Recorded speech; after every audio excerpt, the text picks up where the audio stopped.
ready to go when you are.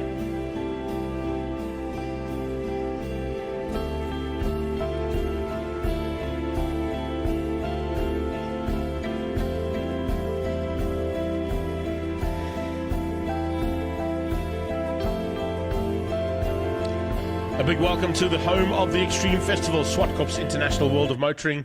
It's round one of the Extreme Festival, the regional side of the Extreme Festival.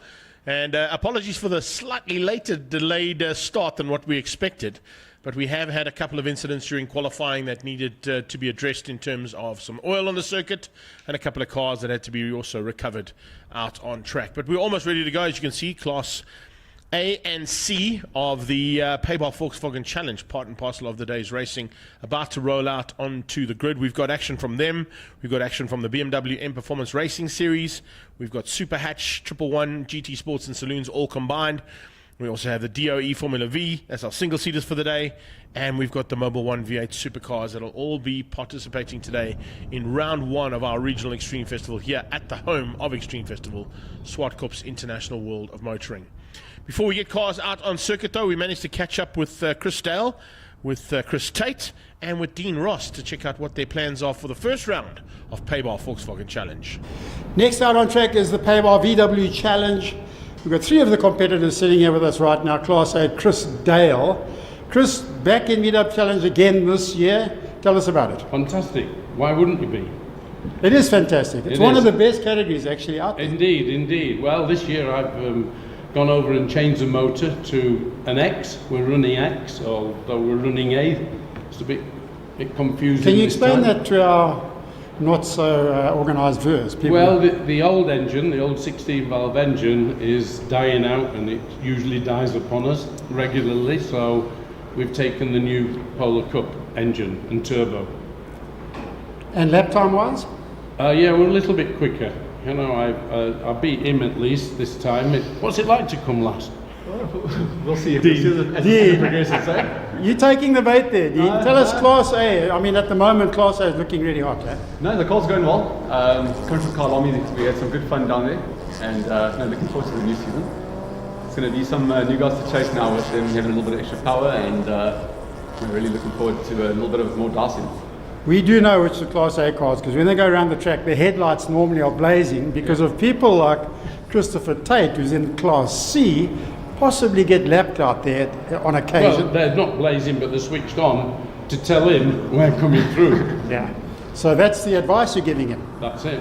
Chris, do you agree with that, Chris? Youngster joining for this year? Yeah. First year in VW Challenge after 7.5 years in karting. Really looking forward to it.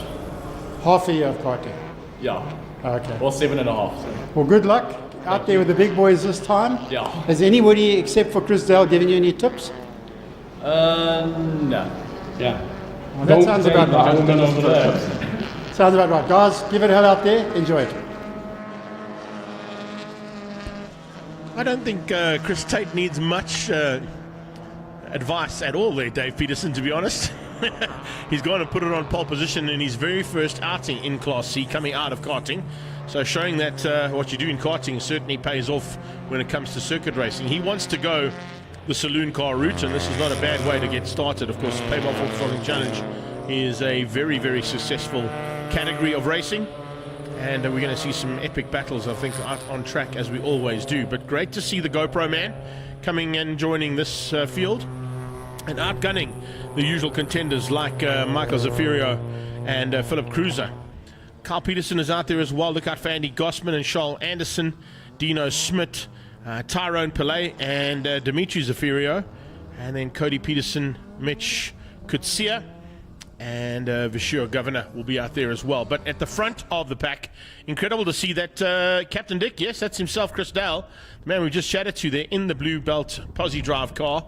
It's the sort of NATO-coloured British flag on the bonnet there of Chris Dale, is on pole position ahead of Luigi Ferro. So it's kind of a almost a world war out there. We've got Italy versus the UK.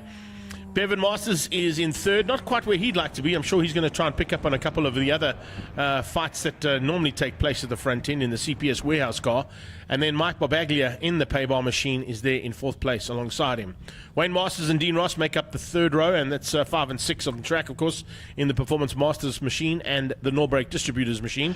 And then just behind that, a small gap in proceedings that sees Chris Tate in the GoPro Polo taking on the Insurisk Polo of Michael Zafiro for the front row. So that's kind of how it's going to line up for this first heat of race action. To everybody out there who's joined us on the world of live stream, a big welcome to you all.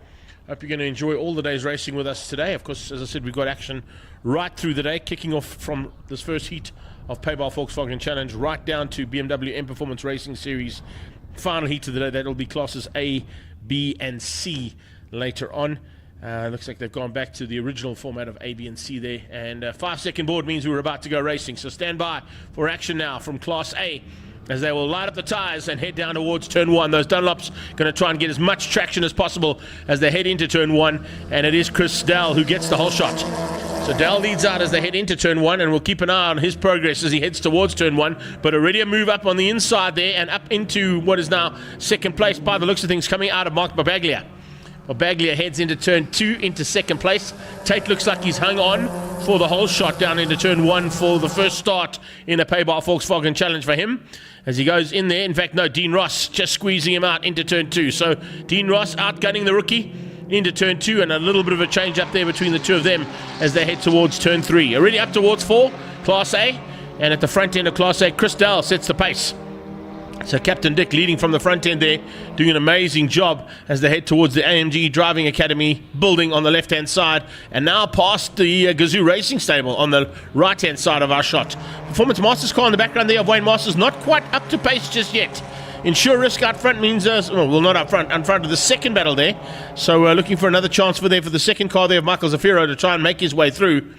But here comes some late pressure onto the leader of Class C stage. It is a big battle between Dean Ross and Chris Tate. Zafiro in there as well as they come through. The rest of the pack just finding their way through for the very first time, including Cody Peterson just coming through the shot there at the back end of the field. So a great start so far here from Dell. He hangs on. Zafiro is second. Barbaglia is second, I beg your pardon. Luigi Ferro is third. So Ferro up into third place at this point in time. He has got Bevan Masters and Wayne Masters tucked in behind him. So that's not usually where they'd be. Those two would normally be fighting for honors a little bit higher up in Class A. But expect to see them pick up the pace as we get into the thick of it now. And as those Dunlops come up into their own, it takes about a lap or possibly two to get them up to race temperature. Once they're there, though, those tyres work exceptionally well as they come out of Turn 2. Dino Smith trying to close that gap down as well there, as you can see. A little bit of a bridge there for him to try and get through if he can. Look at the gap opening up as the two Italians go at it here. Barbaglia versus Ferro. It's a little fight that's slowing them down slightly and allowing Dell to get away. So Chris Dell setting the pace out the front end, and he's pulled about 2-3 car lengths heading back down towards Turn number 8. There you can see the remnants of some of the work that the Zwartkops Kyle Army and Red Star Marshal associations have had to do here today. Running under Zwartkops colours, of course, today, but a combination of those three marshalling clubs that help us go racing wherever we do up here in Gauteng and in Mpumalanga. And there's a little bit of work that had to be done in those qualifying sessions, as I said. Right now, it doesn't seem to be affecting any of the cars in this front-end battle. Ferro trying to close the gap down, and just behind him you can see tucked in his Masters and Masters, then Dean Ross, and then a bit of a gap down to the fight for Class C. At this stage, Tate is at the front again. So Tate from Zafiro. Chris Tate hanging on from Zafiro, and then it's a big push coming out of Philip Cruiser to try and close that gap down as they get up into what is now the second or third lap of race action. Third lap of race action down into Turn 2. Big move on there as well coming out of Michael Zafiro. He's trying to close things down, and along with Carl Peterson. So Peterson starting to do some maneuvering through there too. Keep an eye on the maneuvers there from the Peterson man. As you can see there, a bit of a gap opening up there between the two Masters cars. Bevan ahead of Wayne, and just behind that it's Dean Ross. So it's literally Chris Dell with about 2 or 3, 4, make that 5 car lengths now ahead of the two Italians, Barbaglia and Ferro, and the two of them fighting hard. Barbaglia, of course, running in the Paybar colours, so nice to see him flying the flag high there for the main sponsors and, of course, his company. And nice to see these two still fighting hard, even though it's been a couple of seasons where we've seen them at the front end. Chopping and changing there as Tate hangs on. So Chris Tate hangs on at the front end and maintains the gap at the moment over Michael Zafiro. Zafiro in the insurance car, just not able to find a way through there on the GoPro man. So he hangs on for now. Then, of course, it is Cruiser. Cruiser followed by the 31 car there, and that's a nice bit of manoeuvring there from Andy Gossman, but he's got a bit of work to do. He's also about half a car length off the pace there of that man in the ATE car, Philip Cruiser. And behind that, slowly but surely starting to make his way to the front end is Carl Peterson. So Peterson not too far off the back of that front end fight for Class C. Tate, though, what an amazing start for this youngster. Comes out of 7.5 years of karting, and you had a little bit of tongue-in-cheek there from Dave Peterson saying only had half a year. Big morning to Moira Thompson. Luke Selby joining me on my page. Problems for one of the cars in the background there, putting to the sideline. I think that may be one of the Class C cars. Yes, it is. One of the Class C cars just pulling into pit lane there, and we could be possibly losing our first fatality here to the race action. At this point in time, there doesn't seem to be an answer whatsoever to the pace that's being set here by the two fighters at the front end. And the pace, of course, is coming from Ferro and from Barbaglia. Barbaglia runs wide. Paybar car opens up the door. Ferro says, thanks very much, I'll have that. So Luigi Ferro going to sneak up on the inside there of Mike Barbaglia as they all try and close down on the pace being set here big time by Chris Dale out front. Fight for second. Two cars in it, then a little bit of a gap, and then a fight for fourth with almost three cars in it. I was expecting to see Ross close that gap down a bit more, but it seems he's lost a little bit of ground there to the two Masters cars. One from Performance Masters, of course. That's the one in second in that battle. PM on the bonnet, and CPS Warehouse is just ahead. That is his brother Wayne. Cruiser has been caught now, big time. And Andy Gossman is definitely looking for a way past if he can find it. There's no doubt about it that fight is going to rage right to the end. They've had some epic dices in their careers in this category. Have Gossman and, of course, Philip Cruiser. Tate, the new man, and the rookie looking for a rookie victory here.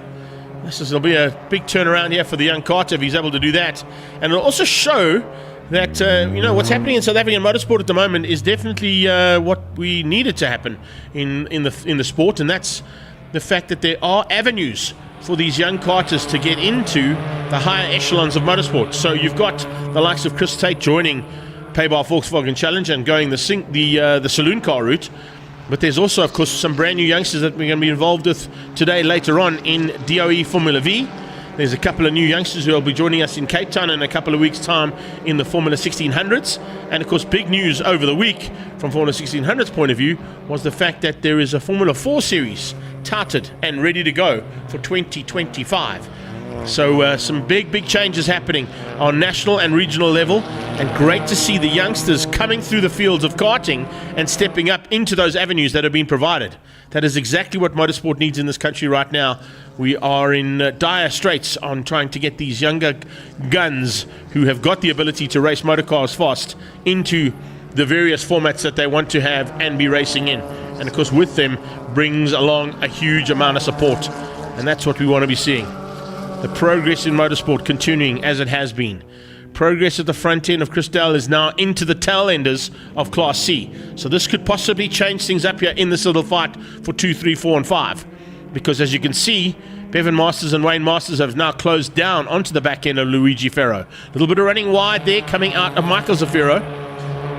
So Zafiro, they're just running a little bit hayward, and once again also a bit wide out of 6 into 7. So maybe just cooking those tyres a bit.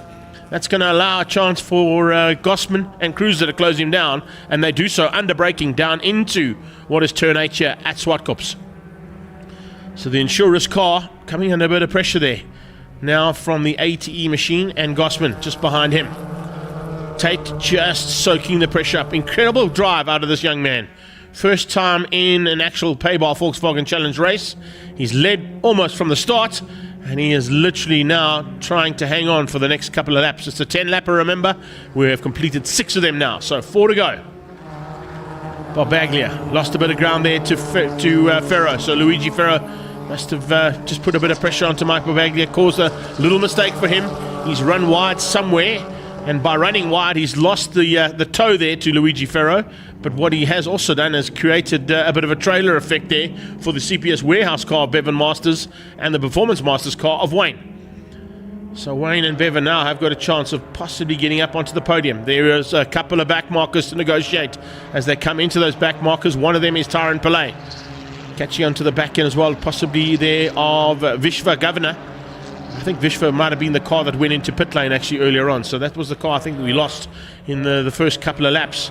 But we'll keep an eye on the traffic situation now, because it's going to be traffic literally until the checkered flag comes out now for the lead cars. You heard from Dave, most of them will be running their headlights on to tell the slower Class C drivers that they're coming through. The blue flags will be waving and warning those drivers. Confirmation that it is Tyron Pillay that they've caught, Chris has caught and passed. And looks like Luigi's about to do that on the main straightaway now as he comes to complete lap number 8. 2 to go. So 2 to go for the leaders of Class A. Leaders of Class C are literally heading onto... Oh, Chris Tate with a bit of a problem there. Chris Tate with a bit of a problem into turn 3. Is that a change up for the lead possibly? Coming out of turn 3 it is. Tate running slowly out of turn 3. Maybe just missed a gear or a small mistake there from the young Carter. And it's allowed Zafiro through. Here comes a big move on the inside from Philip Cruiser. Oh, a little bit of a touch I think as well there. I think Cruiser might have got a little bit out of shape there. I don't think he quite touched, but he did get a bit squirrely coming into turn 4. So well held there, Philip Cruiser. And well done, Andy Gossman, for avoiding a possible big incident that could have happened through turn 4 there. So Zafiro now hits the front. Tate with a little mistake. Maybe a rookie mistake there. Maybe we gave him the commentator's curse a little bit, I think. Coming up into those back markers. They threw on the back markers now. So, or is it back markers? I see some dust on the sideline. So somebody's run wide, possibly pulled up some of the dust that's come out on the right-hand side there where they had to address some oil issues earlier in the day. But there was certainly some dust kicked up by somebody. And it may be being that man right there. Is that Peterson? Yes, it is. Or Anderson. No, it's not. It's Charles Anderson. Charles Anderson has run off completely out of turn 4. Getting confirmation on that one. The 76 car there is Charles Anderson, or 79 car, I think it is. And Anderson now off the circuit with a bit of damage to the rear end of that machine. Leaders are on their final lap. We're watching Class C coming out of turn 3, heading onto the main straightaway. And it's 1 lap to go. As you can see, the checkered flag on standby. We wait to see if it's going to be Chris Dell, who's literally going to have led flag to flag. What an incredible drive there from Captain Dick.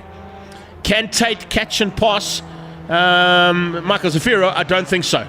I think Zafiro will definitely go defensive and show the rookie the error of his ways. In fact, it's going to be a close finish here, because this is Class A leader, and 5 cars up the road is Class C's leader. So good possibilities that Class C will just get through without being lapped. The first 5 cars, that would be Zafiro, Tate, Cruiser, Gossman. And they may just hang on to survive, although the way that Chris Dell is driving this machine, maybe not. They come down the hill. That's 1 and 2. There's 3, 4, and 5. I think they might just hang in there. Yes, they will. I think Dell will realize that he's only got a lap to go. He's not going to go and challenge any of these cars. He'll let those Payball Volkswagen Challenge cars go on their merry way and complete their final lap, because the flag's about to come out here for the Blue Belt Posse drive car of Chris Dell. What a drive there from Captain Dick. Literally flag to flag. Class A in the bag for him. And we'll watch Class C heading down towards turn 2 now. Ferro in second. Third place in the background is Mike Barbaglia. He hung on for third and beat out Bevan Masters and Wayne Masters for the top 5. Zafiro now under pressure from Tate. Can Chris Tate find a way past here? He made a small mistake, or just probably missed a gear, I think. It's what slowed him going through that exact corner we're watching right now on the previous lap, and it allowed Zafiro through. Can he come back at him, though, with some late braking? He's going to have to do some serious driving. I don't think Chris Dale has seen the checkered flag. He's still in full race mode coming through the pack. And I don't know if Chris Dell actually saw the checkered flag, because he's now up ahead of the battle for third place. Cruiser, Gossman, and just behind that, as you can see there, the rest of the Class C contenders. So this is Class C's leader, Zafiro, coming out of turn number 5, heading towards 6. Dell's still flat out, as you can see. He didn't see the checkered flag. I'll confirm that for you. There's no doubt about it. He's still fighting hard, thinking he's still got a lap to go. As they come down to the line, we're going to see Class C leader and possibly side by side with Class A's leader doing the additional lap that really wasn't required. Checkered flag this time. Does Chris see it? Hopefully he does. Great drive there from Chris Tate. Great drive from Chris Dowell. But Michael Zafiro wins out Class C in the end. So it's Zafiro with the victory ahead of Chris Tate, Philip Cruiser, and Andy Gossman as they cross the line there for the first heat of Payball Volkswagen Challenge. A nice little run there. There is confirmation of the unofficial results. Of course, Chris Dell with the fastest lap, a 13.5. That's an incredible lap time in a Volkswagen Challenge car, beating out Luigi Ferro, Mike Barbaglia, Bevan and Wayne Masters, Dean Ross. Then down in 7th overall was Michael Zafiro for Class C's win, beating out Chris Tate, the rookie, who was on pole. Unfortunately couldn't hang on to it right to the end, but a great drive from him nonetheless in the GoPro car, beating out Philip Cruiser, Andy Gossman and Carl Peterson. And there you can see them coming through shot there just in the background. That is your top 5 for Class C. Behind that, it was Dino Smit and Dimitri Zafirio. Waiting in the sidelines, though, are Classes D and E of the BMW M Performance Racing Series. We'll be back shortly here with action from Zwartkops International Raceway for round 1 of the Regional Extreme Festival.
It's round 2 of the 2024 BMW M Performance Parts Race Series here at Zwartkops Raceway. And before we head into today's race, let's have a look at our respective points tables.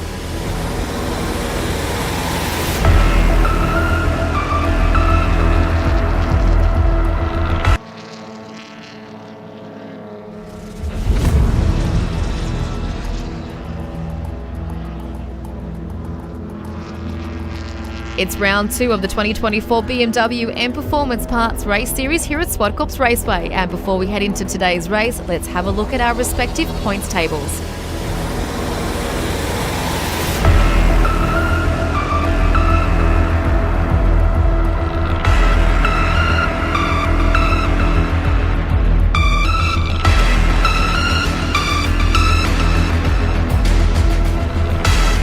Cape Town wildcard Neander Toy dominated Class A in round 1, but with him not participating in round 2, reigning champion Leon Lobshow will look to move to the top. Currently, he's only 6 points adrift. Anthony Pretorius will build on his impressive debut, while Fabio Fedetto will also look to add more podiums.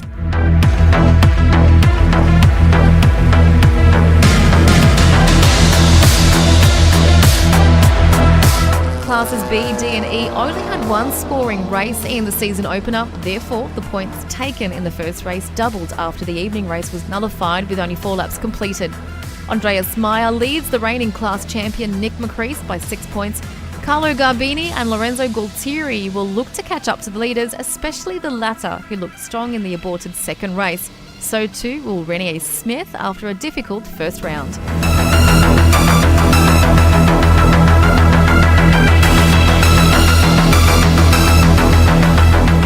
Rob Gearing, who finished on top in Class C in round 1, will miss the second round. Ryan Naka, Hein van der Merwe and Jan Efferstein are also in contention after a fiercely contested previous outing at Zwartkops Raceway. Gary Martins, who also delivered a solid performance, will look to take his first podium of the year.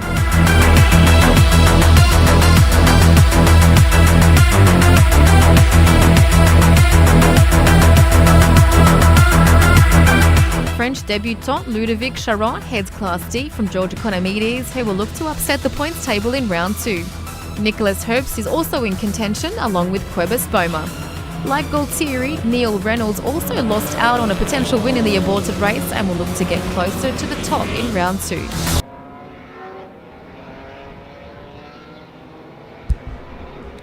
So our brand new Toyota Corolla pulls into the pit lane, and we get ready to go now for race 1 of the BMW M Performance Racing Series. And of course, with this category, it's classes D and E that race on their own for the very first time. Looking out for Jaco Storm and Nicholas Habs to go at it at the front end, but we'll be keeping an eye on the battles as well for Class E a bit further back in the pack. It's a nice big field that have started things out here, and going to be joining me in commentary, of course, with some comments from one of the big sponsors involved in the series, and one of the big sponsors involved in almost every single category here today is Joanne De Freitas from Dunlop. Joe, great to have you here. I'm just going to turn your mic on. You to come up close to it. Thank you. Good morning. Nice to be here. Once again, you know, we saw this at the opening round at the Passion for Speed Festival. Another massive field of BMWs that have come to play here today. Yep, it's super exciting today. We have approximately 15 BMWs that have signed up for today, 50 that is, obviously in different classes, and it's fantastic to have them on board. We've got a wonderful relationship with them. Tyres are performing well. We're very happy to be associated with the BMW. One thing I'm going to ask now and sort of get it out of the way for the rest of the day, because you know there's different compounds that these guys will run compared to what the V's will run, compared to what 111 Sports and Saloon cars will run. But tyre pressures today, because of the heat and possibly getting over the 30-degree Celsius ambient temperature, big concern. It's a big concern. It's. I think the temperature's not quite where it's going to be yet. I think it's still getting warmer today. So I think the guys are going to have to be really careful and monitor those tyre pressures as they go along into the next races. Jaco Storm leading things out at the moment. Nice little battle a little bit further back there. Neil Reynolds involved in that one. You can see coming through there as they start to sort things out. It's nice to see that the continuation of what we saw in the first round is it's even better to see is the fact that the cars that weren't ready for the first round are now ready for the second round and already into some usual fights that happen in the mid pack. I think the most exciting part about this is the number of vehicles we have on the track. It really does make for exciting, entertaining racing, and it's so super to see them, everybody back here for this year. You know, for 2023, the first regional extreme festival, and this is what we come for. Is this kind of competition is always rife, and you can see even just in this little mid-pack fight, it's starting to get a little bit real out there. Dave Rees and Bertie Rietveld just ahead of the Class E battle. Zahir Sidat leading things out there, but looks like there's going to be a bit of a fight on there between himself, Rodriguez, and Roland Hopkins. That's just in the background of that shot that we can see right now. At the front end, Jaco Storm, there he is, going through there. Zahir hanging on for a little bit of a margin, but at the front, Jaco Storm Jr. doing exactly what he did in the first one, getting away from everybody in the Truewood car and making it very difficult for the likes of the fellow commentator later on today. It'll be Nicholas Herbst, who's going to join me at some stage. Quebus Boma and of course Neil Reynolds, all fighting for honours. And with that first round at the Passion for Speed Festival, of course, points are now up for grabs, and guys that didn't quite get it right on the first outing are going to try and get it right today. This is the opportunity, and that is what's so exciting about having these kind of events. You know, it's not all over in the first race. There's plenty of time to come back through the year and make your way back up to the front of the pack again. So that's what keeps everybody on their toes. And if you look at the fact that just on that last lap, Neil Reynolds just putting in a 1 minute 11.4. That's only 2 laps in. Shows you that it looks like your product comes into its own a little bit quicker than what I expected. You know, always when you switch a series over to a new product, there is some hesitation and some, drivers are a little bit apprehensive, and that's understandable, especially if they're in the top sort of, section of the races. But we're very happy. BMW joined us last year for the third series, 2023, and the tyres have performed exceptionally well. Well, they seem to be performing well in the conditions we got so far. A little bit of a breeze out there is a nice thing to see from a Zwartkops point of view, because it does keep the temperature, ambient temperature, down slightly, which of course will also be keeping the track temperature down. The one thing I've got to mention as well is that there were a few classes that kind of dropped some oil, dropped some fluids, etc., etc. All of that's being cleaned up. How detrimental is that to sort of the performance that we've got? That would be very detrimental. I saw the teams out there throwing some sand because it would have a catastrophic results if anybody was to have been affected on that. And we had a big one, remember, at Passion for Speed. So we got to take into account that there are guys and girls involved in this category that are fighting hard here for championships, and even into the second round of 2024's season. You can see just how hot it's getting there. Hopkins under pressure from Dodd up the inside, and it's always great to see my good friend Sean Dodd up there giving it horns. But Hopkins he's been playing around with a couple of cars out on circuit in various categories, and eventually has found a nice new home here in the BMW Car Club Racing Series. So Air Performance Racing Series, of course, has got the backing of the OEE, which of course is always a big thing. Oh, and a big moment there. Nice big moment there for the 3 car, out of shape in a big way, and that's certainly not the way that Ari van Heerden wanted to end up his first heat. So can he get back on track? We'll wait and see. Yes, he's got the car going again. He's going to have to just wait for a bit of traffic to go through, find a clear and safe re-entrance, and he came back exactly right. But he's lost about 6 or 7 positions. Yellow flags down into turn 1, possibly because of an issue either around the corner, and safety car. There you go. Problem as well there for the 4-3 machine. That's Javelin Ramsamy. So safety car has been deployed, and that's because Ramsamy is in a very dangerous position. That's on the outside of turn 1 and just inside the kitty litter there. So something must have gone wrong there on Ramsamy's car coming into turn 1, and he wasn't able to get it out of harm's way. It looks like he might have had a bit of a touch with somebody as well. Looks like there may be a bit of battle scars. I don't see a second car parked alongside him though, but maybe just something going wrong there, that he wasn't quite up to the plan that he had in motion. Because we're just waiting now for, this is Romeo 2, he'll roll out of turn 2, heading towards that car that's stricken, just waiting for clear air, and just shoot across the track while this new Gazoo Racing Corolla gives us a bit of a pace car scenario. Now, you guys are also involved with that series, and of course it's the home of that series. They're coming out in a couple of weeks' time when we go to Cape Town, and also with some new product.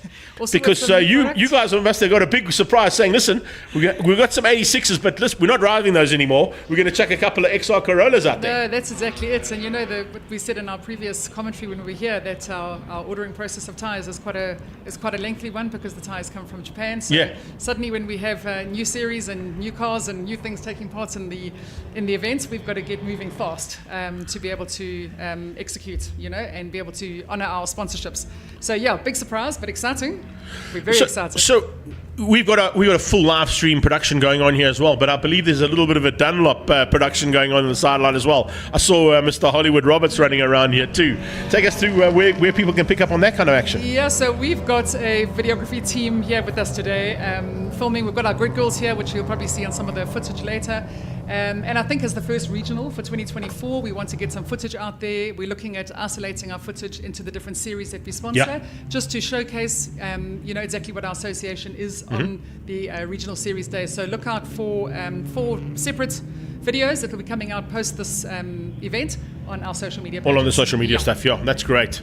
So that, of course, you can pick up on Dunlop's Motorsport page, or even on the ATS page, I'm sure, as well. You'll be able to see some of the action that they'll put together there. In fact, on the series pages as well. We'll be tagging each individual series. Fantastic. So it's everywhere. That's the way to do it. Yep. You want to create the massive footprint that's required on social media. And if you're putting in the kind of money and support that you're doing, it's certainly well worth it, and hats off to you guys for that. But unfortunately, as you can see, Eddie Rodriguez had taken the lead at that stage, just ahead of Zahir Zidat.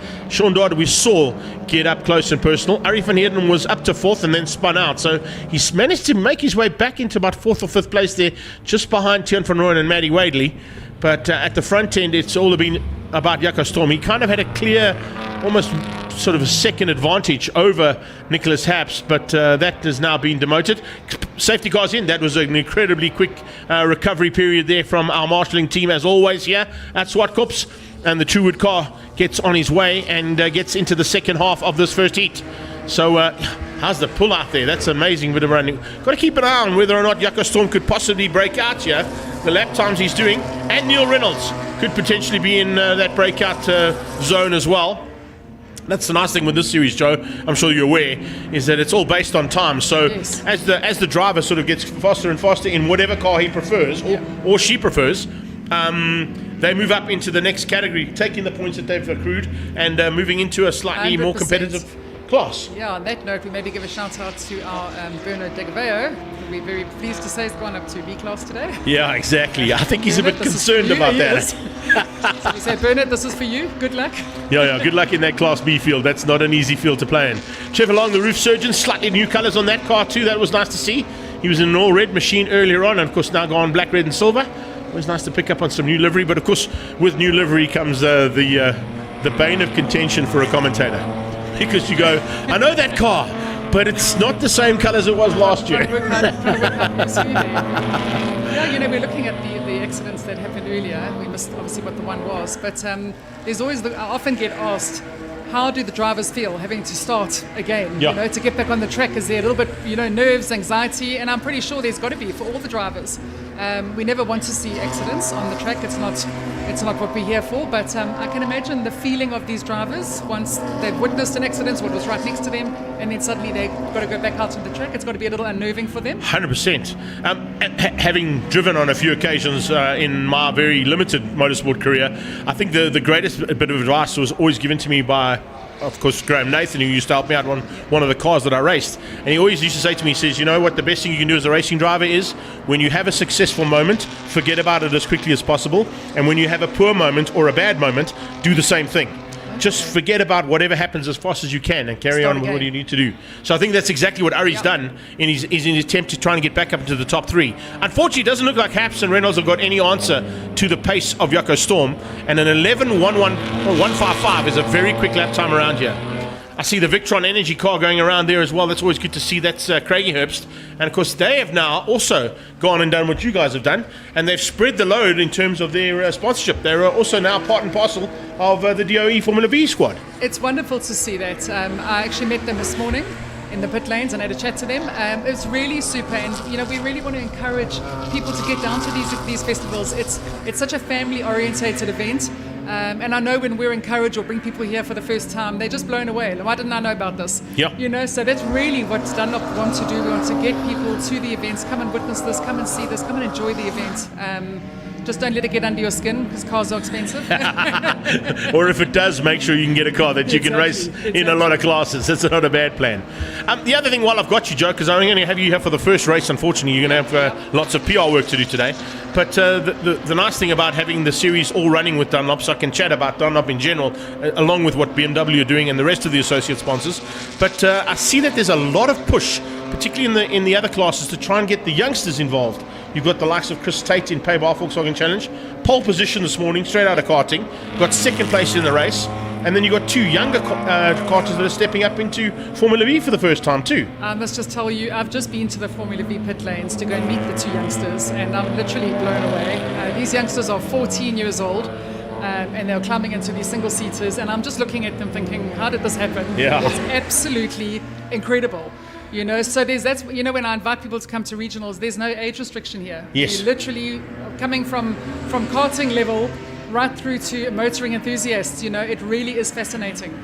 Well, we're on to the final lap here. You can see that one lap board. Haney the Flag is standing by there waiting for that true wood furniture machine of Jaco Storm. There he comes onto the back straight. Haps in second. We're definitely going to have a chat with Nick when he comes and sits in the commentary booth next to me here in a couple of races time to say, listen, just take me through that first one and what's the pace differential? What is the factor that is allowing that true wood furniture machine to get away from Nick? Because Nick has got a very quick car underneath him and is an exceptionally competitive driver. But today, it looks like it's been all about Jaco Storm at the front end, particularly of Class D. So a nice run here from Storm.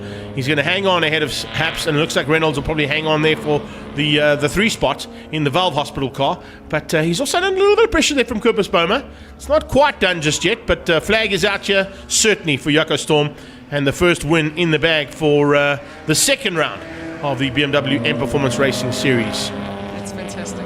Further back, of course, we're waiting to see our top Class E competitors. That is Rodriguez in the slightly new livery for him too. That's why I didn't quite pick up on him earlier on. But the 7-7 will tell me it's him as he comes through there. Eddie Rodriguez is going to hang on. Sean Dodd has got up into second. So we saw him just ticking them off one by one. And he comes through there to beat out here C-Dot, our early race leader in Class E for BMW M Performance Racing Series. Joe, once again, a massive thanks for joining me in commentary. It's always great to have you in the studio. And of course, I'm looking forward to hopefully joining me at one of the National Championship rounds too, down in Cape Town. See everybody in Cape Town. That's the 16th of March, remember, and there's the unofficial results. Storm from Haps, Reynolds, Boma, and Craig Haps, your top 5 in Class D. We go all the way down to 13th overall. 13th is lucky for some, certainly for Eddie Rodriguez, Sean Dodd, and Zaire Sidat, your top 3 in Class E. So that wraps up BMW M Performance Racing Series Classes D and E Race 1 for the day. They'll be back later on, of course, for more action, and we look forward to that. But yeah, once again, Joe, from my side, thank you so much, and enjoy the rest of the day. I hope it all goes according to plan that you've been looking forward to. Thanks and very much. I'll probably only get to see you later on, or possibly down in Cape Right at Town. the end. Yep. Thanks very much for having me. Super. Awesome stuff. Thanks, sir. Congratulations to the drivers.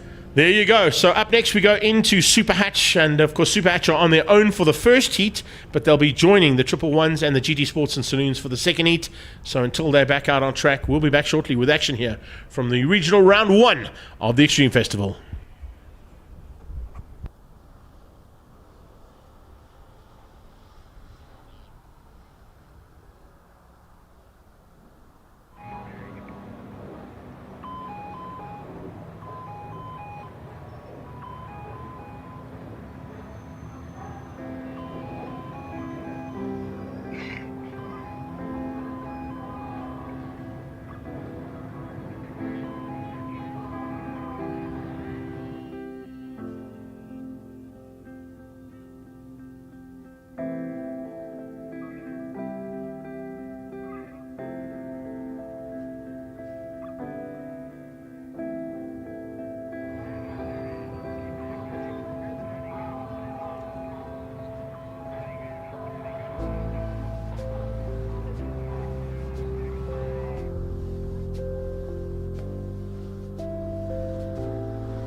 So making their way onto the circuit right now is, of course, the first heat of Super Hatch. Now, Super Hatch will run on their own for the first heat, and then will be combined into a combination of classes, of course, with the Triple Ones and the GT Sports and Saloons that will be running through.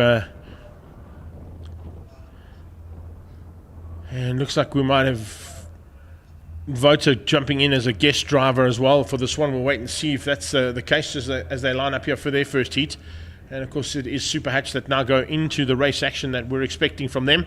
30-second board is up. Wait for that 30 to turn to 5. 5 changes to red lights, and lights off we go racing. So let's see who's going to have what it takes here to outgun the front end of this field heading towards turn 1.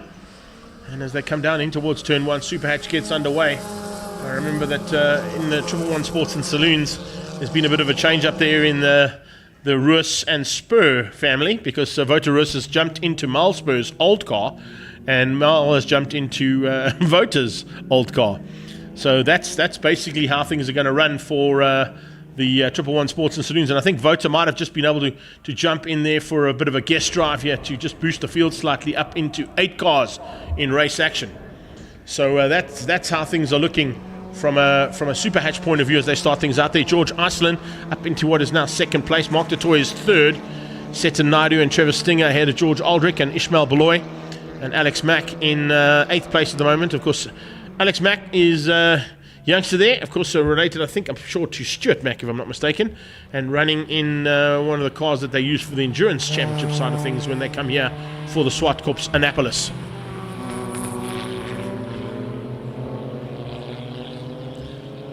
So that's how things go at this stage. Vota Roos leading at the moment, but of course also just probably going out there as an additional car.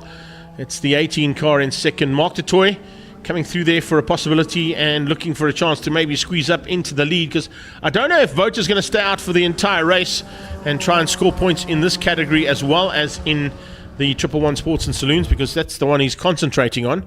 But he's got a slight advantage over the second and third place cars at the moment there of Seton Naidu and Mark du Toit. And so battle as they come out of turn 2 into 3 now onto the back straightaway. And then a bit further back from that, Ishmael Beloy is hanging on for what is 4th place at the moment ahead of Aldrich and Iceland. So the two Georges just behind Ishmael Beloy. You can see them fighting hard. Possible change up here as we see a move on the inside. And is that, yes, squeezing through there. Aldrich just getting up the inside of Ishmael Beloy and moving up one position. It looks like the old Gerard Henning Golf that Iceland is now, or Aldrich has now made his own, so a bit of a change up in terms of machinery there for George Aldrich. Iceland and Alex Mack, and then Stringer looks like he's gone missing, so I'm not quite sure if, yeah. So there's a bit of a, yeah, that's George Iceland. So it looks like George Aldrich is the man who's moved up into this number 18 car. No, Iceland in the 18 car. That's it. There you go. 44 is Aldrich. He's still in the Peugeot. So it was me getting the two Georges the wrong way around there. Thanks, Paulie. Yeah, so it's Iceland who's jumped into the ex-Gerard Henning Golf and up into 4th place overall now, trying to close that gap down on Mark du Toit. And it's Ishmael Beloy who's fighting to keep out. Oh, he's not really keeping him out though, because up to turn 2 and in the inside goes the Peugeot.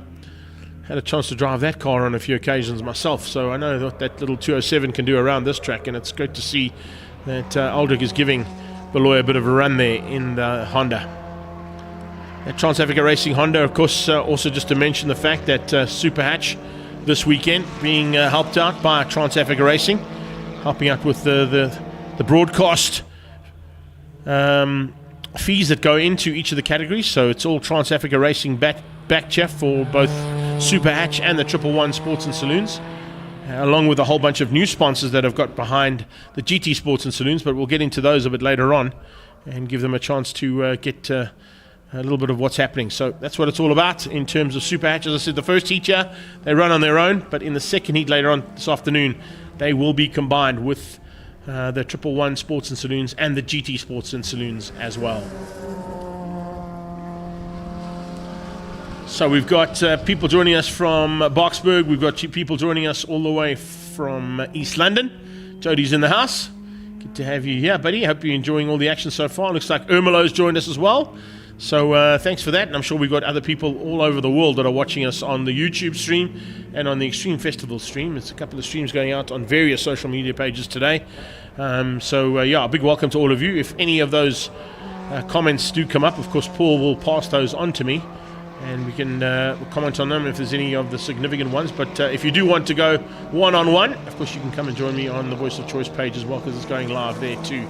But so far, the live action is between Du Toit and Setonadu in a new machine as well. That's always good to see new machinery coming out there. It's always a little bit of a concern early on to see whether or not they're going to perform. But that OPC Corsa seems to be doing an admirable job so far to keep out a more seasoned BMW that Du Toit brings out of the Trans-Africa Racing stable. Although Du Toit can't find a way past on him just yet, or is he just waiting and biding his time to maybe try a bit later on? Iceland is certainly closing that gap down though on the BM and the Opel. Hannah Maloney's just joined us as well. Hello, Manunu. Jumping in there out of nowhere, possibly from the Northcliffe area, if I know where she is, or possibly maybe sitting on the side of a dam fishing. I'm not quite sure what my daughter's up to today, but she's just jumped in to say hello. Always nice to see that. First time out on Facebook that my daughter's joined us for a bit of commentary, which is great to see. So onto that back straight away comes Wouter Roos, and into the studio comes Chris Tate as well. Chris, jump in here, buddy. Don't be scared. Just let Andre get out the way. You have to come around this side, bud. And we'll get a couple of comments from a man who's just been out on circuit. It's always great to see that and get an opportunity to get first-hand track knowledge. I'm going to ask you to come in and come up close and personal to the mic as well. Like literally put your chin on there. We're watching Super Hatch at the moment. It's kind of where most young karters tend to go if they want to start their racing career. You decided on a slightly different venture to go into what has been your first outing in Paybal Volkswagen Challenge. What's the conditions like out there? Hot. Tracks, tires are becoming very slippery from overheating, and just the pressure's there with drivers all around you. So always on the limit. The tires aren't holding up very well. So with the hot conditions, of course, I was chatting to Joanne de Freitas from Dunlop Tires, and she was saying right now the tire temperatures are pretty much optimum for what these Dunlops can do. You were running on Dunlops yourself, and similar to what they've got here. We're in on screen as well there. So this is the man who's just been climbing out of that GoPro Polo of his. Take us through your first outing and how it felt to be in the mix with a couple of seasoned campaigners in that Paybal Volkswagen Challenge. Yeah, it was great. Got a great start. Held the lead for 8 laps. Then going through turn 2, I missed third gear. So Michael got past me. Then I just had to stick close behind him. Just want to make note, that's exactly what I said. He missed a gear, and was I right? I was spot on. Listen, it's kind of, I don't want to say a rookie mistake, because you've been in karting for 7 years, so you're no longer a rookie in terms of motorsport, but you certainly are a rookie in this class, and a couple of rookies in this class as well, also getting shown the way around. We've got Iceland moving himself up now into second place, looking to try and close down on Wouter Roos. The battle for third place now is between Setonadu and Mark Du Toit. What was the reason to go Paybal, maybe, as opposed to going to Super Hatch? We're planning on going with the the Rookie Cup, and we pulled out a bit early so I could get some actual experience beforehand. Okay, so the plan is still to go that route. You want to be heading into Polos, possibly into Polo Cup, and then wherever Polo Cup takes you in terms of the championship from there, hey? Yeah. All right, so that's basically what most of the karters are doing. I was chatting about it as well earlier on, and maybe you can bring in a karter's point of view there, Chris, as well, is the fact that you have an option. And the cool thing about what's happening in South Africa at the moment is that you have the likes of Super Hatch, you have the likes of Paybal Volkswagen Challenge, the brand new Volkswagen Rookie Cup. You've got Gazoo Racing's option if you want to go that route in terms of saloon cars. But if you want to go the other route and go single-seaters, big moves are on the cards at the moment with single-seaters, with the announcement of F4 coming next year. And, of course, Formula V have already got 2 youngsters, 14-year-olds, that are about to jump into cars for the first time here this weekend. Yeah, there's many options. Depends on where you want to go. Single-seaters, it's very difficult. There's only so many drives in the world. tin tops, many drives, almost infinite. Yeah, I think it's a better option in terms of South African drivers' opportunities. We've seen exactly what's happened with the Van der Linde boys, with the Peppers of the world, and where that can take you. So I think, to be honest with you, you've made the right call here. Paybar is a very, very challenging category to be in, so I wish you all the very best. Voto, as we saw, backing out there, kind of expected that, though. Voto Roos was out there just to up the numbers in terms of the championship, to give everybody a chance to have a full set of cars that would constitute a full grid to start the championship with as well. But as we're getting into the closing stages here, of course, George Iceland now leads out. Detoy has got through on Seta Naidu, so we've got Golf versus BM versus Opel Corsa. And also another great thing, of course, alongside me is a young man who's got a big future, I think, ahead of him in motorsport. Chris, from your side of things, you still got another race later on today, so plan of action, what are you looking to try and do for the second heat? Second heat, I'm starting 4th, so we're going to try and get a great start, hold on to the leaders, and see how it goes from there. Well, one bit of advice will tell you is the inside line at Zwartkops is certainly the better line to be on later on in the day. There's a bit more traction there, so try and use that traction if you can, buddy. It's exactly what George Iceland has done here, coming into the closing stages of Super Hatches Race 1. This one, of course, proudly brought to you by Trans Africa Racing for this weekend, and we can't go racing without them here at Zwartkops. They have a huge stable. They're part and parcel of the Detoy family, and of course, coming down to take the first victory in Super Hatch is George Iceland, who's changed up the way he started the race. He wasn't quite there initially, but he certainly found some pace in that ex-Gerard Henning Golf to beat out Mark Detoy and Seta Naidu to the line for the win 1, 2 and 3. Ishmael Baloy hangs on for 4th place.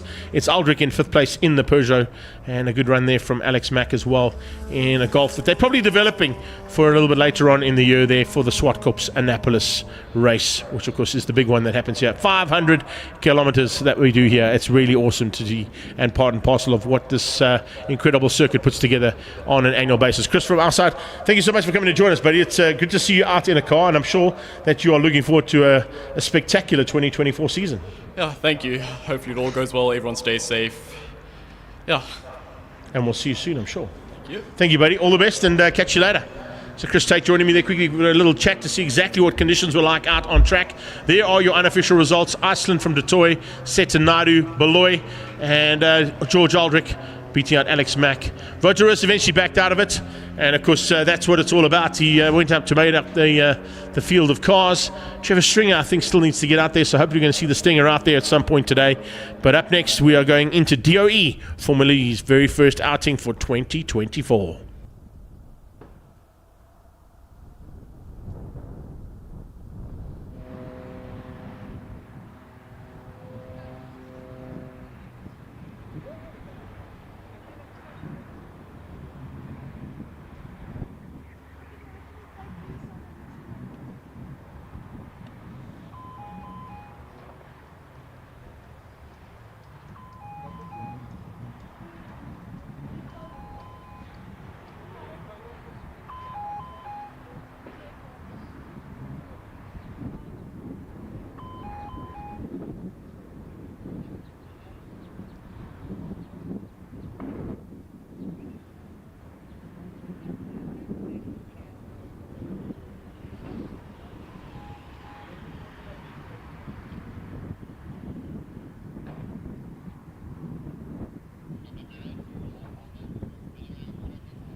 Well, as I said, making their way onto the circuit right now is the first heat of 2024's action from DOE Formula V.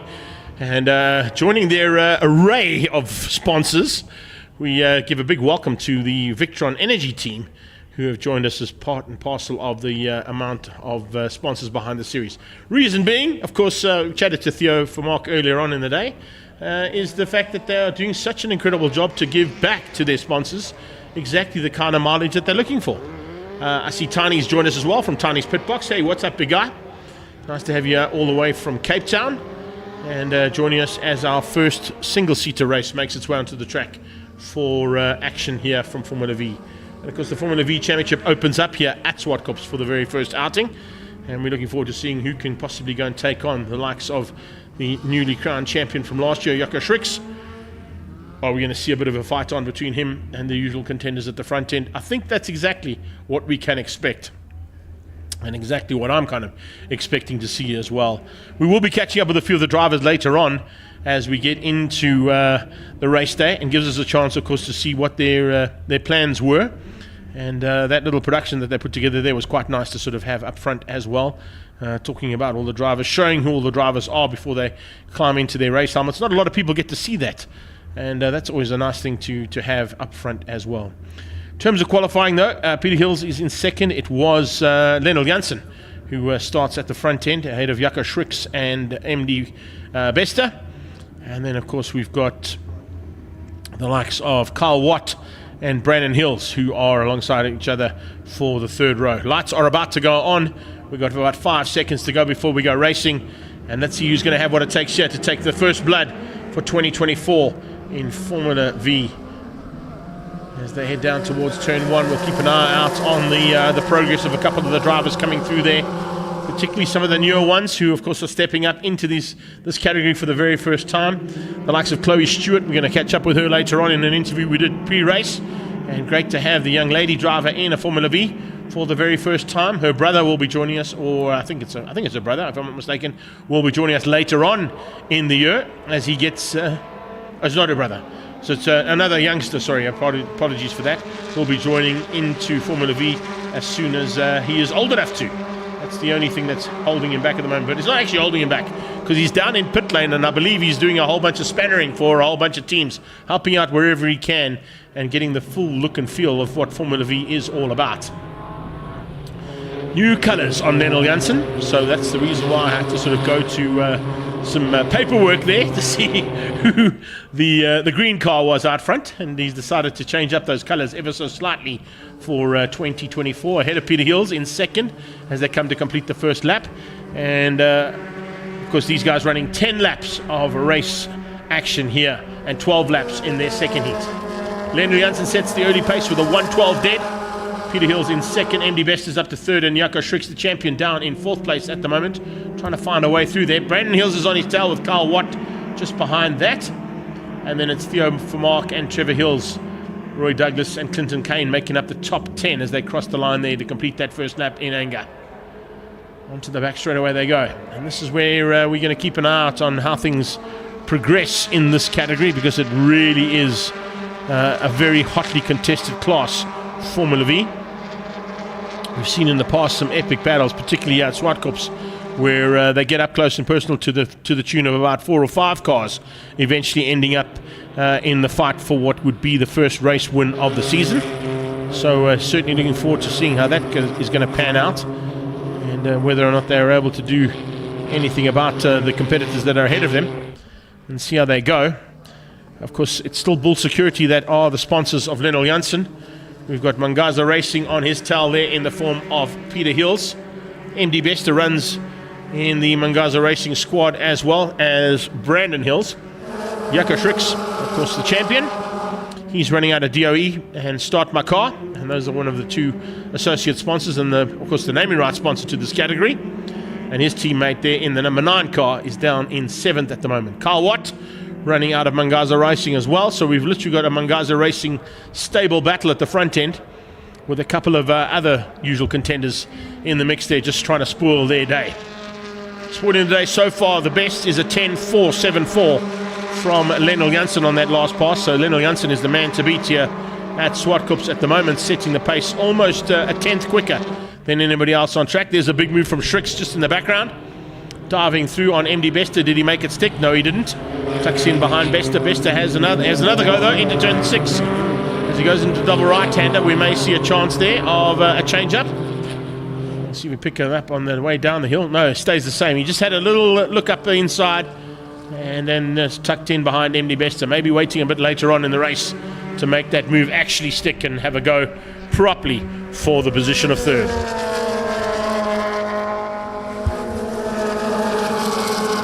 So DOE Formula V now into race lap number 3 completed. 7 still to go. Brandon Hill's under a bit of pressure there from his teammate Carl Watt. And just behind that, it looks like Theo Vermaak has lost a little bit of ground. So Theo needs to try and bridge that gap if he can. You don't want to be losing the possibility of a bit of assistance from the toe that can be created.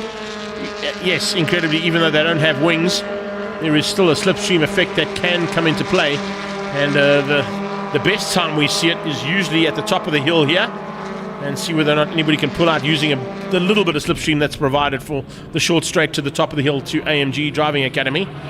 But the best time we get to see it is actually if we get to Pakisa Freeway, which unfortunately I don't think we're going to this year with this category. But on a number of occasions on the Pakisa Freeway back straightaway, Slipstream City comes into play in a big way. And you need to sort of time your elements of where you need to be at certain parts of the race to ensure that you get to the front end. So as I said, Tiny's Pit Box is in the house. What's up, Linda? How are you doing? Hope you're enjoying all the action that you've seen so far. Looks like my good friend Willie Adlam has just joined us as well.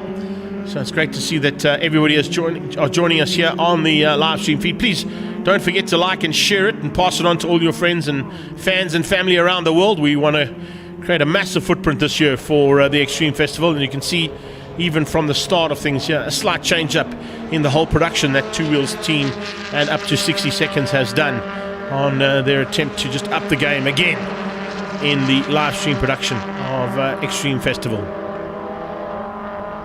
Trevor Hills comes through there now in similar colours to what Brandon is running. A bit further back on that is Clinton Kane, and fighting with Roy Douglas there, just ahead of Marcel Bluchnoot. Yannick Greiser just in the background too. And if I'm not mistaken, not too far behind that is Helder de Gevaer, Blaine de Melon and Chloe Stewart. Coney running at the back, but of course a baptism of fire there for the young lady driver. Coming into one of the most competitive categories that is out there.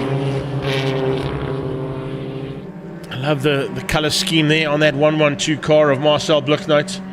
Almost the old Volkswagen GTI style sort of colours there, of the red, yellow, blue City Golf style as well. Nice to see that livery out there. If you're a cycling fan, of course it's the look livery. So if you come from a road cycling point of view or any kind of cycling point of view, you would definitely be under the impression that he possibly had some kind of cycling influence in his life, and I'm not saying he didn't. As Juanita Johnson has just joined us. How you doing? Loving all the interaction that we have here on our live stream feed. That's part and parcel of how we're trying to do things at the Extreme Festival. We love to have the interaction with the crowd as well as the interaction with the people out on the live stream. So everybody out there on the banks of Zwartkops and up at the new Zok Club at turn 6 and 7, all the way down in turn 2, and of course everywhere around the circuit that you can hear the commentary coming to you. A big welcome here to Zwartkops International World of Motoring. Remember, there's a lot to see and do here. So if you're not here and you still want to try and make the trip out to the west of Pretoria, there's still lots of race action coming your way. Hope you're enjoying all of it. And of course there's still stuff to happen in the paddock and pit lane. The nice part about, of course, coming to Extreme Festival here at Zwartkops and at most of the Extreme Festivals as well is the fact that you can get up close and personal with your favorite drivers, with your favorite cars, get some selfies, get some autographs, get some nice food. And there is some entertainment provided for the youngsters as well. We've got some stilt walkers and clowns walking around, some jugglers. I think there's even down on the skid pan today, there's action being provided by Big Jim and Mikey on the drifting side of things too. So if you want to go get into a drift car and you're here at the circuit, head down to the skid pan and go and tell Big Jim I sent you.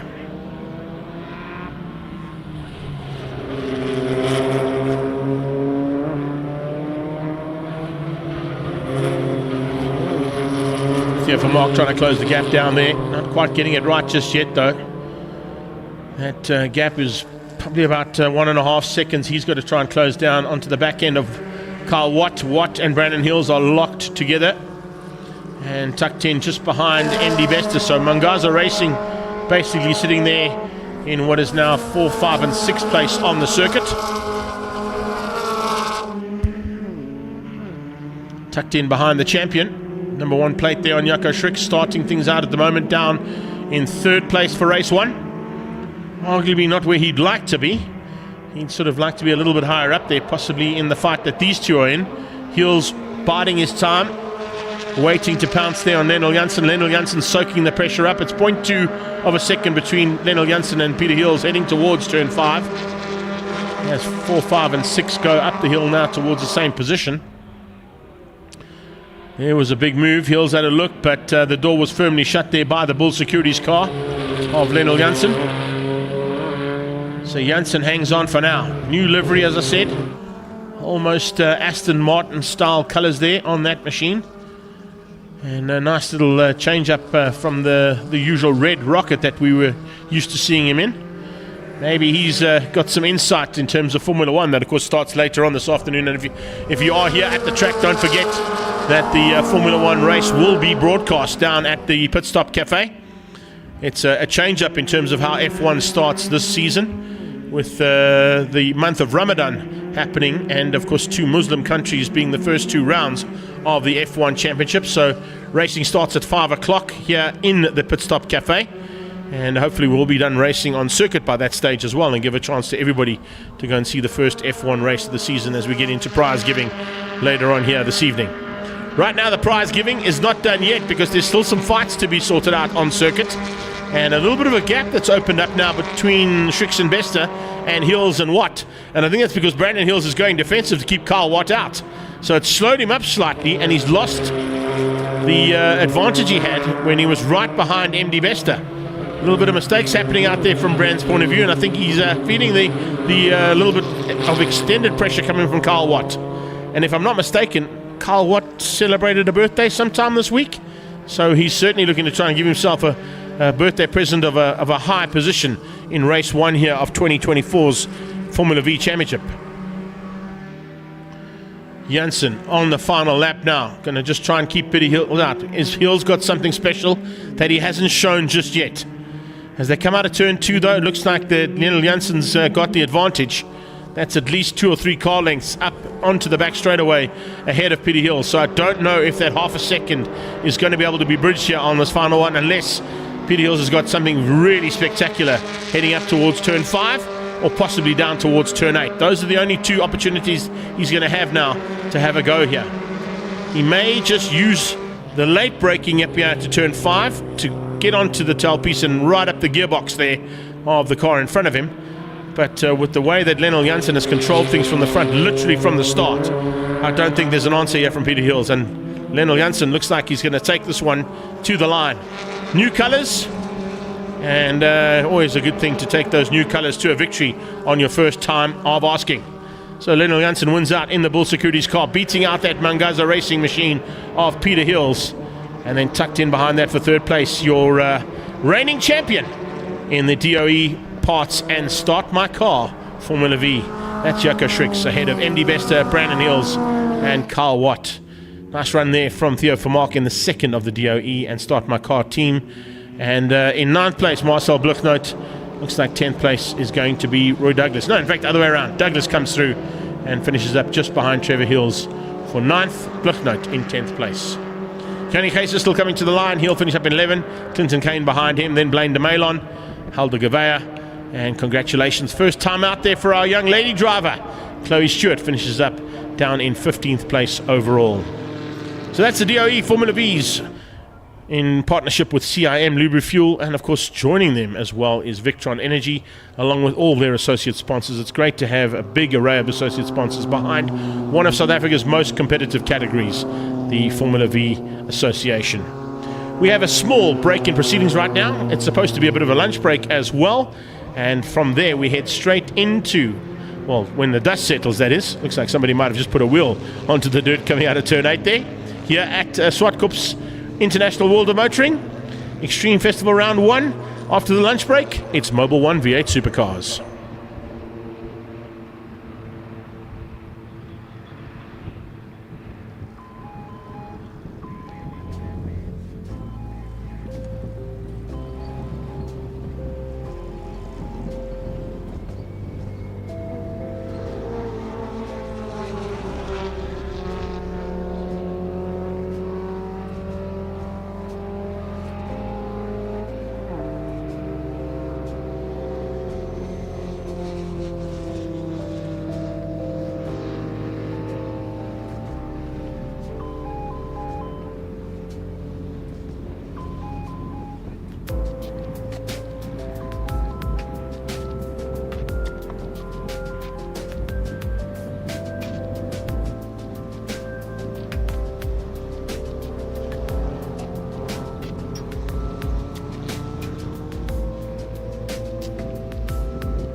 Next out on track, the big bangers, the Mobile One V8 supercars.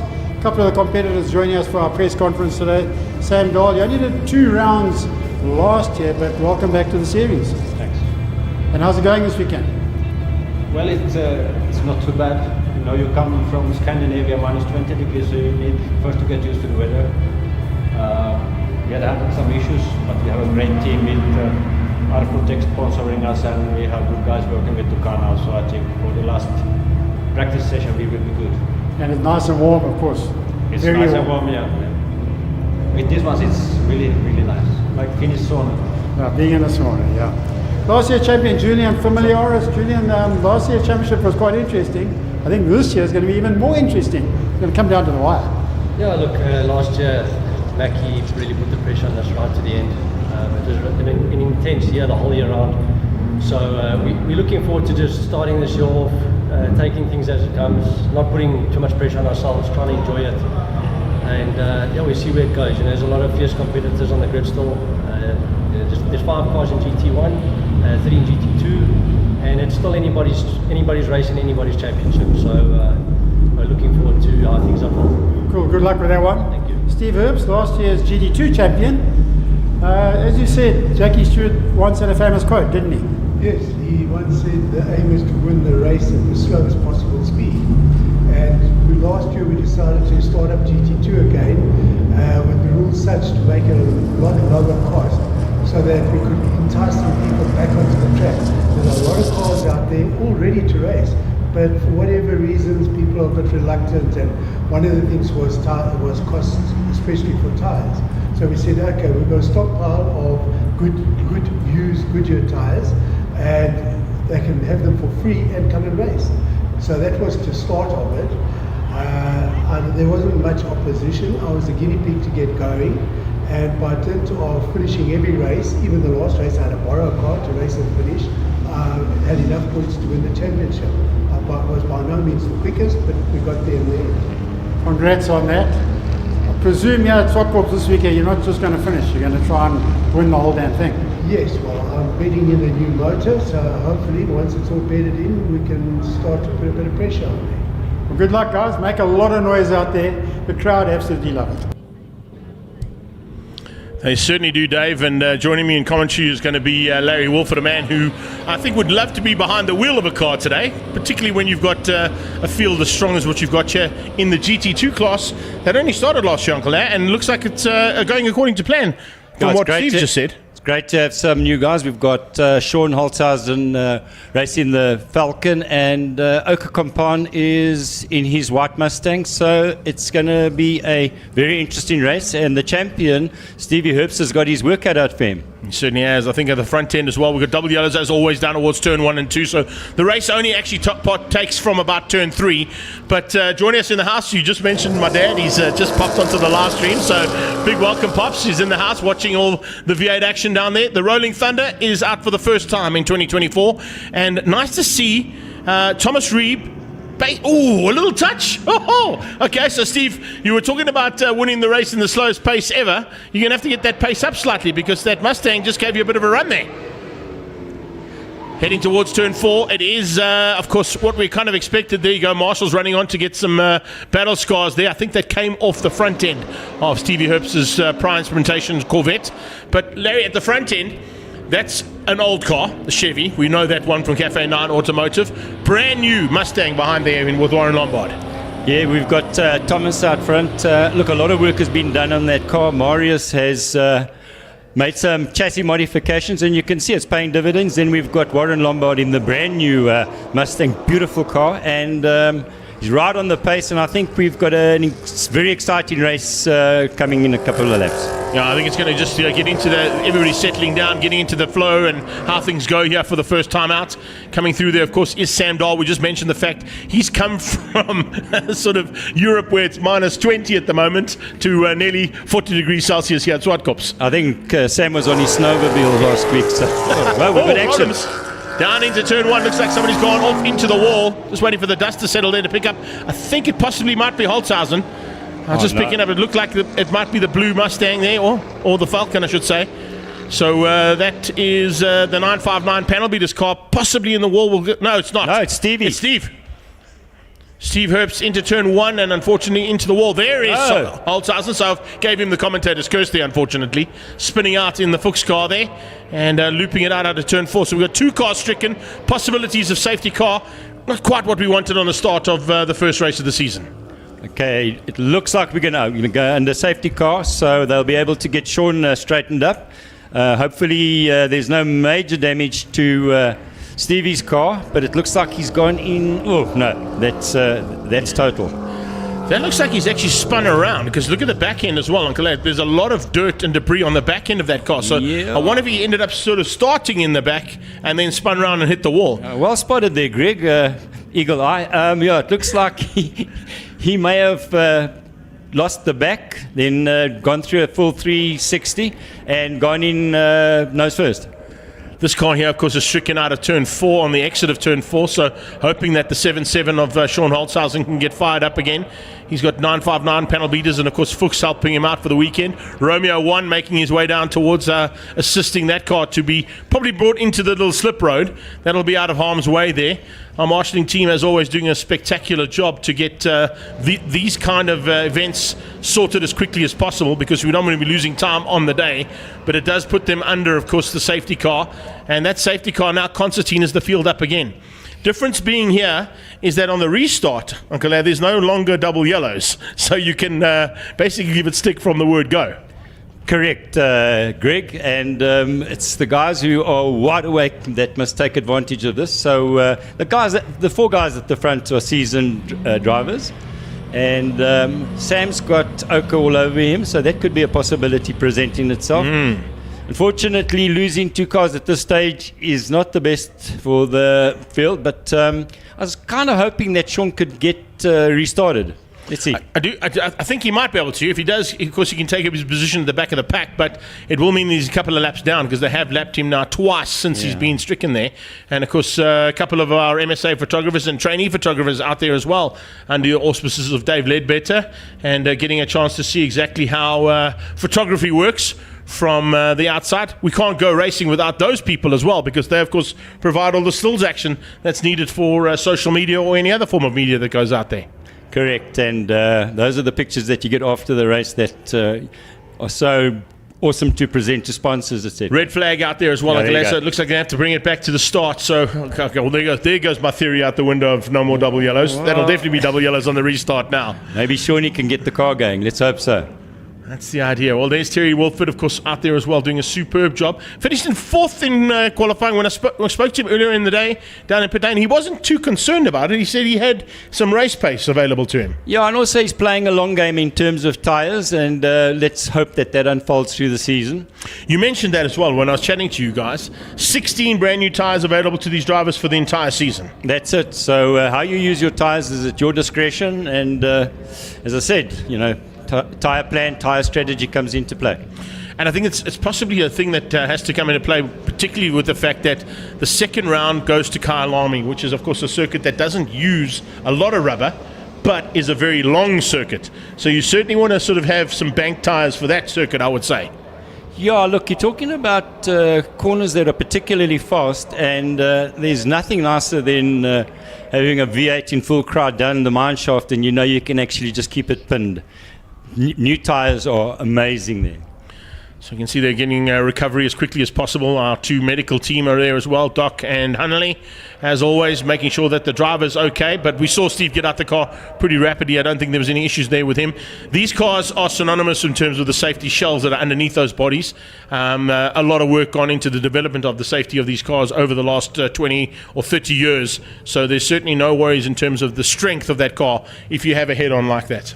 Yeah, the chassis are immensely strong, and what actually acts as a section that collapses in the car is the subframe at the front with the radiators and coolers, and that unfortunately those are not things that you particularly want to lose, but rather have the impact absorbed there and get out the car unscathed, as we've seen with Stevie. Yeah, that's exactly it.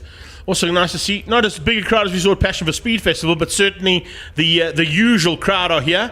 And what we're finding, Larry, and I'm sure it's exactly why Mobile One have stuck with you guys, is the live stream aspect along with the live audience is certainly working well here from motorsports point of view. It's fantastic, Greg. The following is just growing and growing as far as live stream is concerned. It's the way of sport nowadays. So, after a race, you get the call and say, "Hey, I was watching your Formula and I was watching the race." And, "Well, where were you? What corner?" No, I was actually sitting at home and I was having a cold beer and a brunch. It was so awesome to be able to watch the race. So that is really the way things are going. Or I'm sitting in Australia or America or somewhere where Sam Dahl comes from and get to see my friend racing in South Africa. The other big thing, of course, is the leverage that you're able to do with mobile. I know you've got the mobile stand here today and running a competition with a QR code that the people that are sitting in the grandstands right now that we can see on the screen need to know about. They need to get down to the Mobile One stand and come and enter that competition. Encourage them. Let's do that. And, participating in things like this is really grows the product, gets the brand out there, and that's what we need to do. Well, we're just waiting for confirmation as to what the restart is going to be and how many laps that would be. This was touted initially as a 10-lapper. It looks like they've changed it to an 8-lapper, but right now I'll wait and see when the timing monitor refreshes completely. With those two cars being lost, unfortunately, it means we're down to 6 and only 2 GT2 cars, 4 GT1 cars. But those 4 GT1 cars initially were only split by about 2.5 seconds. So Familiaris and Terry have now got a chance of maybe just catching them a little bit more awake this time as opposed to the first start. Well, as I said, you're going to have to be wide awake because the race will start under the safety car, and that provides an opportunity. What are we seeing here? Okay, that's Stevie out of the catch tires, and I'm really hoping to see if Sean can get the car out and then take part, because we are actually down to 1 GT2 car, and that's Oka Compound, and I think he's really got a taste for having a go at Sam in his GT1 car, so I think we could have some action there. A nice little action expected there for what would be 4 and 5 on the track if they get started again, or 5 and 6 I should say. Big Max having to be called into action there. That's due to the fact that these are so low slung cars that our normal recovery will probably not be able to pull that car through the kiddie litter. So Andre and Big Max will just reverse in, winch that car onto the back of the trailer. And you might have a bit of work to do in between the heats here. You might have to go and jump in there and see if we can get the chairman back on board. Greg, look, this family is so tight that you'll have guys climbing. If there's any chance of that car coming out for the second heat, it will appear. And we saw yesterday with Sean Holtzhausen going off, we saw the guys from Pep Boys and everybody pitched in to get Shawnee up and running. But he's not there now. But I think he's in pit lane, so they may be working on his car in pit lane at this stage. We haven't got a shot of that at this point in time, but we do have shots, of course, of everybody around the track that are enjoying motorsport as it should be. The bras are going, and it looks like the lunchtime break is right there. A couple of Lakers fans up at turn number 3 and 4 there by the looks of things as well. Hope you can hear us there. Is that a LeBron James fan out there as well? It looks like it might be, hey? Actually looks like LeBron James too. But also a big factor, of course, is we chatted about it at the last round. Larry, you were saying that there are a few cars that are in development. There's a few cars that have sort of come out of the woodwork, and people looking to come get back involved. I know that when I chatted to Terry, there's a big push to try and get the younger drivers involved in V8 supercars. That would be first prize. We've got, and it's only way you can couch it is seasoned drivers, and we need the youngsters in the formula. There are cars available, and as far as bang for buck is concerned, I actually would defy anybody to present a better package than a Mobile One V8 supercar. I think the perception is that it's extremely expensive, but talk to somebody in the know and you may be pleasantly surprised. I think that's a big factor that a lot of people look at. They go, those Mobile One V8 supercars are so fast, they're so loud, they work so well, and they're such a big crowd pleaser that all of a sudden there must be a big check that gets paid at the end of the day. It's not the case, is it? Absolutely not the case. I don't want to throw any numbers in at the moment, but approach the committee if you're interested and get the facts. Yeah, I think it's a good idea. There's no doubt about it that I think a couple more youngsters involved, like Julian Familiaris has shown, jumping in, and of course in his second season coming up and being a title contender and then eventually taking a title as well, shows you that the ability of drivers that we've got in this country would suitably fit into a V8 supercar. And of course, with the way these cars run, with the lock diff at the back and the big power, it's the crowd pleases. That's why everybody is standing where they are right now. It's not where the guy goes and has his lunch break. The V8 supercars go on track and everybody is standing on the sidelines waiting to see what the action is going to be like. Greg, these cars are absolutely intoxicating to drive. And don't let me send the wrong message that you have to have a brandy and coke before you get in one. But it does help, though. No, only kidding. What? Greg, once you've driven one of these cars, it is really, it's such a real racing car that it's an addiction. It's almost like an immediate addiction. You know, Sean hired a car from us a couple of seasons ago.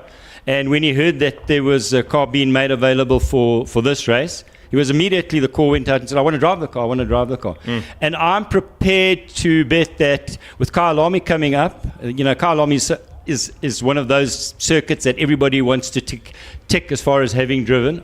I believe that we'll see 12, 14 cars at Kyalami. Well, that's fantastic. That's what we like to see, and of course that's what we're hoping is going to happen at the Kyalami round. Remember, the Kyalami round is the next round of the regional, and it's the second round of the national championships. It's a combination of the two, running over 3 days, Thursday, Friday and Saturday, so completely different look and feel. And great to see that Tanya and the team from Extreme have gone to the likes of Toby and his team and said, listen, we need to make a deal here. You know, not everybody can afford the big rates that other categories and world championship categories are paying. We've got a show of note. We want to bring it to the home of motorsport in South Africa, and they've done that. You know, when Tanya sets her mind to something, she gets it done. And I've really got to actually take my hat off to her when message came out that we're invited to race at Kyalami, and I know that she's put in a big effort there. And as you say, she's engaged with the Kyalami guys and negotiated a really, really attractive deal so that we can go racing there. Yeah, and it's going to be an action-packed one that you definitely don't want to have off your calendars. 11th to the 13th of April. That's definitely where you want to be if you're anywhere in Gauteng on that weekend. And of course, in 2 weeks' time, if you're heading down to the Cape, first round of the national championships in the regional side of the national championship side of the Extreme Festival takes place at the Killarney International Raceway. So there's lots of action coming your way. Other big factors, of course, that I'm hoping, I know that Warren was kind of touting that he might possibly have a look at running his Pep Boy Automotive's Mustang, is the Top of the Hill event later on this year. That's something completely unique here to Zwartkops. Yeah, whole new concept, and when I look at the way they've laid it out, it's really going to be challenging. I was actually trying to get my head around how you can approach what will now be turn 3 going down to turn 2, going in the opposite direction. I think that could off camera provide a few surprises. I was thinking the same thing when I watched Bronco do that sort of installation lap to launch the concept. But as you've been involved in those kind of events, I mean, you did the big event at Emerald Casino where the Time Attack was such a successful event.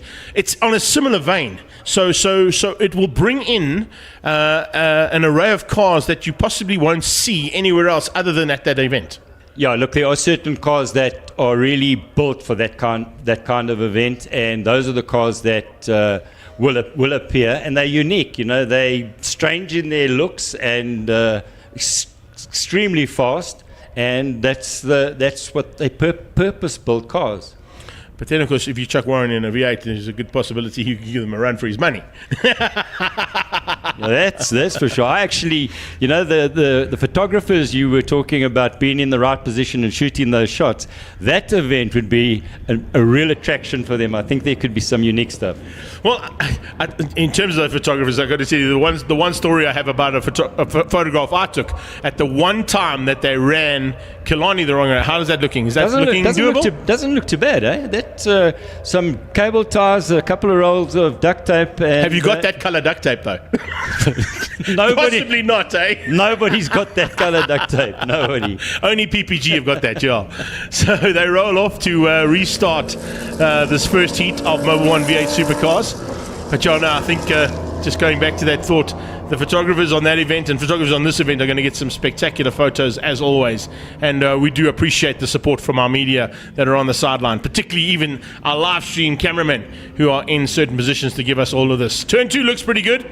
That's Audio Claudio down there at turn 2 today. He's normally down in pit lane, but today has been put down into turn 2 to give us this kind of action. But we're back under safety car. Possibilities of maybe 1 or 2 laps for Barry's at turn 3. He's giving us over the action under turn 3. I know Mike's at turn 1, and I can hear in my ear that Dave's giving me. Lawrence is, at turn 4. That's our man who does, of course, some of the editing and the post-race production. And Hendrick's up at turn 5. So those are our team out there today from the 2 wheels and up to 60 seconds live stream production team.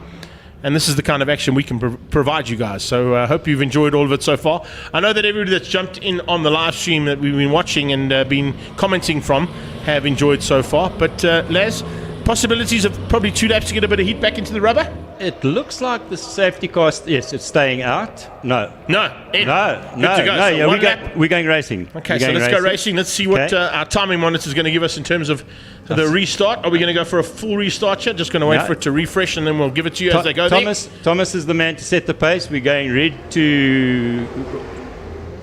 No yellow flags. Okay, no, double yellows right. Okay. Double yellows right in the last point of the day. So here we go down in towards turn number 1, and Thomas Reeb leads things out, heading down into turn 1. On his tail, it is Warren Lombard, Julian Familiaris, and Terry Wolford. And as you said, Alki right there with Sam Dahl. Yeah, I think Oka knows he's got GT2 in the bag, and I think he wants to have a go at Sam. That'll be interesting to know what. That Mobile 1 grid car of Sam Dahl's has always been a very, very quick car. Warren was actually in it on a few occasions last year when he had some issues with the development of that Mustang of his. But certainly he's got a great turn of pace, and he's pulled slightly away there. The difference between GD1 GD2, just once again explain that for us there, Larry. So the GT2 cars run on older tyres, the used tyres. It's actually a system whereby tyres get passed down, and it actually takes the sting of price of tyres out of the equation for the GT2 guys. And then they run a slightly lower rev limiter from 7.2 down to 7,000. And that's really just to actually kind of restrict the performance to some extent. Slightly, but the drive is to actually bring competitors in, negate some of that tyre expense, and it really makes it attractive. Yeah, I think so. No doubt about it. And, of course, if we get a couple more of those kind of drivers involved, the series is going to be blossoming once again by the time we get to the halfway season here of 2024. So as we get into it here, it is a big fight at the front. 4 cars in it.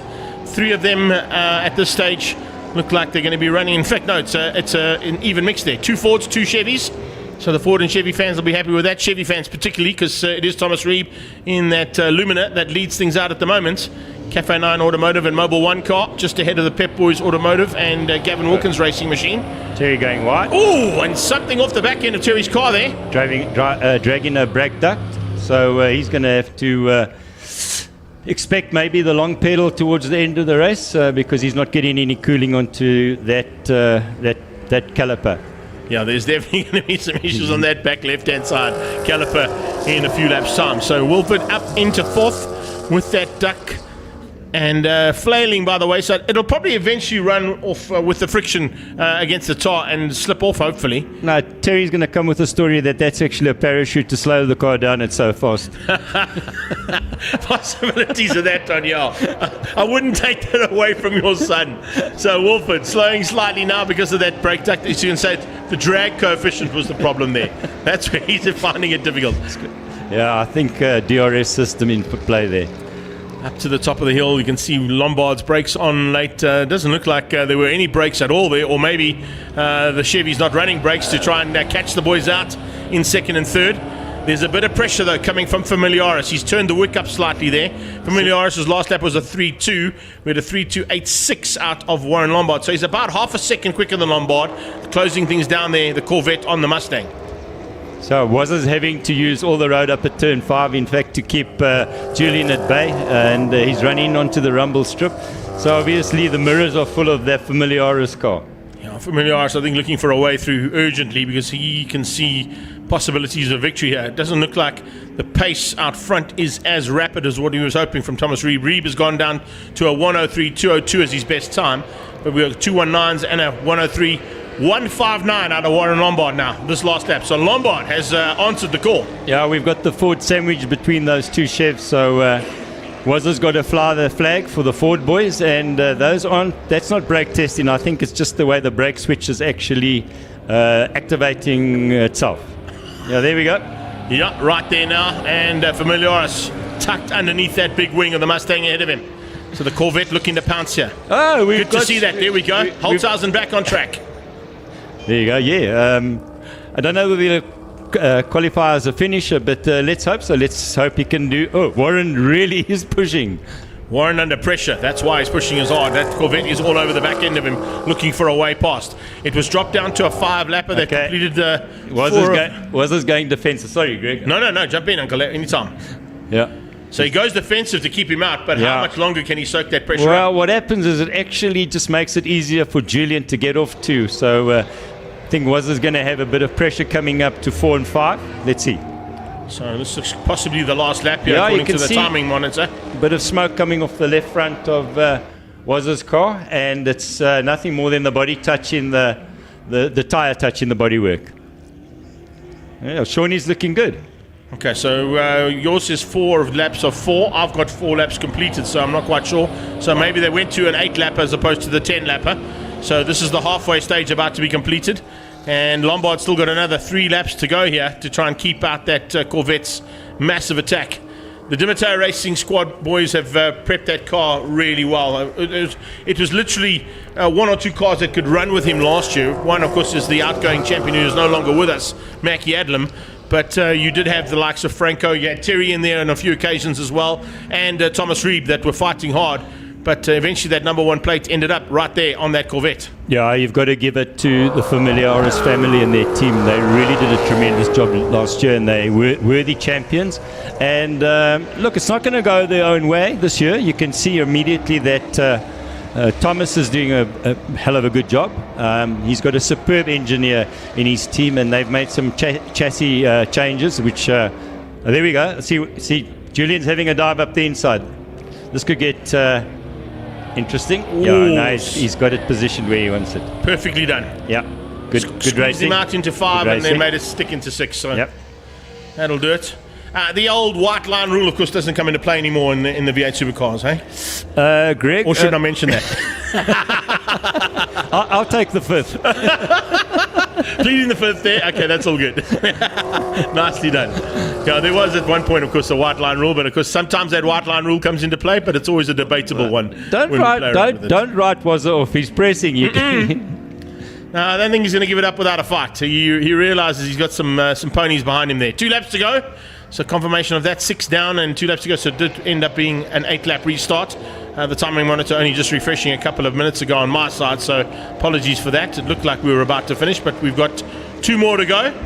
And is there enough time? 2.1? No, it's not enough time, I don't think, for that Corvette to catch the Lumina. Unless something goes wrong there with Thomas, which is let's not highly put unlikely. The commentator's curse on Thomas.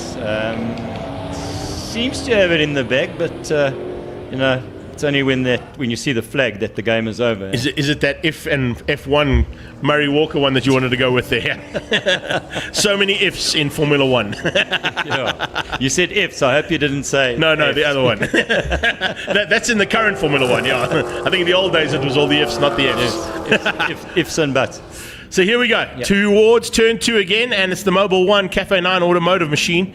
Also prepped there by Gavin Wilkins Racing, doing a nice job there of 2 cars at the front end of the field. So as they head up onto that back straightaway for the last time, Reeb literally commanding things with that 2-second advantage he's got. And it looks like, I think Warren might have backed out of it because, if I'm not mistaken, reverse grid for race 2. 100%, and that means that as it stands now, Sam will be on... Oh, no. I think Shawnee's tossed it away again. Yes. Yep, down at turn 8. And that's just off the racing line. So it'll be double yellows down there, which means even if they were close enough, there wouldn't be an opportunity for either of these cars, or either of the 3 cars here, to have a go. He's beached it. Or has he? No, he's on the circuit. He's back on track. just avoided there by the top three coming through. There you take the checkered flag. It's Reeb from Familiaris and Warren Lombard, your top three there. So not a bad debut there for the car that's now in full flight. It'll be Terry Wolford for 4th place with the drag coefficient, which I'm going to ask you to find out about. Just say to him, listen, did that brake duct actually cause that much of an issue? And then 5th place for the GT1s goes to Sam Dahl. Aki about to come through there to take the win in GT2s. I wish you all the very best in getting that Steve Herbst car back on track, man. Thanks, Greg. I'll see you for Heat 2 with the reverse grid. Awesome stuff, Larry. Thank you so much. Let's see if we can get Stevie Herbst up and running. I hope you can. I hope you can. Larry Wolford joining me there for commentary for race 1 of Mobil 1 V8 Supercars. It's Thomas Reeb, Familiaris, Lombard, Wolford and Sam Dahl, your top 5 in GT1. Aki Kampon, and it looks like Sean Holtzhausen might still be classified, even though he's a lap down. There in 7th place. Steve Herbst, unfortunately, not going to get that finish. He'll have to get busy and hopefully get that PPG and a Prior Instrumentation Corvette back on track for Heat 2 later on.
Next out on track, the 111 GT Sports and Saloons category.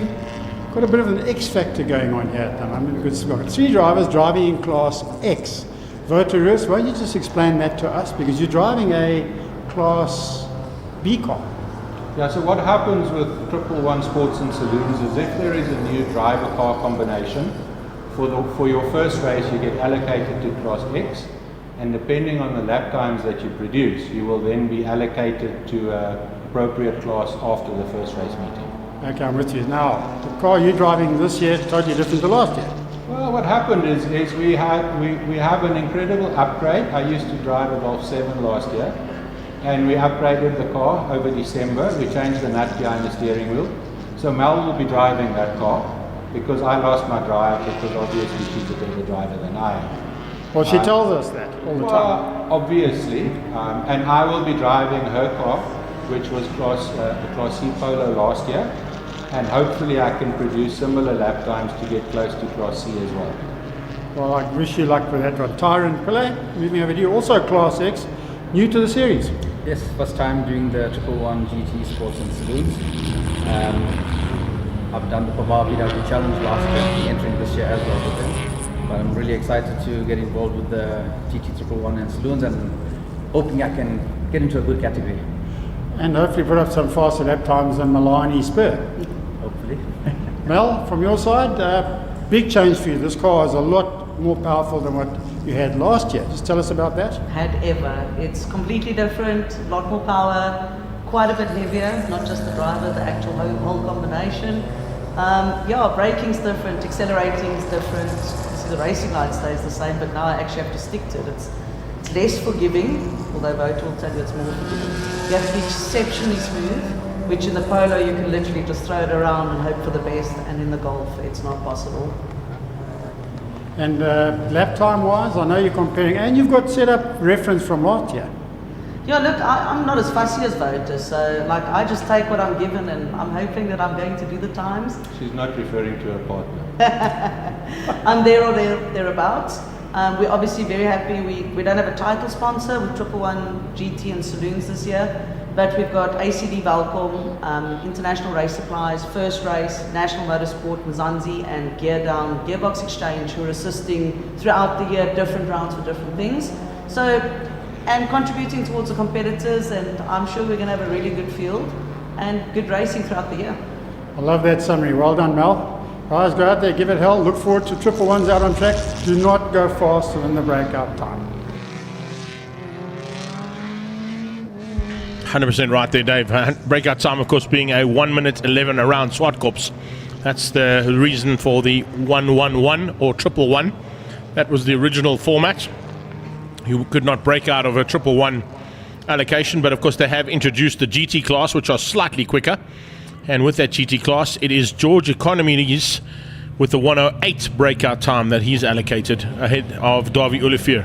Troy Murray makes a welcome return to circuit racing. A man who spent lots of time with yours truly and my good friend Doug Lang as part of the West Rand Honda Supermoto team in the sort of mid-2000s. Great to see him back on track. He's in third place at the moment and looking to try and push through as fast as he can and hopefully give the rest of those Class GTs a run for their money in that Toyota 86.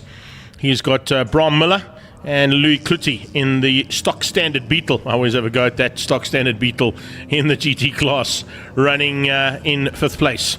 Class A is headed up by Lucas Besaidnout, a man behind the scenes, of course, from one of our big sponsors, and that's the car that, of course, is provided at the front end of this field by Lucas Besaidnout and his team. There he is in that incredible Pretoria Noord Toyota Lexus that he runs, alongside Mel Spur for the first time in the swapped-out cars there between her and Vota. Mel Spur will be looking to come through the field rapidly if she can. That is for sure. But looks like the way things have gone there, Lindsay Kleur, Piet Porgieter, Leonard Archer, Charles Veyers, Craig Priestley and Julian van Heerden are all of the contenders in Class A. Class B will be Michael Krobler and Wayne Labotsky. Class C will be Chris Smith, Elke van Vletter, Henry van Vletter, Tyron Pillay, as we heard there from Tyron in the interview. And then Class D is Stringer, if he's been able to get his Peugeot on track, with Rob Clark, Marius Malherbe and Didi Machila. And then look out, of course, for Class X. And Class X The reason why Mel is not classified in Class B right now is she's running Class X for today due to the fact that it's a new driver and car combination, which is why she's there with Charles Fould's Wayne Robb Voterus in a new car configuration as well. Johan Labuskakny, George Iceland, of course we saw him earlier on in the Super Hatch class fighting in the ex-Gerard Henning Golf, and he's got Jonathan Fisser and Mike O'Sullivan in the Honda behind him. So that's kind of how they're going to line up. Front end though, as you can see there, is a very, very fast Golf 1 of George Economides alongside a 325 IS Shadowline of Davy Vanamava, the E30 machine. Always a machine to watch out for, particularly with Davy Olivier at the wheel. Troy Murray, as I said, makes a welcome return to circuit racing, this time on 4 wheels as opposed to his normal 2-wheeled option.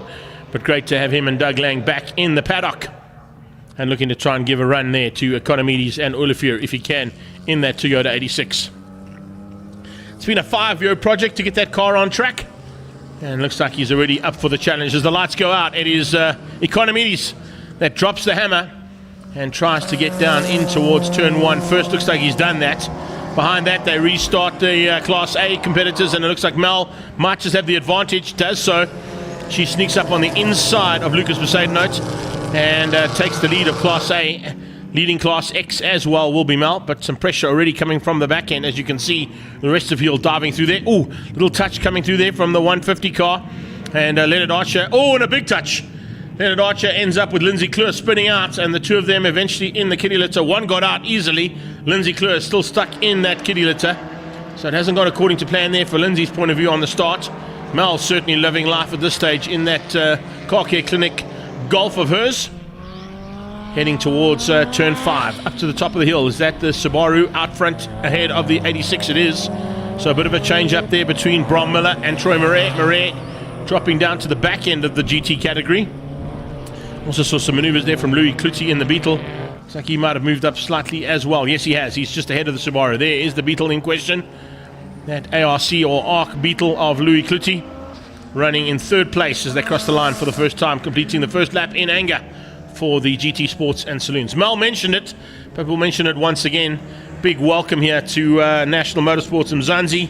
Gear down gearbox and diff first race. ACD panel beaters from Valcom, International Race Supplies. They're all part and parcel of the combined package of sponsors that are helping this year with the GT 111 Sports and Saloons. And of course, in the second heat later on today, they'll be joined by the 8 cars that are participating in Super Hatch here today as well. Ford Focus running slightly wide there, so that's not quite the way you want to be getting that Ford Focus ST through there, Wayne Robb. But eventually getting it back on track. But look at the ground that has been lost there between Leonard Archer in the ACD Valcom Honda Type R Civic. Archer, of course, bumped him in turn 2, so we saw that earlier on. But looking at the action at this stage, coming to the top of the hill, he's now trying to make up ground and get back into the thick of it, closing on the back end of the 86 machine. So slowly but surely getting back into a hunt where he'd normally be. He'd probably like to be a little bit higher up, there's no doubt about it, but there's some work to be done there from his point of view as he comes down under braking for turn number 8. The 40 car out front and looking good as well, looking for a chance to finish up as high up as possible there. Just going to refresh the timing here again just to give us exactly how they stand. And that 40 car Michael Grobler feeling the pressure now from Charles Veyers. Veyers feeling the pressure, of course, from Leonard Archer. And a bit of pressure coming from the Beetle as well. Look at that.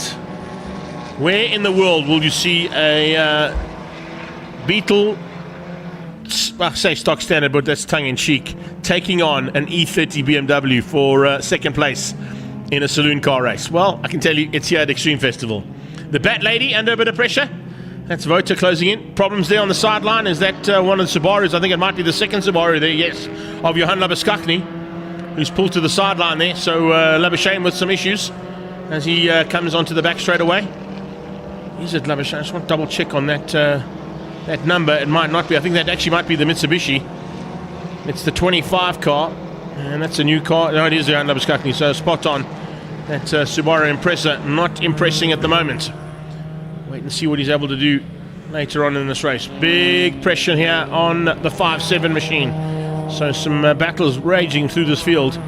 And if I'm not mistaken, 57 will be Henry van Vletter, Batman, back in action. Great to see both him and the Bat Lady in their Golf 1s, fighting hard as always in 111 Sports and Saloons. Big dive on the inside there. Looks like Iceland might have moved down one position and lost out there ever so slightly. So big fights through the field and in the little packs that have started to form up on track. A couple of the cars on track there, of course, have already been on the circuit earlier on this year at Passion for Speed Festival. I see a couple of the Hondas that are involved in the Young Timer series that are now part and parcel of the 111 category as well. So cars that can be driven in two types of racing and two formats of racing are always a nice thing to have in your stable. Mel Spur continues to lead things out in Class A as well as Class X, and she's closing down on the back end of Troy Murray. So Troy's now under a bit of pressure there from Mel in a new car. She mentioned the fact that it's a completely different animal and arguably possibly one of the strongest cars she's ever driven. She's got Poseidon not too far behind her, and Lucas will be looking and thinking to herself, well, if that's where Mel's going to be, she might be able to put in the kind of lap times that may move her up into chances of being out of 111, but at this stage her times are not showing that. 12.4s are her best times. Remember, if it's a 1 minute 11 or less, that means you break out in 111s. A 1 minute 08 or less and you break out of the GT class. Currently we've got 109s, 111s and 110s from the top three in the GT category, so they're all safe. But the 109.0 from George Economides has pulled him that gap over Davy Olivier. Olivier about a couple of hundredths of a second ahead of the Beetle now of Louis Cluty. We go back to this little fight further back in the pack there, as we saw earlier on there. Craig Priestley starting to put the pressure onto the back end there of Stringer. So it looks like Trevor Stringer's got his car sorted out now and is on track. And then, that was quite a nice shot. Old school versus new school there. Golf's in full flight through turn 4. Big move from Priestley, moves up. So he's gone slightly higher up in that pack, getting through on the Honda of Mike O'Sullivan, I think that is, with the green bumpers. And then Stringer behind him. Robin Clark not too far behind that one. And Rob Clark, of course, fighting for honours there in Class D with Stinger. So has to try and get a little bit higher up than what he is right now. That's kind of how they fight in this mid-pack. Always nice to see that. Don't get a lot of those on track anymore, but a full-flighted and race-prepped Volkswagen Jetta is also not a bad car to have as a part of your arsenal in your racing stable. All problems here for Archer. He pulls off the track and heads straight to the exit point. So it looks like that ACD Valcom Honda not firing like he wants it to, or possibly some issues. Maybe all that smoke has come from that car, so good possibilities that Archer could have caused some issues there and got off track before the fluids that could potentially ruin everybody else's day came out of that car. So good move there from Leonard Archer. Get out of harm's way. Change up for second though. That stock standard Beetle has gone to second. That's right, Louis Cluty. And he now leads things out in terms of the battle to close down on Economides. But with Economides' skills through traffic like we're seeing right now, he is arguably like the hot knife through butter. His ability to get through slower traffic in that Martini Racing coloured Wealth Avenue Golf of his has always been remarkable. And blue flags waving now as Cluty comes up on the battle there between the Porsche 924 and the rest of that pack of Class D and C competitors. That 924, of course, is Marius Malherbe, and he's just ahead there of Visser in the Jetta. Ooh, spinner! Was that Davy? I think that possibly was Davy who spun out there. No, see him just in the background, but definitely a spinner up at turn 5. And it looks like there might have been an issue there with one of the cars coming through. So this is a 10-lapper. We have completed 7 of them, 3 to go. Economides leads out over Louis Cluty and Davy Olivier. Troy Murray still there in 4th place. Mel Spur in 5. But I don't think it's too far away from Mel Spur closing things down.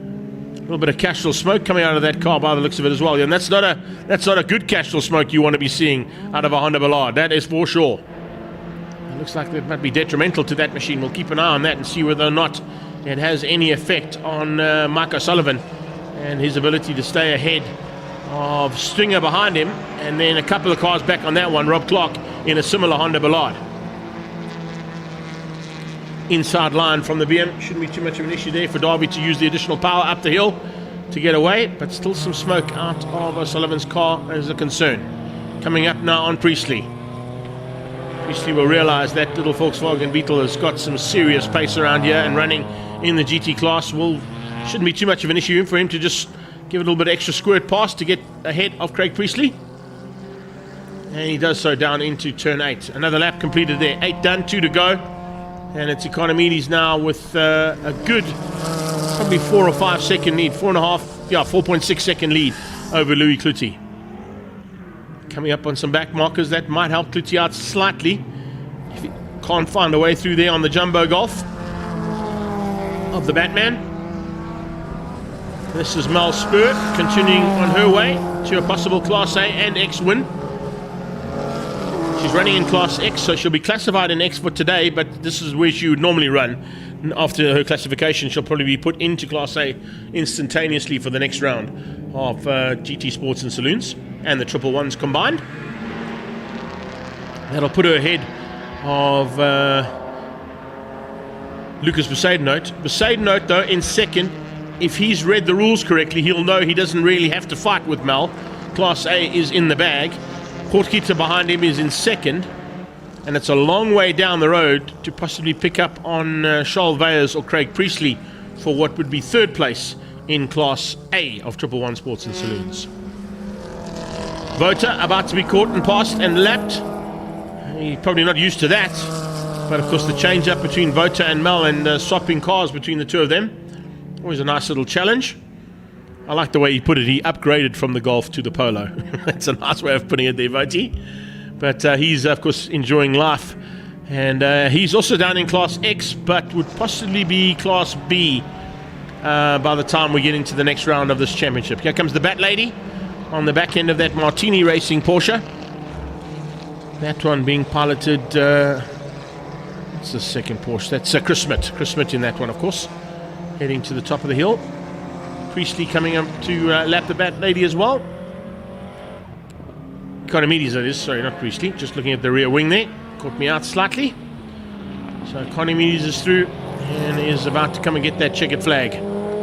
As he heads down the hill, he'll probably let Smith go. Or will he maybe make it Martini Racing 1-2 across the line? This is possibly what he wants to do here. Not a bad run here.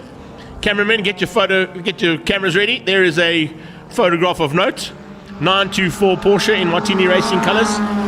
Followed across the line there, but eventually had to slow down because, of course, he was passed on the line by the eventual winner of the first heat of Triple One GT Sports and Saloons, George Economides, in the Martini Racing coloured Wealth Avenue Golf 1.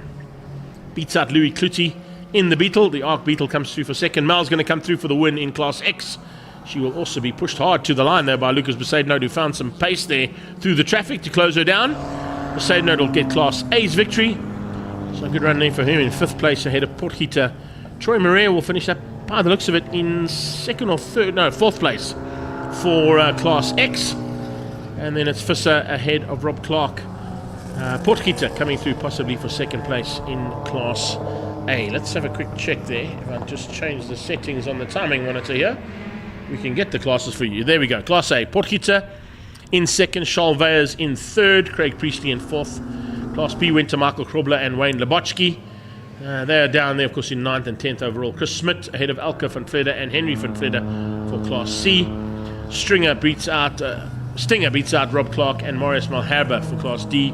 And it's George Economides, as we saw, taking the win over Louis Cloutier, Davy Olivier and Troy Murray. Nice run there from our GT Sports and Saloons and Triple Ones, as they will get ready to go to action later on with a combination of the Super Hatch category for race 2 later this afternoon. Up next we go into Paybar Volkswagen Challenge Class B race 1. We'll be back shortly here from Zwartkops International World of Motoring.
Payball Volkswagen Challenge is our next heat of the day. It's their first heat of the weekend as well.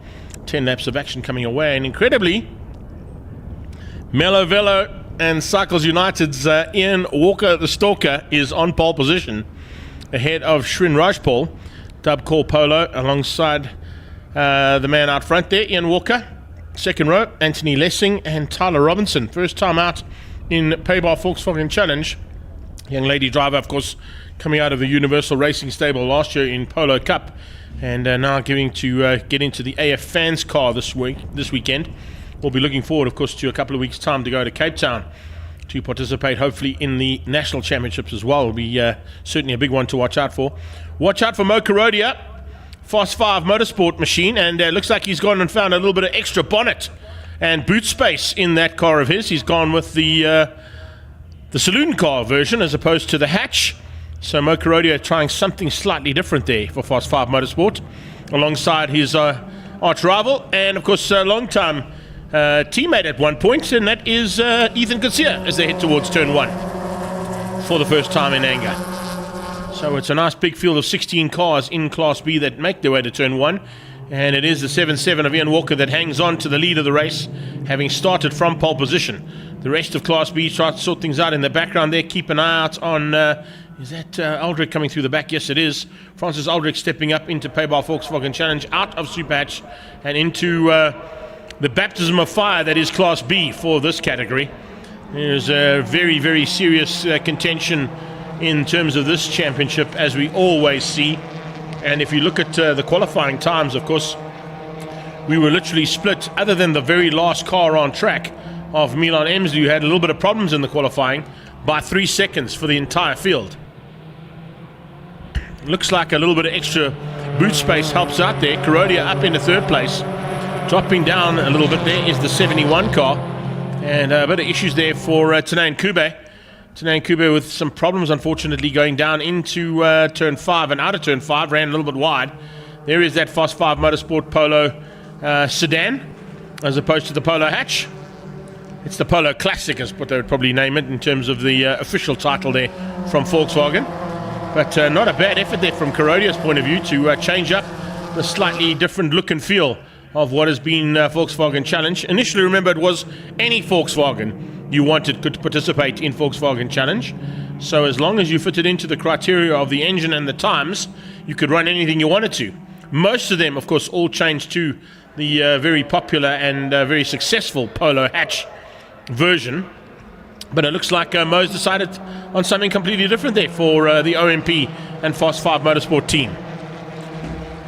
51 is Stuart Mack. We saw his brother Alex, older brother, of course, here on international holiday. And what a way to have an international holiday and get a chance to jump into Heinz Bezet's car and have some fun in the Super Hatch class earlier on today. They come through to complete this first lap in anger. Of course, it's a 10-lapper for them as well. So 9 more still to go. Watching in that mid-pack, Jacques starting to fight it out with Van Sale. They've opened up a little bit of a margin over, looks like Charisse Piazzamusso and Tyler Robinson, our two lady drivers. They'll be looking to sort of try and win out the battle there between the two of them. At this stage, it looks like it possibly is Tyler Robinson who's winning that one out. She's ahead of her former teammate in Ethan Kutsia. She's up to 5th place overall, is young Tyler Robinson, so not a bad effort there from the young lady driver. Ahead of Stuart Mack. Mack, of course, in the usual machinery, but this time out not in the Class X car he drove for the entire last year in terms of development on that Volkswagen Polo 1 litre that they now run as the development series for the Volkswagen Polo Cup. So Mack back in his original car and pushing hard. 58 right on his tail there, that is Ethan Kutsia. He, of course, also based here at Zwartkops for JLT Racing, and a bit of pressure coming onto the back end of Kutsia there from Piazzamusso. Charisse Piazzamusso running in the hot 1027 colours again this year. Great to see them continuing the support there for the lady driver. And now that lady driver is putting the pressure onto the back end of Ethan Kutsia. She's got her own pressure coming from Jacques and Van Sale. They're locked in about a 5-way fight there for what would be 6th place on track as they come down to complete lap number 2 of 10.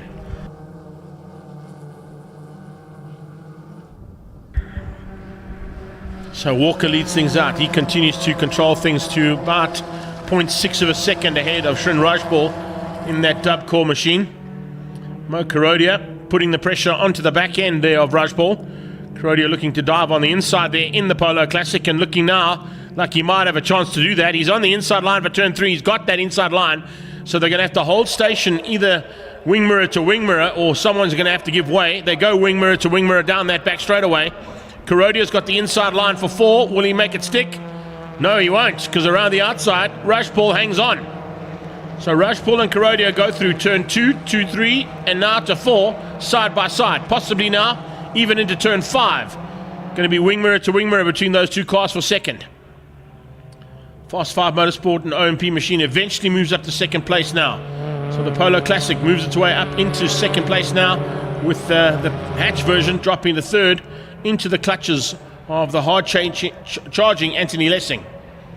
Lessing, we saw, had some spectacular outings in his first time in Polos in 2023, and certainly is a man to watch out for in his saloon car racing career as he now gets into the thick of it. But getting the job done at the front end is our man from Cycles United and Melavelo, and he's doing it all right to control now a 1.7 second lead. So he's opened up about a second there on that lap due to the fight that's happening between Karodia and Rajpal for second. They slowed each other down enough to allow a little bit more space there between themselves and the leader. Battle of the ones there, 71 and 11, fighting for honours. Bit further back, as you can see there, De Beer and Nkube. Adrian De Beer hanging on for 11th, and Nkube in 12th place. Martin De Beer just behind that in 13, with Aldrich and Campbell just behind them. Now we watch as they come down into turn 4. We see Nkube have a chance. No, he doesn't have a dive this time. Let's keep an eye on a little bit further back on that one. Is that a chance here for Ross Campbell maybe to change things up? So 168, Aldrich hangs on. Campbell's on his inside, looking for a way through. And speaking of the big way through, it's second place that's putting the pressure, or feeling the pressure from the third place car. As you can see, Mo Karodia is just enjoying his first win that he had only a couple of months ago. And with that, confidence is just building every single time he climbs behind the wheel of a car. And particularly when he gets behind the wheel of a new car. You kind of think you'd still need a little bit of development on this machine, but it looks like whatever they've done down at Fast 5 Motorsport, they've got it sorted. So a nice run here from Mo Karodia so far, but slowly but surely, that Sea-Soul machine of Anthony Lessing is also becoming a bit of a threat there to that battle for second. You can see in the background as well, entertainment provided all around the circuit, with our kart circuit opened up at the bottom end of the track for the public to go and enjoy themselves and have a bit of run. Down into turn 2, somebody's gone off. Is it Aldrich? Maybe a little touch there between Aldrich and looks like at the back end also problems for one of the cars putting to the sideline there. Didn't quite pick up on the number of that machine. It might have been Martin De Beer. So Martin De Beer possibly having some problems there with Aldrich as they went into turn 2. Certainly some damage there on Aldrich's car. The 186 machine, as you can see, they're slowing as he goes around turn 4, and maybe with a bit of body rub on the tyres. These tyres, of course, also provided by Dunlop. We've chatted earlier on as to the amount of effort they're putting in motorsport in South Africa. And another lap completed. It's the halfway stage reached, or just over the halfway stage reached now, with Walker out front. Karodia second. Rajpal still in the 3 spot. Lessing still in 4. 5th place, it's still Tyler Robinson in the AF Fans car. And then Stuart Mack ahead of Ethan Kutsia and Charisse Piazzamusa. Mack and Ethan Kutsia in a bit of a fight there. Lessing, Robinson, Mack and Kutsia very evenly matched. Back of the pack here, this is Ross Campbell. He survived the touch between these two competitors that were there with him earlier on. Mid-pack heads through turn 4. Back end of the field heading to 4 right now. Once again keeping an eye on this little one. The 11 car there of Adrian De Beer, still in the fight there with Tanay Nkube. And Tanay Nkube now trying to close that gap down. Let's go further up the field. Ethan Kutsia looks like he's got through on Mack. He has. So Ethan Kutsia through on Mack. Piazzamusa hasn't been able to do the same thing. She's got Jacques Hayes right on her tail as they come down to the breaking point for turn 8. She puts her wheel just slightly left to prevent an overtake there from Jacques Hayes if he had a look, but hasn't quite got close enough to have a go at Stuart Mack herself. So, bit of a fight on here. And as you can see, that fight is for 6th place on the circuit. Kutsia's up to 6th.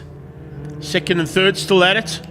Still no way around. In fact, as I say that, it's now 1st and 2nd. So all of a sudden, the Cycles United Melavella and Garmin car has been caught by the Fast 5 Motorsport Polo Classic. If that Polo Classic wins today, as I say that, there's a bit of a problem for Francois Van Zyl. Unfortunately, going right off in turn 2 and into the barrier. That's not where he wanted to end up, that's for sure. A bit of a pity there to lose him if he does have to go into the slip road. And I think he might be just worried about some damage. So does he make his way into slip road? Yes, he does. Out of harm's way and out of race 1 there for Francois Van Zyl. But as I was about to say, if Mo Karodia can get to the front of this field and win, what are the chances that we see a couple more Polo Classics making their way back into this very hotly contested Class B field? It'll be interesting.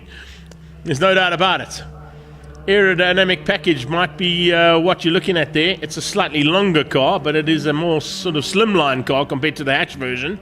And right now, it's putting pressure onto a man who's looking for his first win of the season. Mo had a win last year. He wants another one. Can he try and find a way through? Let's see what happens here as he comes into turn 2. Goes slightly higher and wider out of that drop down and off camber corner at turn 2, trying to slingshot his way past. You can see on the side there it is Martin de Beer getting confirmation of that red car parked on the sideline. Now, can Walker keep him out? He's got a lap and a half to try and do that as they head up into turn 4. Karodia sliding through turn 4. You can see a little bit of understeer on that car as he went into turn 4 because he was so late on the brakes. Had to try and catch it and got the power down using those front wheel drives to try and get the power up the hill. There you go. The Cycles United man is under big pressure. Walker soaking it up for now with a lap and 2 corners to go. So it's Fast 5 Motorsport, Fast 5 Raceway and Cycles United going at it. Well, we've got Garmin on the back of that car. I wonder if they're going to follow the Garmin instructions and hopefully stay ahead. Walker's Garmin's probably telling him, saying, in 400 meters, turn left. Hopefully he does that.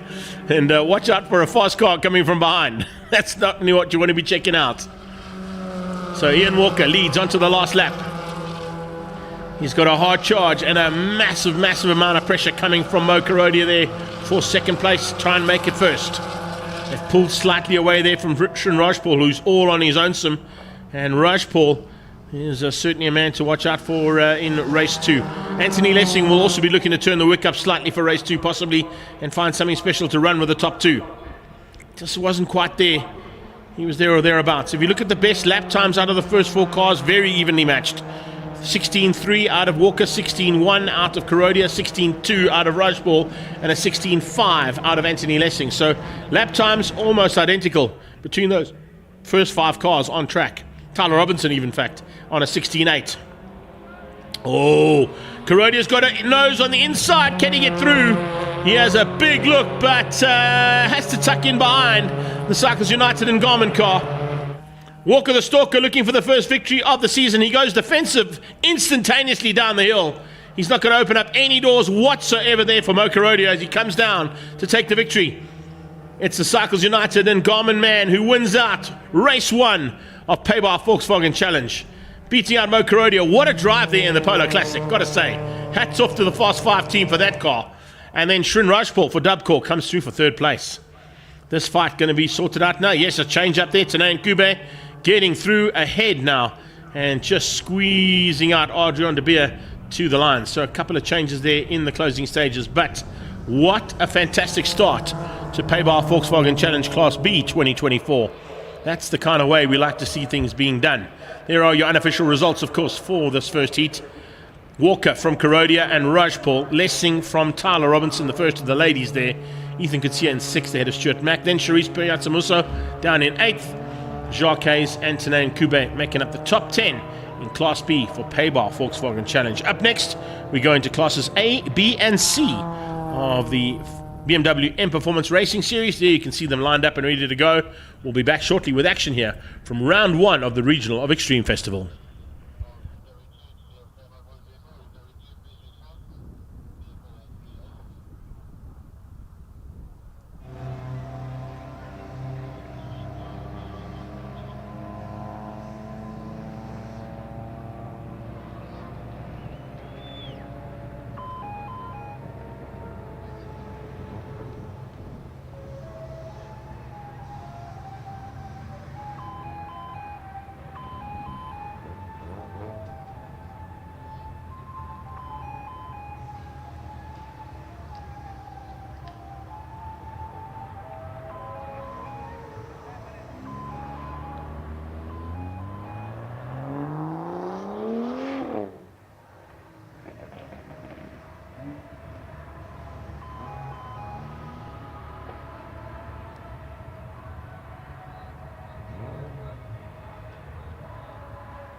Next up, BMW M Performance Parts Race Series. Boy, oh boy, these guys always give it hell out on the track. Gary Martin's Class C, probably the most competitive class actually. Hey? Class B and C normally, hey? Yeah, no, definitely. How's it been going this weekend?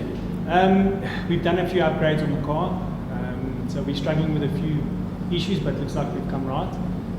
So let's see what happens. Well, good luck to you. Paolo, your son's driving this time around. Just tell us about that. Yeah, it's his second race. So his first race was in January, and he's in Class D with the 330 coupe, and he's having a ball. And it's just lovely to be at the races with my son. I don't think you could do anything better than that, frankly. Yeah, it's fantastic. Are you feeling more nervous than him at the moment? No, the nerves are fine. It's a lovely car to drive, and he seems to be quite sensible. So let's have the chat after this race. Yeah, we'll talk to you afterwards.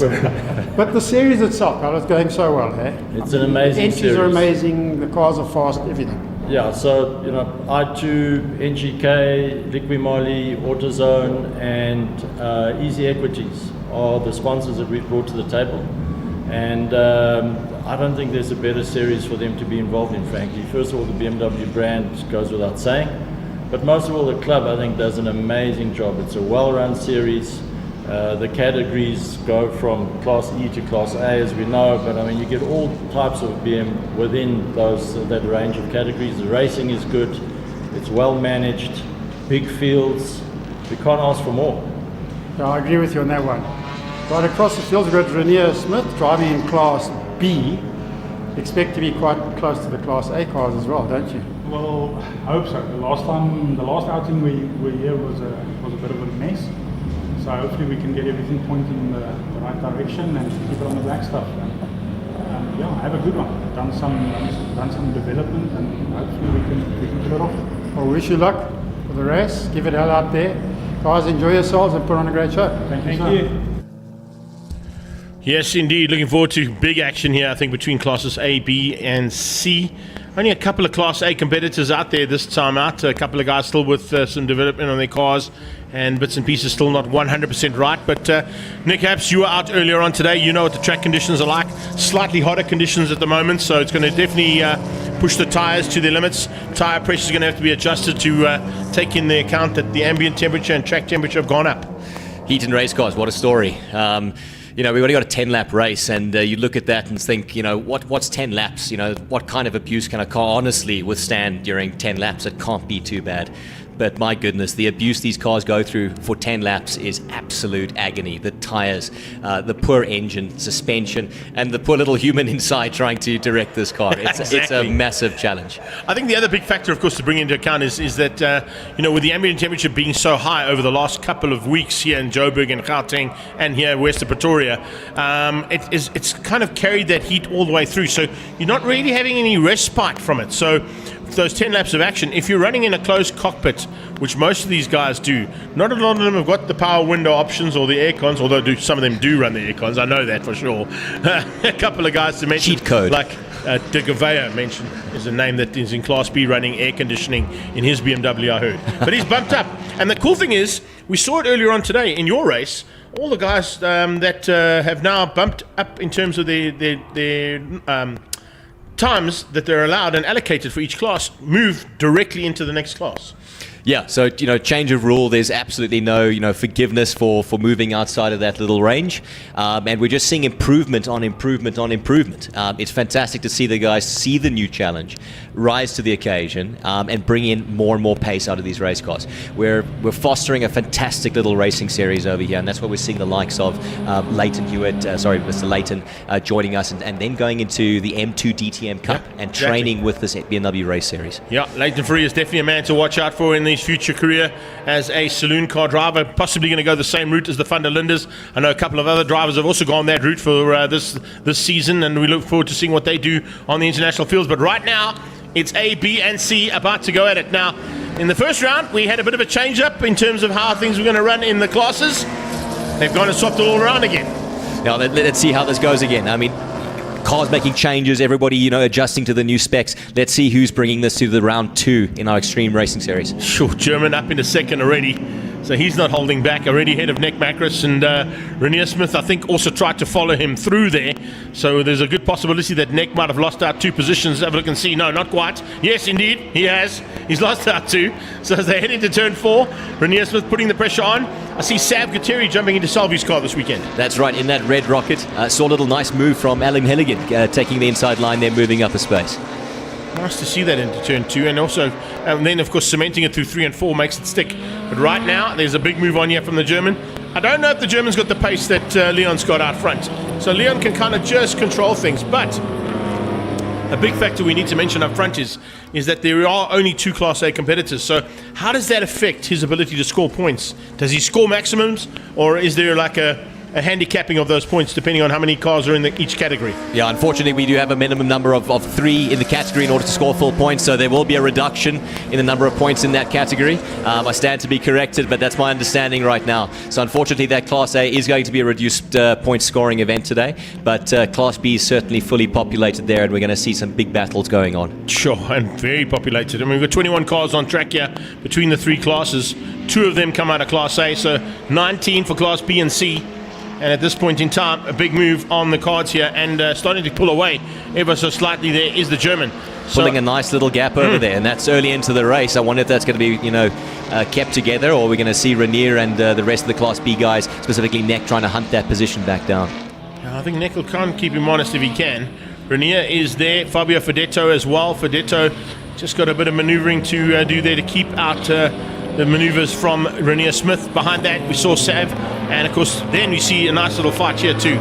Super, always see Oz, Benny, Hein, and maybe even Jaco Storm Senior. I mean, he's a little bit ahead at the moment, but it's a 4-way fight. We've got the Class C guys really following nice and closely over here. So we've got Benny Lake leading that crew over there, Hein van der Merwe right behind him, and they're right behind that Class B battle. So I wonder if we're going to see some tangling between Class B, Oz Bagioni and Jaco Storm, and whether Benny and Hein are going to get involved there. Well, here they come. They're just behind this fight we're watching coming through turn 2. And as they come through turn 2 there, the red rock. Oh, there you go. You are just putting the commentator's curse on them there. I'm not going to say anything. That was all Nick, okay? Oh, one of the red cars getting sent by the wayside. I think that might have been Jaco. It looks like Jaco Storm's LTR race car over there. So it looks like he didn't go too far off. So I'm hoping he's going to be able to recover that, get back on track. Just in the background, no, that might have been Hilligan. So I think that might have been Hilligan's car that we saw in the background. We'll keep an eye on whether we get Storm back on track, but didn't quite go according to plan there for him. Now, as they come up to the top of the hill once again, here we go. Big pressure from Sav. Massive pressure onto the back end here. Looking for a way through there on Smith, but Smith soaking it up nicely. Renier's going to have to find a way to get past that Class A car over there. Fabio keeping him nice and honest over there, but if he doesn't get past, Sav is going to look for some moves to get past him. And Sav's not an easy man to have behind you. That I can tell you. And, he's got a couple of laps under his belt. The man knows how to race. And I think he's actually got the ability to sort of do adjustments to the car while he's driving. That's the kind of driver he is. One hand on the laptop, one hand on the steering wheel. Exactly, yeah. Just turn that up a little bit, enter. Kind of what we have to do in the studio here. People can see what we have to do in the studio to try and keep timing monitors and cell phones and laptops and iPads going so you can bring the commentary we do. Yeah, it's fun. And just there on our screen, we had Reynard Miller. So Reynard almost won the championship last year, beaten by Leon Loubser. He's in his new E36 M3 Turbo, and he's chasing down, I believe, at Class C over there, doing very nicely. So he was behind Gary Martins in that incredible diesel-powered M2 race car. Now, you said you were looking forward to seeing what Gary Martins could do in that diesel-powered car. He's had like 1.5 seasons to develop that car and make sure that it does the job. It certainly looks like it's performing well. It's one of the only, I think, possibly even the only diesel car racing in South Africa at the moment. I think that's right. I mean, this is not the only racing that Gary's doing. So Gary's at the hill climb events, and he's really putting the portfolio into that M2 race car. So with that 50D racing motor, I think this is possibly his best qualifying to date, and he's keeping it together over here. So incredible performance from that diesel race car, and what a privilege to see that on the racetrack right now. Yeah, lovely. But the big black smoke's always the one that all of the tree huggers go, hang on a second, that ain't right. But needless to say, it is a fantastic battle. Further back there, Cochrane getting involved in a bit of a fight of his own there too, which is good to see. and it's a very good fight, in fact, because we've got about 4 or 5 cars involved in that. Just ahead is Jonesy. Mark Jones, of course, concentrating on BMW M Performance Racing Series this season, not having to worry about Gazoo Racing, so he can put his full attention into the M Performance Racing Series. Look at that Class C dogfight. I mean, this is deja vu. We talk about it every single time, but incredible racing. We've got 5 cars there, probably split by half a second. Yeah. That's Varish Ganpath looking on the inside now, outside of Nick Fisher, and they're being led by Mark Jones over there. We see Troy's probably going to make a move now onto Naidu's car there, but this little 5-car dogfight, incredible racing here. Troy on the inside. Great move there from He Troy. makes the move stick. And there goes Nick down the inside, and he's going to make it 2 positions past Anant there. I think And Anant is got Varish caught gonna- out. is Varish gonna Varish going to catch go up around his there? outside, yes. There may be a bit of a problem there, I think. Yeah, definitely. There we go. Just running out of some steam there was Anant Naidu. So he's pulling in the pit lane. Big pity to lose him, because it was, as you said, a 5-way fight. Turns into a 4-way fight now. Led out at the moment by Mark Jones, but let's see what Jonesy can do to keep out Cochrane. Fisher, of course, the man who had the number 1 plate, now back to his original 28 number. And looking to try and maybe get back at that one. He's going to score maximum points because of the size of the field that's down in Class C. So he wants to try and be up as high as possible, and it looks like Gunpath wants by on him. Right, I mean, this Class C battle, he's unfortunately put himself really deep into the firing pan, and we're seeing right now that the depth of this Class C battle is incredible. So we've got Benny Late leading the charge up there, just behind Oz Baggioni, with Hind hot on his heels. But what an incredible little battle here with these 4 cars. Let's see if we can see more action from them now. Now, if we just go and look and see how things are going, it's Benny Late, Hein van der Merwe, Gary Martins and Reinhard Miller, with Nick Naidu and Alan Hilligen. That's your top 5 there. That, of course, is how it stands in Class C. If we go to Class B, it's Andreas Meyer, as we said. Andreas Meyer is the man to catch the German ahead of Nick Macris and Rainier Smith. And, of course, all on his own, some right out front there, Leon Loubser. So no worries really for Leon Loubser. But have a look at the times, dude. 106.8 coming out of Andreas Meyer. Is that a concern? That are some hot times at the moment. So Nick only seeing 107.3. How's he going to manage it right now? But I mean, we're at lap 6 of 10 right now. So we're just over halfway. There's still a lot to happen, and there's a lot of management that's going to have to go into the rest of the race. Yeah, as you see things there as well, heating up. Hein van der Merwe getting down to a 109.74. So that's a decent lap time as well, coming out of the man in second place, trying to close that gap down there on Late. There you can see the man leading out Class C at this stage, Benny Late. Hein van der Merwe, Gary Martins, Reinhard Miller.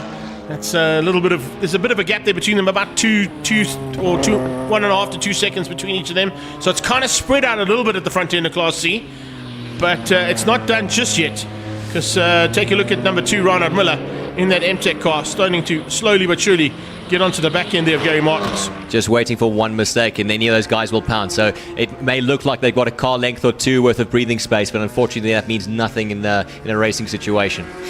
Gary Martins unfortunately has to go and find a bit of extra money as well, because diesel's more expensive than petrol right now. Just makes racing just that much more expensive, but you know, to have that 007 style smoke screen, I'd take that advantage. Oh yeah, for sure. Listen, the other big factor, of course, here, with all the sponsors behind this series, and I mean, I know Paolo mentioned all of them up front in the show, they've stuck with the series. So it's showing that the growth of the series is definitely on the cards. We're expecting a good possibility of a 50-strong or maybe even stronger field at Kyalami.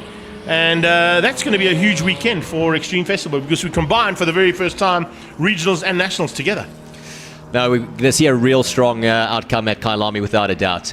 You know, every time we see the kind of entries for a Zwartkops event like this, and we're pulling a 50-plus registration of cars, it's incredible. So can you imagine what kind of number of cars we're going to bring to Kyalami? So that's going to be a real feat. Really, you can't miss that race. Yeah, you definitely don't want to miss that one. Remember, guys, that is happening on the 11th to the 13th of April. It's the second round of the regionals. It's the second round of the nationals. And we go to the home of motorsport in South Africa, Kyalami Grand Prix Circuit, as we're heading down in towards the closing stages here for Leon Loubser. He's in the traffic, but I think with that fast developments BMW, he can take his time and spot the opportunities, not maybe risk anything too much, because he knows he's got quite a big advantage over Fabio, the only other Class A competitor out there, and I think he's about to start his final lap. There's our leader coming through there, and I see there's a really tight battle happening there between Varish and Mark Jones. Varish trying to put a move on the inside, Mark trying to get away with the blue flags being waved right now, but these are these big opportunities. You've got the leader coming through, and you have these small chances where if your opponent doesn't take the right line and maintains the pace. Oh, what's happened there? Troy Cochrane off in the sand. Is that corner 5? Yeah, top of the hill at turn 5 there, unfortunately, there for Troy Cochrane in the Arrow car. Arrow BMW parked on the sideline. I'm not quite sure if that was on his own or not. We'll have to wait and see and find out that. Maybe you can get information and bring it to us on the next one. But heading up to the top of the hill now for the last time. Yellow flags waving just to warn the drivers that there is a car stricken on the outside of turn 5. So Leon will know that. You've overtaken the car ahead of him. That was Fisher before he got to the yellow flag. So it won't be deemed as an overtake under yellow there. He'd already got that job done. But here we go. Lopesha down to the line, coming to the flag for the first victory of 2024. Starting his season basically where he ended it. Yeah, led the race really elegantly, maintained the pace, and he looks like he just got through the field with absolute class. This is exactly what we expect from our championship winner from last year, and a great win for him now in this second round. Good win here as well for Andreas. He's going to be happy with the performance of this car, particularly getting down to a 106.8. Remember the change up, we mentioned it at the first round at the Passion for Speed Festival. This is now a 2-litre turbo, correct? That's right. A 2-litre turbo, not the normally aspirated original engine that came out of that touring car, but needless to say that turbo engine and him are gelling well right now. 108 is his last lap, but a 106.8 is his fastest. He beats out Nick Macris, and is it going to be Renier to the line? Just. Renier beats out Sav Gutteri and Osbadgioni. Benny Late still going to be hanging on here for possibilities of Class C. Yeah, easily done in the end. He's pulled a decent enough margin. And I don't think Hein had an answer, although Hein was quickest in the heat. So if Hein can find that pace and keep it consistent, watch out in race number 2. Yeah, race 2, we've got that reverse grid. You've got to do it all over again. So winning over here, unfortunately, that's going to put you in position 5. So you'll start that race from the 5th position, and you're going to have to make your way through if you want to take those double honours and win both races. It just gives you a little bit more of a challenge, doesn't it? So there we have it. Leon Lopesha, Andreas Mayer and Nick Macris. That's your top 3 overall, but it's Lopesha ahead of Fabio Fedetto down in 5th place for Class A. Andreas Mayer beats out Macris and Rhea Smith for Class B. And we get down to Benny Late in 8th place, beating out Hein van der Merwe and Gary Martins for Class C. Once again, Nick, thanks so much for joining me in commentary, buddy. Good luck for the second race. And we'll see you for race 2 at the very end of the day. Last one. Awesome. Thanks, Greg. Awesome, see you later. Thank you. We'll be back shortly with action from Paybar Volkswagen Challenge Class A and C, heat number 2.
Halfway stage of today's race meeting is now done and dusted. We get into the second heats of the Extreme Festival Regional Round 1 here at Zwartkops, the International World of Motoring. And has anybody got what it takes to possibly go and spoil the day for a potential double victory for Captain Dick Chris Dale in the Blue Belt Posi Drive Volkswagen Polo? He was the man to beat in race 1, eventually ending up ahead of Luigi Ferro and Bevan Masters, with Wayne Masters beating out Dean Ross and Mike Barbaglia down in 6th place. Now, Mike B was initially up at the front end and was potentially looking for a chance to win the race. Didn't quite work out for him. Let's see if he can turn his luck around now as we get back into the race start procedures for the second heat. In Class C, of course, there was a big fight on between Michael Zafiro and Chris Tate. Chris Tate in the GoPro car led out from his rookie pole position for 8 of the 10 laps. Unfortunately made a small mistake out of turn 3 where he missed a gear and had to come back onto it. So as he likes to be known, Tiffer has now made his way into Volkswagen Challenge and into the heat of it big time in that Class C field. So it's a nice big field of Class C competitors compared to what we normally see. Let's see what's going to happen now as the lights are about to go out for the second time today. The final time for this category, Paybar Volkswagen Challenge Classes A and C combined. It's a separate start for Class A, and about 5 or 10 seconds later Class C will make their way down towards turn 1. Good start this time though from Wayne Masters. He goes alongside Luigi Ferro, trying to squeeze between Mike Barbaglia and his brother Wayne. We stand by for the start of Class C as they get underway as well. Off the line goes Philip Cruiser. He moves up into what is possibly a whole shot position down into turn 2. We're already into turn 2 with Class A though, and it is, by the looks of it, Ferro who might have squeezed through there for a potential outgunning of the man out front, Chris Dale. So inside line is Tate looking for a way through, but he's following Philip Cruiser through as they start things out here for race number 2. Wayne Masters up ahead, and Mike Barbaglia comes alongside him as they head towards the top of the hill, towards turn 5 and the AMG Driving Academy. It is Chris Dale who's late on the brakes, who dives on the inside and gets up the inside of Luigi Ferro. So Dale runs wide, Ferro under a bit of threat, but just hangs in there for second place. Class C, Dino Schmidt down in about 8th place at the moment as they head to the top of the hill. Tiffer Tate having a look for a chance now to squeeze through and maybe just outgun, by the looks of it, Andy Gossman. It's Cruiser from Zafiro, Gossman up into 4. Tate is in fact into 4th. It's Gossman into 3rd. So Gossman ahead of Tate.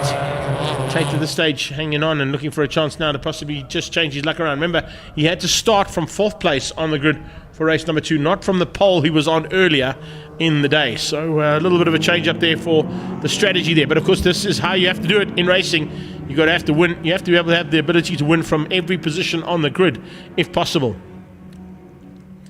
And they come onto that back straight away now. Dale from Ferro, Ferro from Masters, Wayne, that is, at the front. Then it's Barbaglia from Bevan, Masters there in 6th place.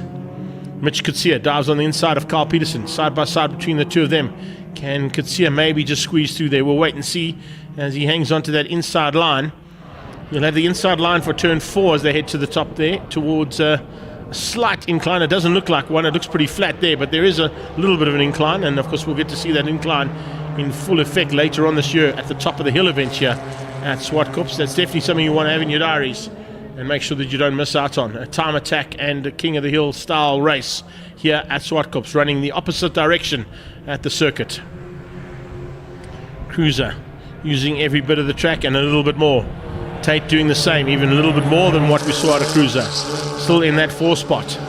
Ferro trying to close the gap down for Class A honours, but it's still the Dale car out front. So Blue Belt Posi Drive just ahead there of the Solo machine. That's the Eco Simply Solo car of Luigi Ferro. Barbaglia still in the 3 spot. And here is your top 5 into turn 1 for Class C. The Sure Risk machine of Zafiro looking for a way past, but can't find it just yet there. ATE Brakes car still out front. And hanging on for now is Philip Cruiser.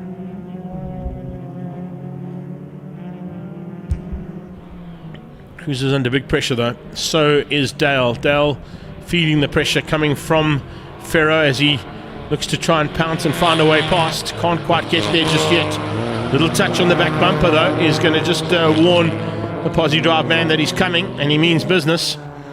The two Masters boys have now seen clear and got ahead of Mike Bobaglia, so they set their intentions to close things down now on Luigi Ferro, second of the Italians.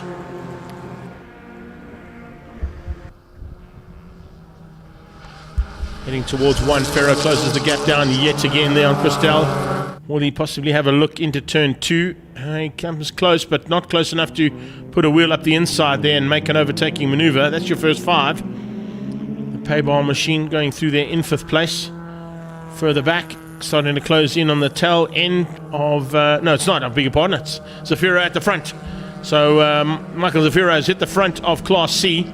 I thought it was one of the tail enders that they'd caught there because I saw Philip Cruz's car. But the red car of Michael Zafiro now leads out. Gossman under pressure from Tate.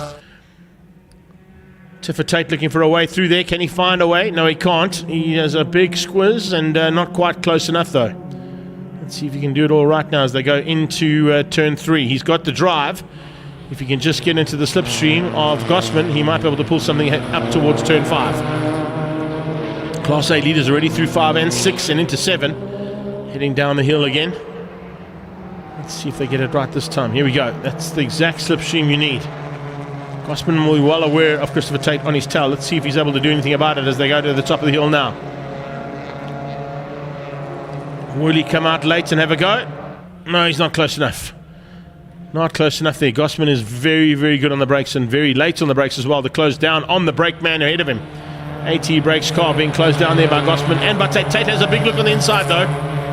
Puts a wheel just onto that B pillar, coming through turn number 6 and now through 7. He's showing that he has got some intentions of getting ahead of Gossman if something opens up and he can apply them. Masters into 4. And still no change up in that gap between themselves and Ferro in 3rd. Although we are also seeing Mike Bobaglia come back at both of the Masters boys as they fight it out now for potentially the top 5. Christel hanging on to the lead and doing so again as he did in the first one. A little bit wide there from the CPS warehouse car of Bevan Masters. Almost put a Dunlop onto the dirty stuff, but he managed to just get the rumble strip. Fortunately not to drop off on that one and pull some dirt onto the tyre as well as onto the circuit.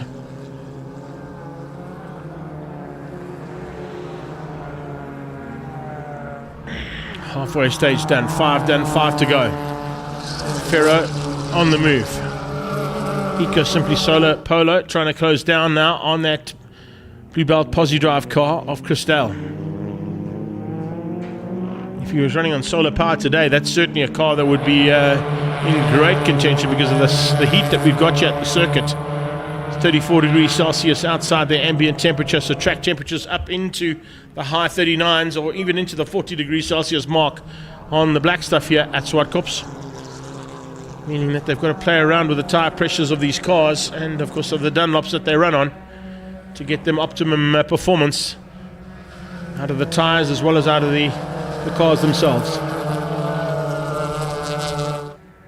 Gossman has been passed by Tate. Tate now putting pressure onto the back end of Cruiser, who just loops it out of turn 2. Oh, nowhere to go for Carl Peterson. He came out of turn 2 and there was a car in the way. He could not avoid Philip Cruiser, or maybe he didn't see him.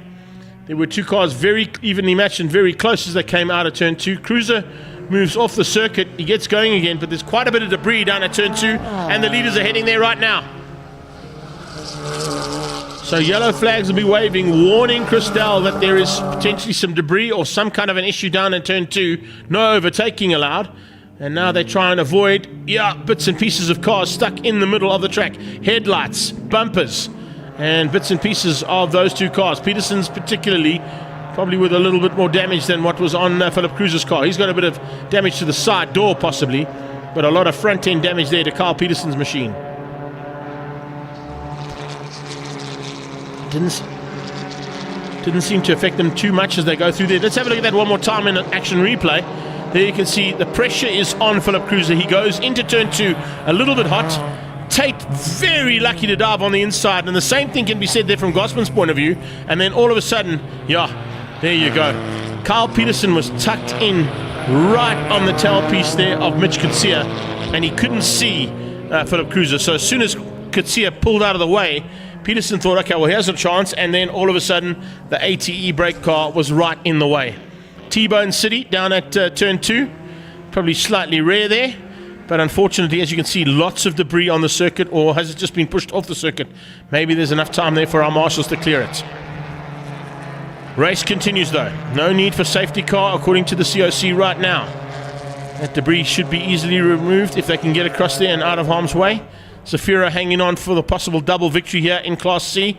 Chris Tate, what a debut here from the rookie driver coming out of karting. He's in second place after that narrow miss of the spinning car ahead of him. Gossman in third. They sit 6, 7 and 8 on track at the moment overall. So your first 5 cars are out of Class B. 6, 7, 8, 9 and 10 out of Class C. Tate is second in Class C, but down in... Sorry, Class A, I beg your pardon. Class A, I beg your pardon, not Class B. So Class A out front and Class C at the back. Here come the Class A competitors right now into the tail end of Class C. Down the hill comes Christelle on the inside of a bit of a fight at the back of the pack there. And that fight is, looks like it's Cody Peterson and Tyron Pillay. Dimitri Zafiro in there too. Dal shouldn't have too many issues getting through on them. A little bit of extra power on that car of his should allow him to squeeze through there on the slightly slower Class C competitors. He's through on Dimitri, coming up on the inside now to try and find a way through and get through there relatively unworried. But there's still a bit of debris, being driven over by a lot of cars. That's a concern, because some of that debris could be dangerous to potentially cause some issues with the tires and possibly some flat tires if you catch it at the wrong angle.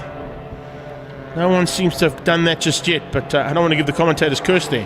What has happened with the traffic that Chris Dell's had to get through, it's slowed him down slightly, and it's allowed Luigi Ferro to get within 1 second of the car ahead of him. And probably a little bit less than that right now as they head to turn 5 again. So Dale, Ferro, Masters, and Barbaglia. And look at how Chris Dell is working. Oh, massive, massive understeer on that car into turn 5. So he is fighting hard to try and stay ahead of Luigi Ferro. He realizes that he's running out of time. There's 2 corners and a lap to go, and Luigi Ferro is right there with him. Ferro wants to take the second victory. Dale is not going to let him have it without a fight. But Dale is battling a little bit with some understeer on the front end of that car of his. So is it the pressure and the late braking that he's having to do to try and keep at the front end for a possible double win here? Mike Barbaglia down in 5th place. Thinking to himself, oh my goodness, what's happening? Here we go. Marshall's in the way there of the shot there. Apologies for that, guys. They don't realize that they're actually in the shot there of our camera 2. But you can hear Claudia shouting at them saying, please get out the way. We need the shot. Here we go. Onto the back straight come the 2 leaders, closing in on the back end of the 79 of Charles Anderson. Anderson possibly the last car to be overtaken before the checkered flag comes out. Anderson will realize the Foster cars are coming, probably just give way to them. He'll just hold his line. The Foster cars will find a way through with that blue flag waving. So is that enough time? I think it is. This time, not so much understeer. Better braking, better turn-in point there from Christelle. Much better driving there from the big guy. As he comes out of turn 6, he's got enough margin here to play with now to cruise to victory. And that's exactly what he's looking to do.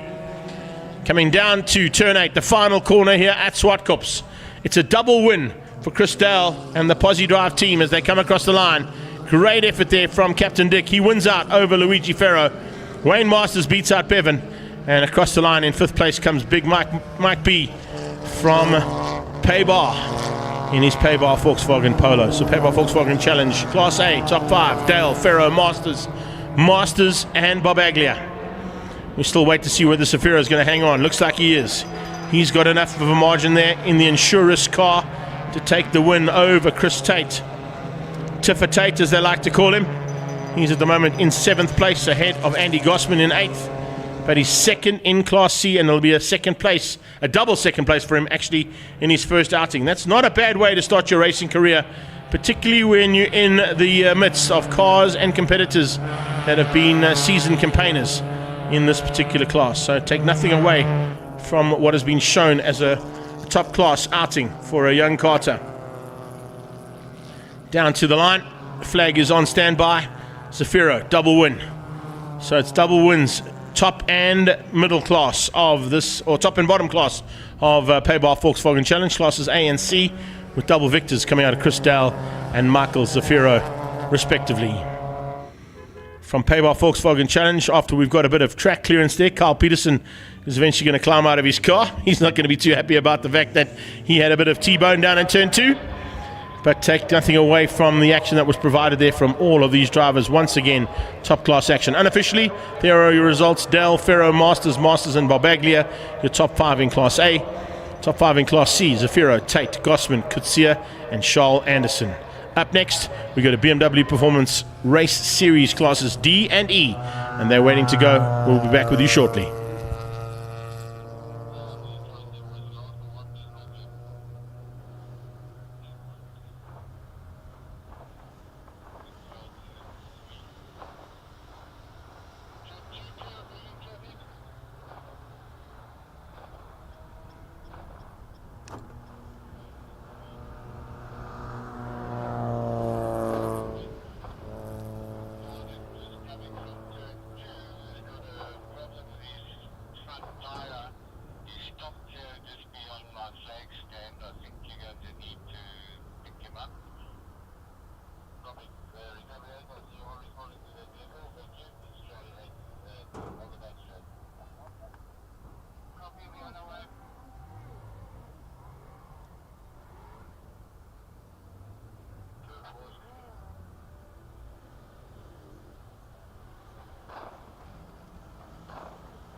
Moving along for the BMW M Performance Parts Race Series, we've got a couple of drivers joining us in our press conference today, and Craig Herbst, driving in Class D. How's it been going this weekend?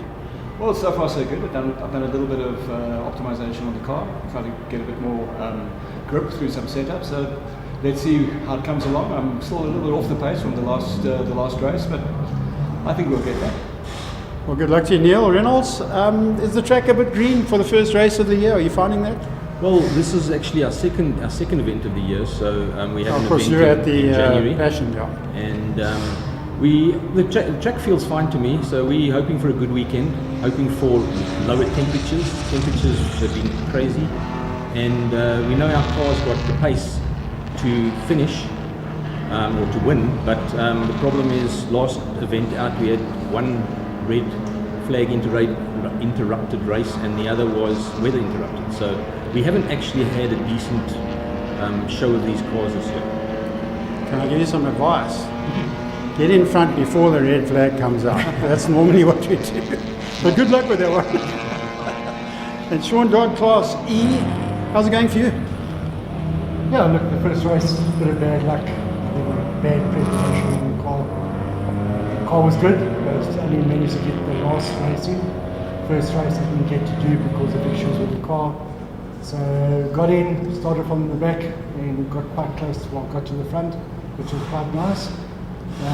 But then there was problems with the car, so I left that one alone and I brought my other one. So let's see if that one's going to be any better than this one. And we'll see. Car's good, car's strong. I've just got to get into it and start going. It's cool when you got a spare car, you know. Yeah, Formula One guys helps. don't even have that. Eh? It helps. Guys, good luck. Give it hell out there. We're going to enjoy it, I'm pretty sure. We certainly are going to enjoy it, Dave, particularly when I've got Bernard de Gavea alongside me for commentary for Class D and E's second race. Joanne was in here earlier on chatting, of course, mainly Dunlop, but I see there's the huge contingent of sponsors that have stuck with you, and a couple more coming to join the party too. Hi, Greg. Yeah, so on board this year, we've got additional sponsors, ZF and the associate sponsors, a whole group of them.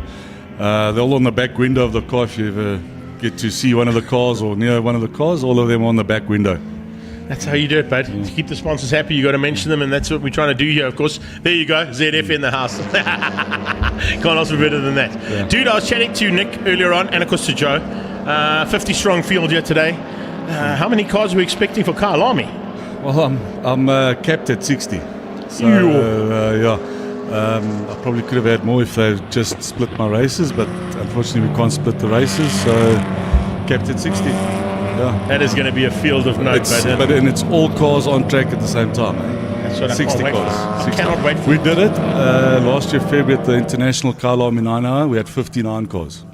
All right, so make sure that you do not miss that one. As I said, 11 to 13 April at Kyle Army Grand Prix Circuit. Lights about to go off. Here we go again for classes D and E. Now, we saw at the first start a bit of a change-up in the normal proceedings there. Yucca Storm found something pretty special and tried to get away from the field. Nico Herbst was there as well, pushing hard to try and get to the front end. But now with the reverse grid, it makes it a little bit more difficult. Yeah, so they're going to try to get through the top five. We only invert the top five of each class. We had two breakouts in D&E in the first race. I don't know if you noticed. I was told that, yes. Yeah, Yaku Storm Jr. He's now come and joined us in Class C, and Neil Reynolds also jumped into Class C. So, well done to those guys.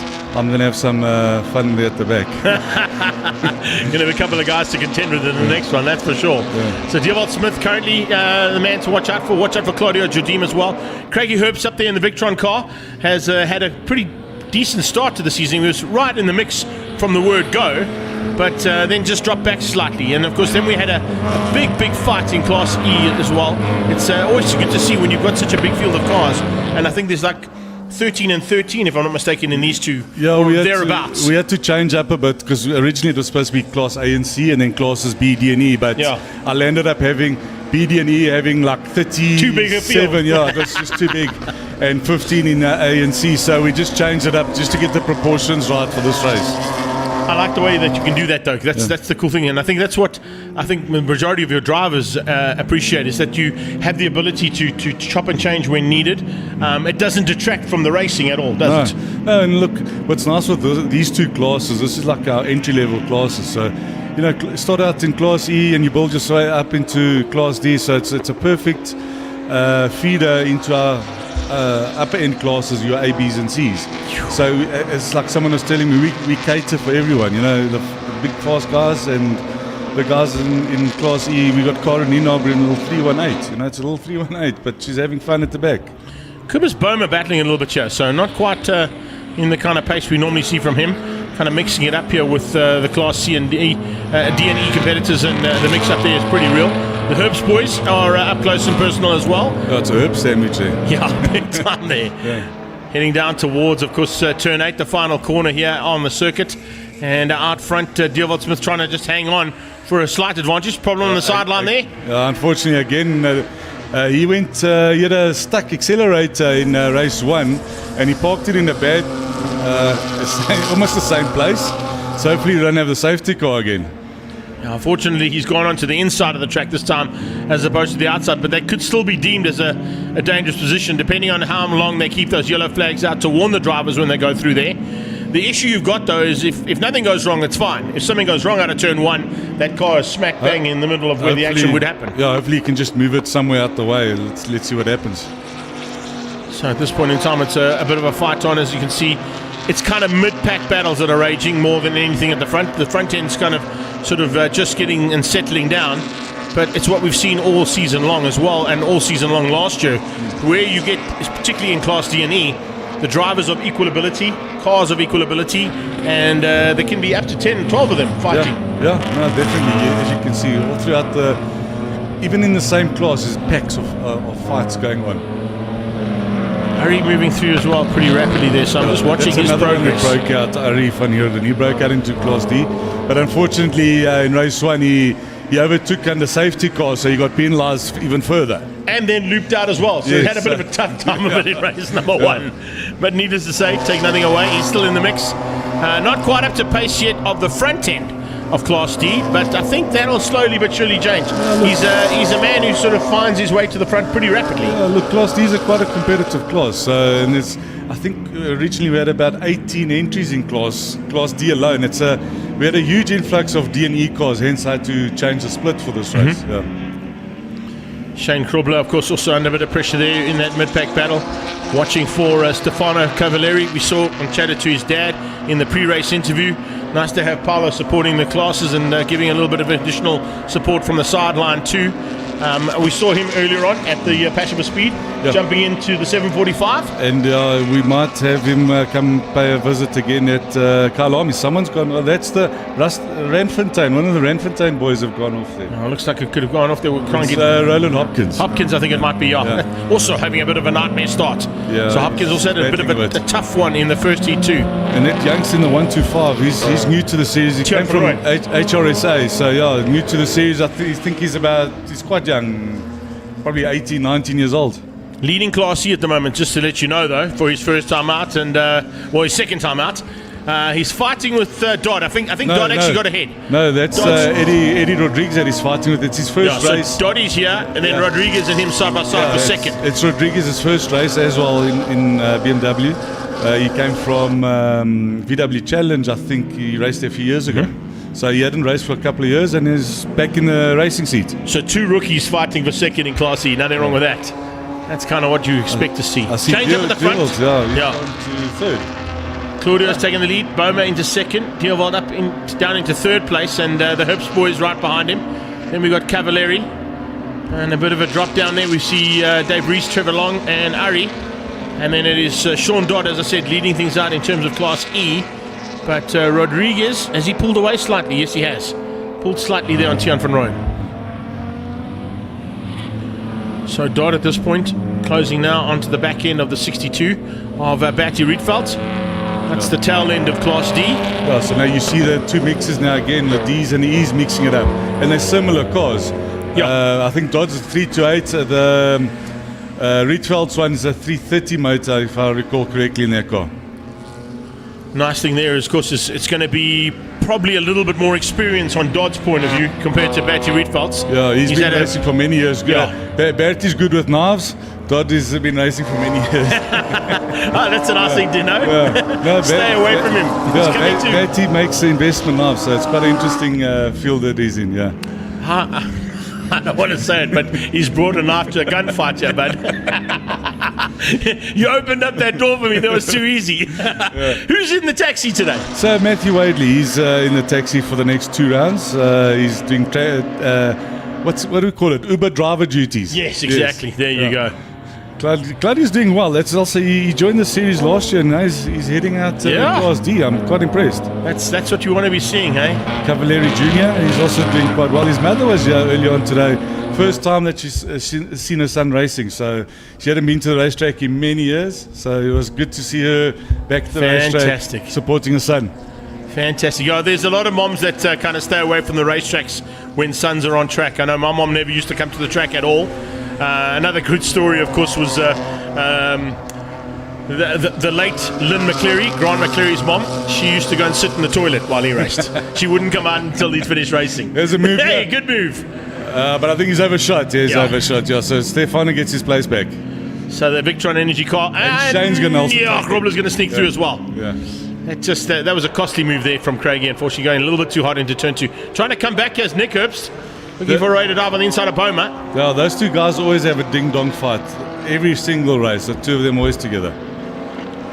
So Grobler now capitalises on a small mistake from that Victron Energy car of Craig Herbst. Behind that, Dierwald Smith and, of course, Dave Rees, Trevor Long, Ari van Heerden making up the top 10. Up to the top 10, first time out in Class D.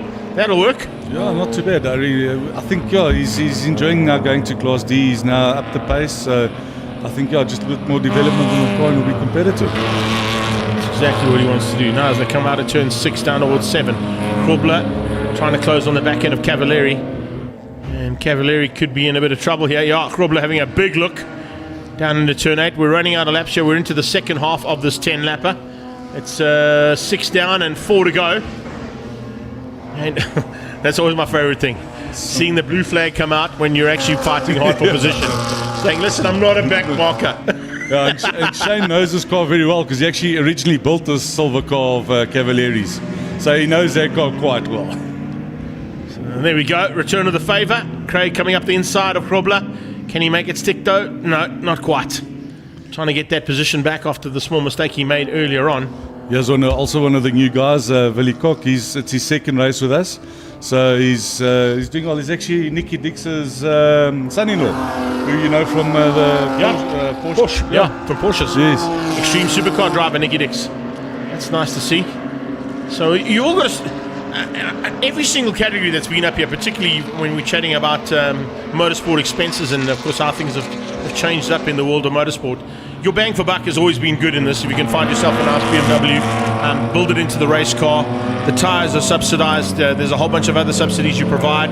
And the cool thing is that if you get into a category like this that's growing so big, the way you can learn from the faster drivers in front of you is pretty rapid, and that's exactly what we've seen in terms of Dodd, Rodriguez, Tian van Rooyen, first time out in 3rd place, first time out for our leader, looking good. Not just that, once you go to the higher class, you start following the guys in front of you, and you actually start becoming faster and faster. And that's how you build. You watch the line, you watch their braking points, exactly. And cost-wise, these D&E cars, they're not too bad to run. They're a lot cheaper than karting, for example. Let's not speak to Chris Tate and his dad about karting.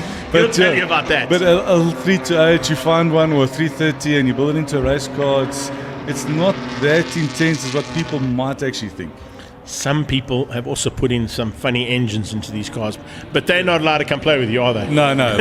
These have to be BMWs, but yes, you can turbocharge, you can do whatever you want to the motor, basically, as long as it's a BMW motor. There we go. So if you're looking to come and get involved, go and check out the BMW Car Club Gauteng or BMW M Performance Racing Series on social media.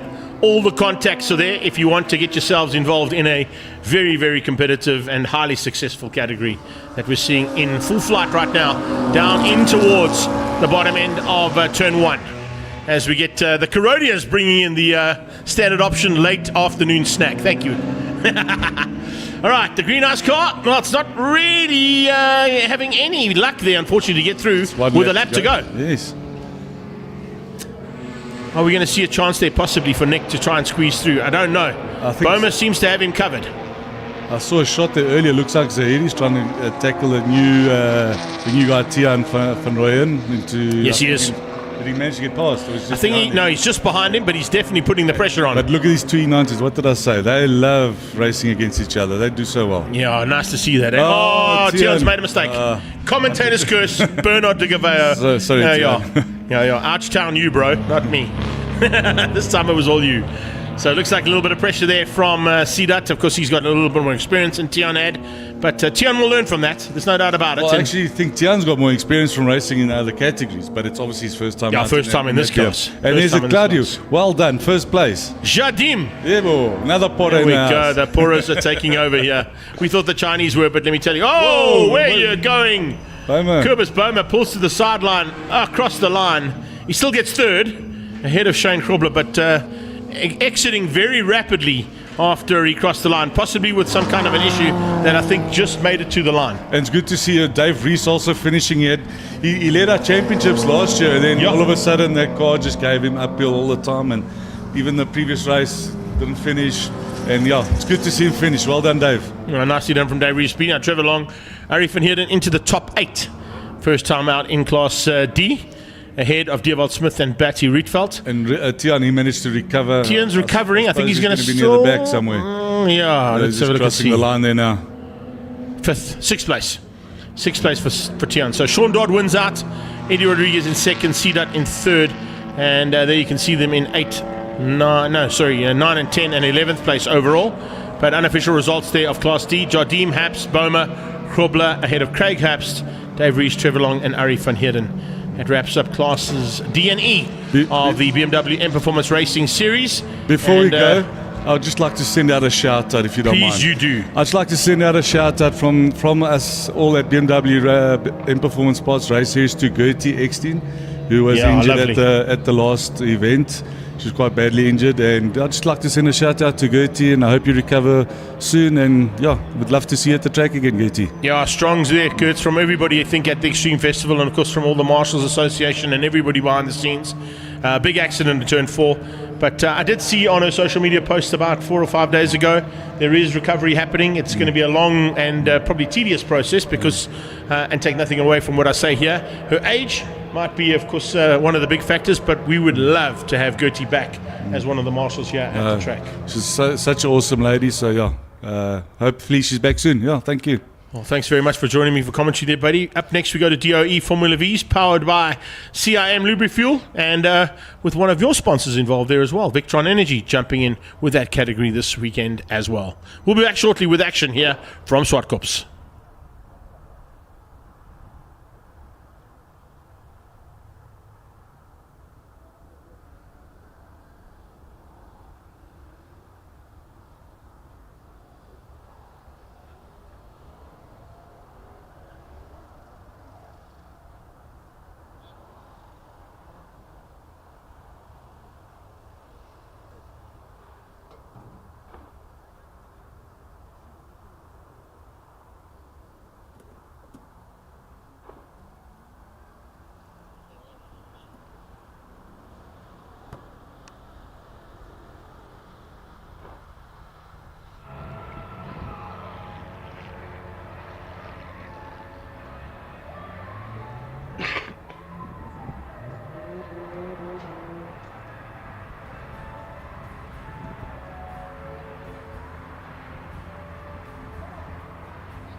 Next up, always one of the closest races on the day, the DOE Formula Vs, partnered by CIM Lubricants.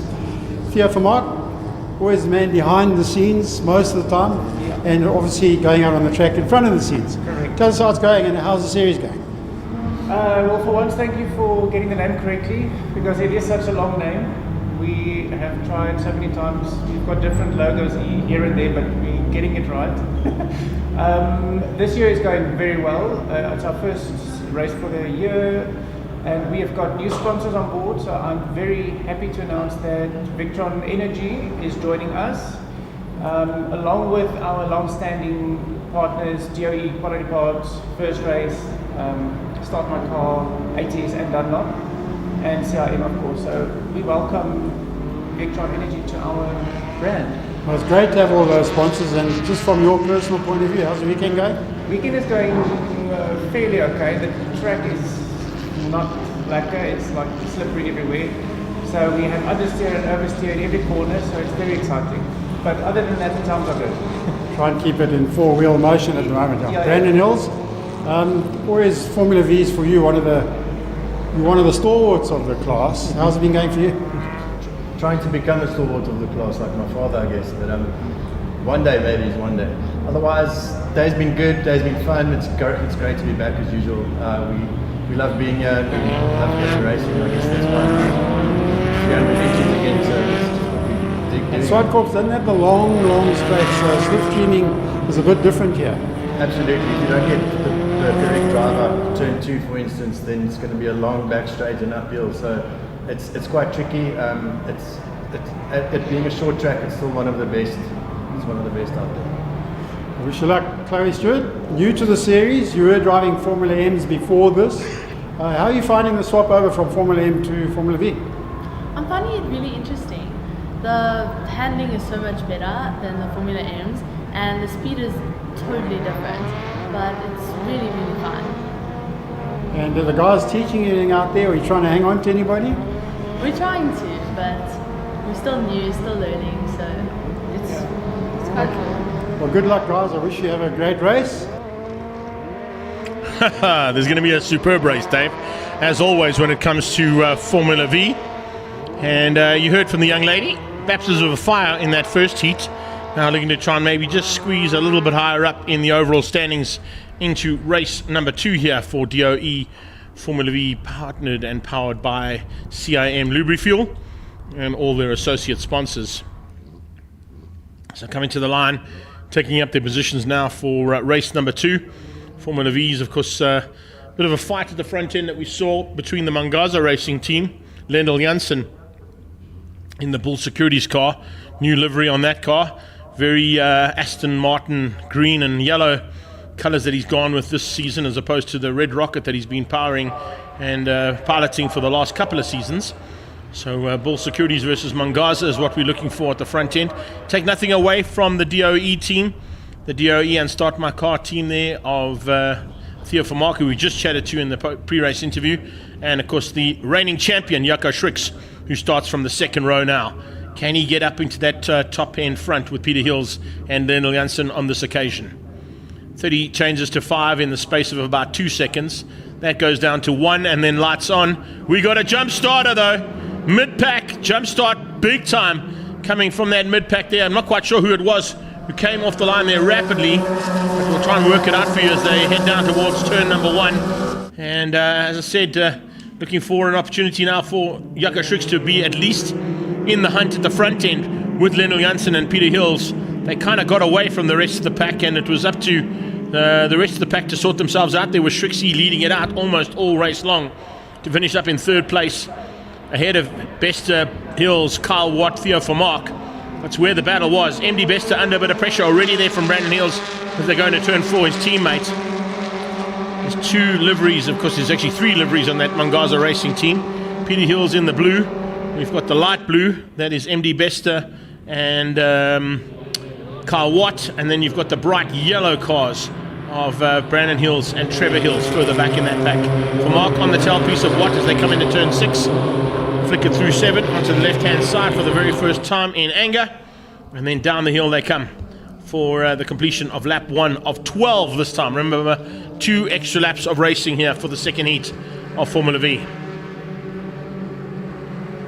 And that's how it stands, heading down towards turn 1 again after the first lap. MD under pressure there from Brandon Hills. Hills wants by.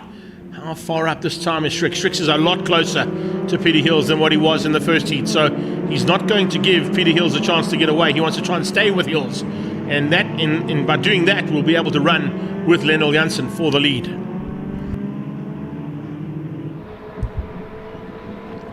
They head down towards turn 4 once again, top 3. But it looks like the top 2 are getting away from that third place of Jaco Strix. Marcel Bluchnout and then Roy Douglas. Trevor Hills leads out, or he was leading out earlier on the second pack. He's dropped to about third place in that second pack, so it's not quite going according to plan there. And then that's Helder Gavea, who's fighting with Blaine de Malon and Clinton Kane. Young Chloe Stewart right at the back of the pack again, but of course still learning the ropes in that car. You heard from her pre-race interview. It's completely different to the Formula M that she's used to driving, but it is fantastic to see that we have got her and another young male driver will be joining us in a very short period of time, as soon as he bridges the age gap that allows him to jump into a Formula V and come into this competitive field of racing. Heading down towards turn 2. Great start here from the top 2. Janssen from Hills, Strix in third. And at this point in time, doesn't look like there's an answer there to Jaco Strix, or from Jaco Strix to Peter Hills' pace for second. He's dropped down 1.2 seconds. Here's Hills on the attack. Hills has a big look at Lennel Janssen into turn 4. Janssen once again 10 sixes all the way through race number 1 in the low and mid 10s all the way through, and eventually I think he actually got down into the low 10s. There we go, change up, and first time at the front for Peter Hills. So Hills at the front of the race for the first time today, overtaking Lennel Janssen into turn 5. So we've got a new leader into race 2 with the third lap about to be completed. So third lap completed, it'll be 1/4 of the race done as they come into turn 8 and take the line. Over that line they go. We've got 3/4 of the race still to go, and it's Hills now leading out over Janssen. I wonder if Lennel Janssen allowed him through, just to give himself a little bit of breathing room, maybe take the pressure off himself a bit there. Can just apply the pressure a bit more. Very good possibility that as we're getting into this mid-pack, that Theo for Mark might have been the jump starter there. So I don't know if we've got to maybe get a slow-mo of that, Paulie, if you can find it. But it could possibly be Theo for Mark that is the man who jump started from that mid-pack. Sure. Very good possibility that it might be Theo, from my producer in my ear there saying that he might be the man who jump started. So that means Theo van Mark has got to get at least 30 seconds up the road from Marcel Bluchnout, Roy Douglas and Yannick Reiser. Right now, if it finished the way it is, he would probably finish in 12th place, just ahead of Trevor Hills if he got that 30-second penalty for the jump start. Little look on the inside there coming from Lennel Janssen, trying to get back at Peter Hills, who once again leads over the line and completes another lap in front of the race. It's only 0.2 of a second between the two of them, and another 0.7 of a second down to Strix in third.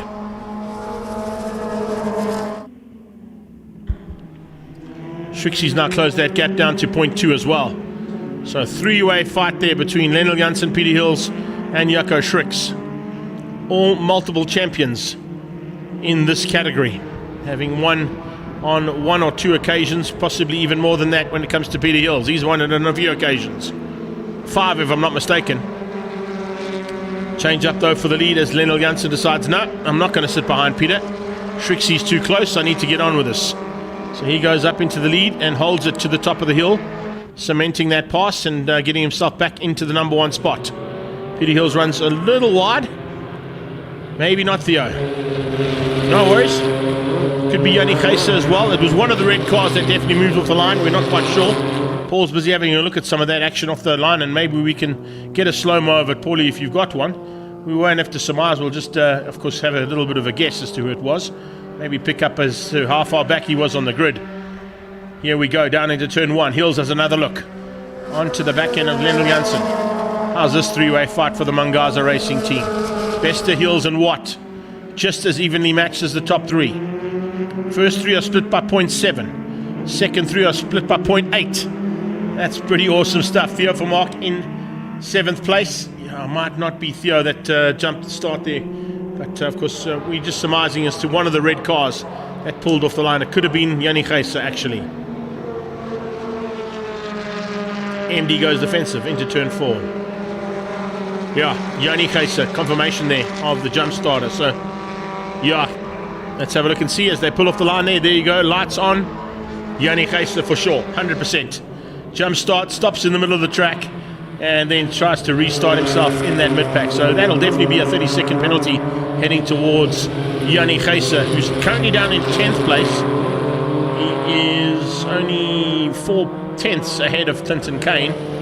And if he stays where he is, he'll probably finish up just behind Clinton Kane, because Blaine de Malon is about 27 seconds back on that. So he might still survive, only dropping one position back from where he is right now once they imply that 30-second penalty for the jump start.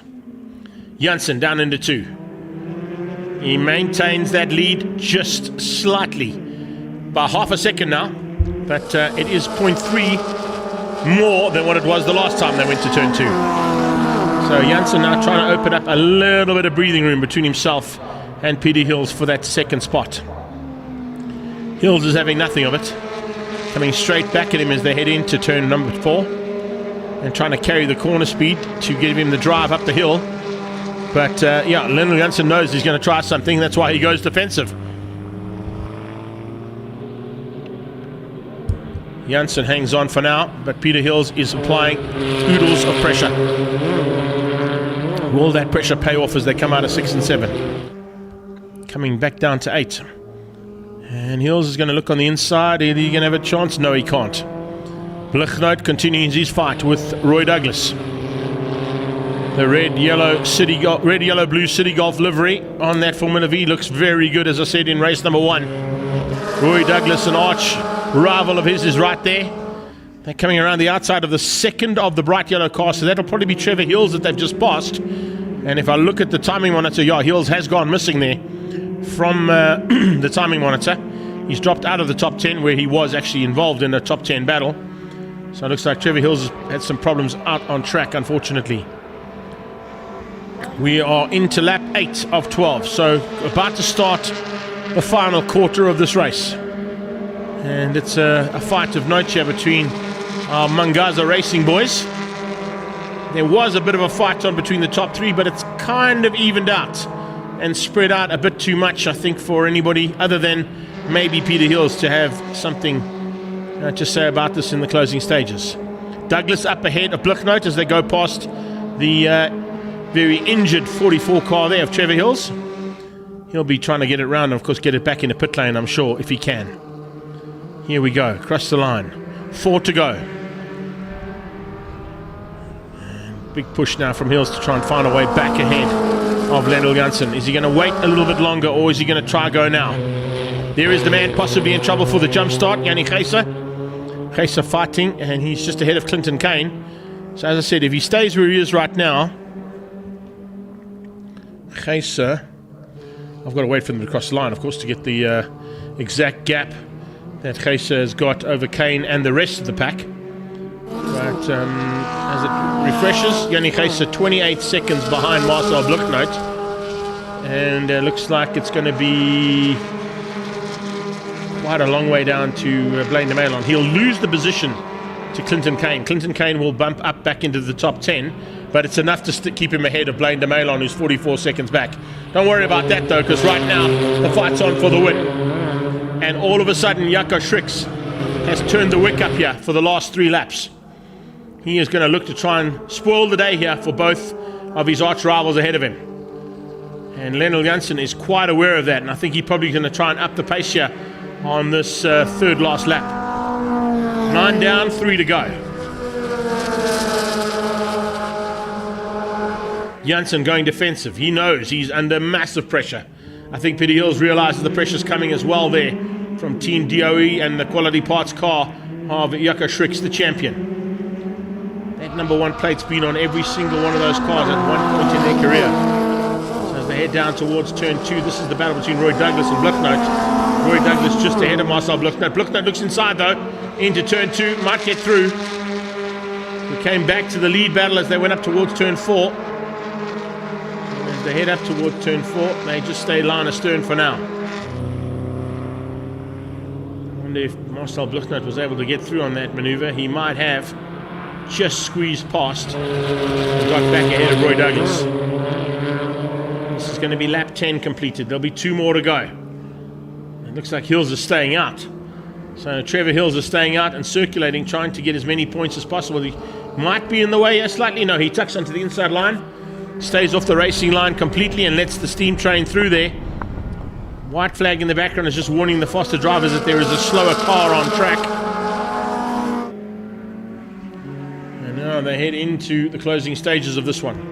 Great finish to DOE Formula V, partnered up with CIM Lubrifuel as they head into the closing stages here. 2 to go, 1.5 as they head to 4. Coming up on the 17 car. So is that our young lady driver? Yes, it is. Chloe Stewart survived the first heat and not being lapped, but of course with the extra 2 laps now, it doesn't look like she's going to survive the second one. They are going to catch and lap our young lady rookie in this category.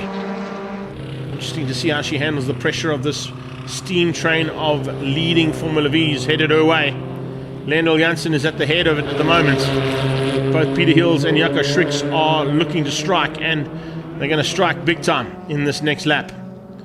They come to complete the penultimate lap. It's 11 down and 1 to go with a little bit of traffic to negotiate down towards turn 1 and 2. Probably towards 2 is where they'll catch Chloe, or coming out of 2 at least. She knows exactly what to do in a position like this. She's been in it on numerous occasions in Formula M. So we'll realize that with the faster traffic coming along, she just needs to hold her line. Is Peter Hill's going to have a go here and try and use that traffic to his advantage? Schricks definitely looks like he's up for the challenge and wants to use that traffic to his advantage as well. Chloe gets through on a slower driver around the outside.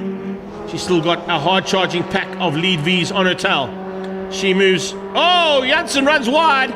Peter Hills goes inside. They split the difference there, and Peter Hills hits the front. Hills hits the front, using the traffic to his advantage. He runs a little bit wide out of turn 4. That's going to give Lendl Janssen a chance to dive on the inside up for turn 5. Has Janssen got enough here on the brakes to outbrake Peter Hills into turn 5? Yes, he has. Just enough. They're side by side. Peter Hills runs wide up onto the rumble strip. Still wheel to wheel as they come out of turn 4 into 5, now into 6. Brilliant stuff though from Lendl Janssen. What a recovery. It looked like he might have lost that one, having to negotiate Chloe down the back straight and find a way around her. And eventually he gets back to the lead. And that is a great bit of driving from Lendl Janssen to recover from a wide line around a slower car and still come through for the victory, beating out Peter Hills and Jaco Schricks for your top 3 in Formula V. That's how we like to finish up race action in Formula V. It's the kind of action they always provide. And brilliant stuff from them, as we said. The 19 car there is the car that was slowing. That was Blaine de Malon, as I said, who had some problems. Here comes Roy Douglas to the line, still with a big fight on with Marcel Bluchnout. Bluchnout's going to win that one out. Only just. And he'll finish up inside the top 8. And we'll have to wait and see what the gap is with Yannick Heiser as they come through. But there are your top 3, side by side, and high fives between, if they could, high fiving each other. Literally air high fives there between those top 3. Unofficial results there: Janssen from Hills, Schricks and Bester beating out Carl Watt. Brandon Hills eventually down in 6th place. Theo Vermaak in 7. Marcel Bluchnout and Roy Douglas with Clinton Kane making up the top 10 in the DOE Formula V, partnered by CIM Lubrifuel and their associate sponsors. Up next, Heat 2 of Mobil 1 V8 Supercars. We'll be back shortly.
So we're back at it. It's Mobil 1 V8 Supercars Heat number 2. Larry, you can put your mic back on there, buddy.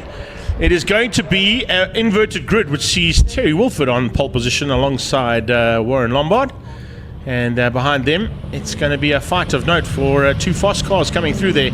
We saw Julian Familiares finding some late race pace, not quite able to catch the Chevy Lumina of Thomas Reeb into race number 1, but certainly in with a shot here now in race number 2 will be those top 2 cars. They come down into turn 8. It is Terry Wilford, Warren Lombard side by side. And let's have a look and see who's going to have what it takes under lights. Remember, it's double yellows down into 1 and 2. So the first time we actually see a green flag is actually coming out of turn 3, just to try and get this field through there. And that's exactly what they do. Line of stern down into turn 1 and 2. Unfortunately, it doesn't look like Steve Herbst was able to get that car sorted in time, Larry, to get back on track. But we've got both of the other cars that had issues back on circuit. Yeah, we lost Steve. He actually broke a steering rack arm and wasn't able to get it sorted in time. So yeah, that means he's out and loses a whole bunch of points in terms of the championship. But we've got Oka Compan and we've got Sean up and running. So we should have a good race in GT2. And of course, in GT1, we've got those 4 guys at each other. And let's see what it presents. Here we go. Already the pressure on. Big move on the inside there from Warren Lombard, the Pep Boys Automotive, and Gavin Wilkins Racing car on the tailpiece there of the Schick and Fuchs Falcon. I always get that one wrong. Pushing hard to try and stay at the front end. But the one thing I've got to say, both Terry and Warren seem to have an affinity of doing stuff from the front end of the field on that reverse grid. Yeah, look, it's always a good position to be in, and you just hope that the guy behind you also keeps the 2 guys behind him at bay, so that you can possibly make a break or get yourself in a position where you can convert. You're going to try and convert, that's for sure. Trying to convert for third at the moment, though, is the man who had the pace in race number 1, and that Cafe 9 Automotive and Mobil 1 machine flying with the Chevy engine in full flight down that back straightaway. Back straightaway, we get to about just over the 220 k/h mark, to the top of the hill, almost to the 280 k/h mark. That's mind-blowing on such a short circuit. Yeah, look, the hill is very interesting, and the speed you carry up there, and then the car actually lightens up because its inertia wants to get you airborne. So the braking up there is critical, and that's the point where or the part of the track where converting from to pick up a position is always possible. Yeah, 100%. And of course, with that car getting so light, these are not massively heavy cars in their own right anyway, so it makes it even more difficult. As you said, that braking point has to be spot on to make the overtake if you can, or you've got to wait for something like that to happen. Slipping and sliding right from the word go there from Terry. Yeah, I see the back stepped out there a bit, and he managed to catch it. Wasn't a major issue. And look, he's keeping Warren at bay. Warren's actually made a big discovery in terms of tyre pressures, so I think he's feeling quite kind of bullish, and there he shows Terry a bit of a nose there, but Terry's managed to keep him out. And here we go up the hill again, which, as I said, is the opportunity place. And there goes Julian. That's Julian converting. Possibly, no, not quite. Warren kept him out. Yeah, Warren kept him late on the brakes, but here comes big pressure from the Lumina. Yeah. Big move there from Thomas Reeb, trying to squeeze on the inside. It's not always an easy thing to do in these big cars, turn 6. Yeah, that was the Great Dane pulling a great move. Can he find it? Didn't quite get there yet, but he's certainly looking for a chance if one presents itself. Greg, Lombard. These guys are putting on a tremendous race, and the inverted grid always provides. It does, 100%. It really works well, particularly with this formula, and when you've got such talented drivers going at it with room to play. They're not bumping, they're not rubbing, it's not NASCAR, but it's certainly close enough. Yeah, and the thing is, you're behind the cars in front of you, and what's happening is you're swallowing a whole lot of hot air, and by lap 7 and lap 8, your brakes you start getting that long pedal going into turn 4 and turn 8, and that can create all sorts of opportunities. And we see Warren having a lunge up the inside. Terry keeps it tidy. Also, it could be exactly what you're saying. He's having a lunge up the inside, but he also could be just coming out of that hot air, get a bit of cool into the radiator, get a bit of cool into the brakes just before he climbs onto them hard into turn 5. Similar thing could be happening down here from Julian's point of view, although he looks like he's having an attempt to go to second. Yeah. He's got it. He's up to second there by the looks of things, or at least side by side. Wow, I that's think close. it looks like Wazza's kept him out. Who's going to be brave? And Wazza's on the outside. No, Wazza's got the line. There you go. Great racing, and the Dane is pressing on the inside there as well. He's waiting just patiently. He knows if something goes wrong there between Familiaris and Lombard, he's got that second place, and he could potentially catch Terry if he's got a little bit of late race pace. So a 10-lapper with the inverted grid. Terry Wolford leads out at this point in time. Lombard in second. Familiaris is third. Reeb in the fourth spot. They pulled a big margin over Sam Dahl. What's happened there? Okay. Look like... those are Warren's brake lights. So obviously they've been triggered not on the pedal, but it's probably just some kind of pressure feed that's actually interpreting as braking. But he's not braking up there, that's for sure. No, for sure. That is for sure. I mean, we picked up on that earlier on as well when he was getting to the top of the hill. You could see that the brakes went on the Chevy, and then the brakes went on so much later, but it actually looked like the Chevy wasn't braking at all. Meanwhile, it was Warren's lights just flickering. Maybe just a bit of a loose connection there. Whoa, that's a great move. So Julian's gone to the outside, and it's worked. So he's pulled the move, and there you go. Julian now hunting down Terry. I remember a certain move from a certain man alongside me about a month ago in a Lola on a similar vein into turn one. But are we supposed to keep those secrets, Greg? A little bit of smoke coming out of the back end of Sean's car. There he goes. Spins. Oh, I thought he spun, but he just locked up. I think there's a bit of oil on that wheel. It took quite a whack when he and Stevie. Talking about a whack. Terry's Lombard off. Oh, Lombard. Lombard off there, yeah. Lombard off. What's happened? Just went a little bit too hot into turn 4, ran wide onto the grass. Oh, Thomas wide. And Reeb sliding to keep him out. And Lombard crossed himself. Shame. Yeah, he's not going to be happy about that. He knows that's a crucial mistake to make. And it's lost him. Look at the ground, it's lost him. He's got to find a way past Reeb, and then he's got to still bridge that gap. And we're running out of laps because it's 5 down or 6 down, 4 to go. Yeah. And Terry and Julian have pulled a bit of a gap on Thomas. However, Thomas has got a clear road ahead of him. He can take a full racing line. I don't think Warren is threatening him now. So he can just get his head down and see if he can just close that gap. And potentially look for a double victory. If he closes that gap, there's a good chance he might pass. Not if Julian gets there, though. I was going to say, Terry would have to keep Julian out if Thomas wanted a chance of possibly winning this. But now we've got Chevy Ford. I think Julian hit the nitrous bottle there. Because to convert that in turn 3, man, you've got to have some power. Yeah, but he obviously got... Terry's converted into the kitty litter. There and got it all wrong under braking. So that didn't quite go right there for the Schick and Fuchs Falcon, and he is the wrong way around. And I think he's beached. And can he get it fired up? I think he's battling to get it fired up as well. So could we see? He might be on that slip road as well, Larry. So I think there's a possibility if he gets it fired up, he can get back in. I think you're right there, Greg. There is a bit of tar there, so if he can get it fired up and get on there, then he can possibly get back in this race. But it looks like Julian has got this one buttoned down. Yeah. Let's see. One cool thing about having this race at this time of the day, 25 to 4. I know you guys always battle with the low sun here at Zwartkops, particularly with the windscreens that you guys run.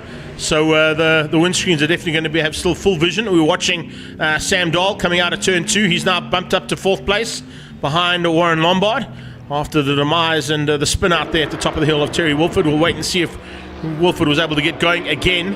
Hopefully he has been able to get that machine of his fired up. Unfortunately not. So it'll be yellows there the whole of the race, I think. Yeah, I think that's his day, and it's unfortunate, but it looked like he might have had a bit too much back brake or no front brake, and car just swapped ends. Swapped ends and went down the escape route. A couple of cars have done that in a few occasions and got going again. Unfortunately for Terry, it didn't work out for him. Big gaps now between Familiaris, Reeb and Lombard. I think that's basically how it's going to stay with the 2 laps left of racing, unless something dramatically happens wrong. But the way that these 3 cars are prepped, highly unlikely. Yeah, it's looking good for the 3 of them for a 1, 2, 3 for the day. And it's provided some tremendous racing. But unfortunately, that's part of racing. Marshall's just checking under the bonnet there. There was a little bit of white smoke. I'm not quite sure if that was maybe just something at where the car's cooling down, or it might just be some fluid dropping on. Double wave yellows just to warn the drivers, but they know he's there already. They've seen Terry on the sideline, so those yellow flags will stay out for the next lap and a half, just to keep no overtaking into turn 5. But I don't think anybody's close enough to make an overtaking maneuver. No, I think Julian's really keeping an eye on Thomas and just stroking it home now.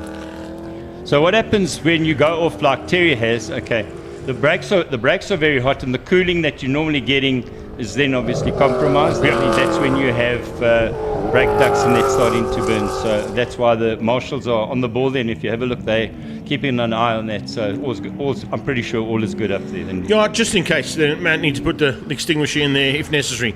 Yeah, we're on the final lap. That's it. The one cool thing about of course, having the cool down lap is that where you get to actually cool those brakes down, and you can just run and let them sort of ease up on the pressure that they've been put under for the last 10. Yeah, and they put under a lot of pressure, particularly here. This is a high braking circuit. A lot of people don't realize how much braking goes into these cars, particularly here at the top of the hill, and of course down towards turn 2 and down towards turn 8 as well. Yeah, look, you bring in 1.2 tons of 250 kilometers per hour, and lap after lap, and the braking stresses are huge. Here we go. Second race of the year goes to Julian Familiaris with the number 1 plate on the car, so that's not a bad start. And is it going to be just across the line? It looks like a little bit of white smoke and a potential engine issue across the line there for Thomas Reeb. So he's just survived for second. Oh, that's cutting it fine. Yeah. So some kind of an issue there for Reeb. You can see the smoke coming out of the back of that car, hopefully not dropping any fluids. Doesn't look like it. There's maybe a bit of body rub there, or maybe just a brake. Could be it. Could be the brake. Yeah, I think just a bit of brake duct there, possibly for Thomas Reeb. Second place for him, though, nonetheless, and third place for Warren Lombard. It's going to finish up for those guys. So not a bad way to end the day, but probably not how they expected to end the day. I think Warren Lombard was looking for a first win in that new car, but that win I think is not too far away. He finishes in third place behind Reeb and Familiaris. Sam Dahl. It's Aki that takes GD2s. Terry looks like he might still be classified down in 6 overall. Sean Holtzhausen and Stevie Herbst will be 2 and 3 in the GT2 class here at round 1 of the Regional Extreme Festival and round 1 of Mobile 1 V8 Supercars. Larry Wolford, once again, massive thanks for the input, and hopefully we'll see you at the next round, right? Thanks, Greg. It's once again been awesome in the studio with you. Thank you. There we go. So wrapping things up there for Mobile 1 V8 Supercars. Up next, it's the 111 GD Sports and Saloons and Super Hatch combined. And that, of course, is now brought to you today by Trans-Africa Racing, ACD Valcom, International Race Suppliers, our national Mzansi Motorsport, Gear Down Gearbox, and First Race.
So we're into the third last race of the day. We're pretty much on time as well, which is really nice to see. In fact, we're running about 4 minutes early, which is not the norm, and I don't want to give it the commentator's curse, but let's keep this running, guys. Amazing job here from our race control and the team here at Zwartkops to keep us on time as we get into the third last race. It is 111, GD Sports and Saloons, and Super Hatch all combined. And of course being helped out this weekend by International Race Supplies, Gear Down, Gearbox and Diff. First race, ACD Welkom and National Motorsport Mzansi, along with Trans Africa Racing, who are of course helping out on the Super Hatch side of things. So from the big bangers, the Rolling Thunder have moved off the circuit. We're going to one of the biggest fields of the day, considering they've now combined 3 classes all into one big race. But has anybody got what it takes to beat out George Economides in the Martini Racing and Wealth Avenue Golf 1?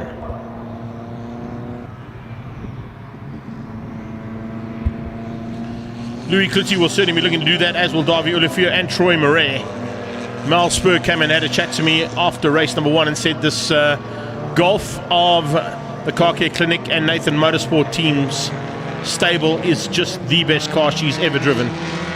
Lucas Besaidenote got caught out slightly on the start. He'll be looking to try and remedy that in his Pretoria Note Toyota sponsored Lexus that he runs. Volkswagen products on the front row there.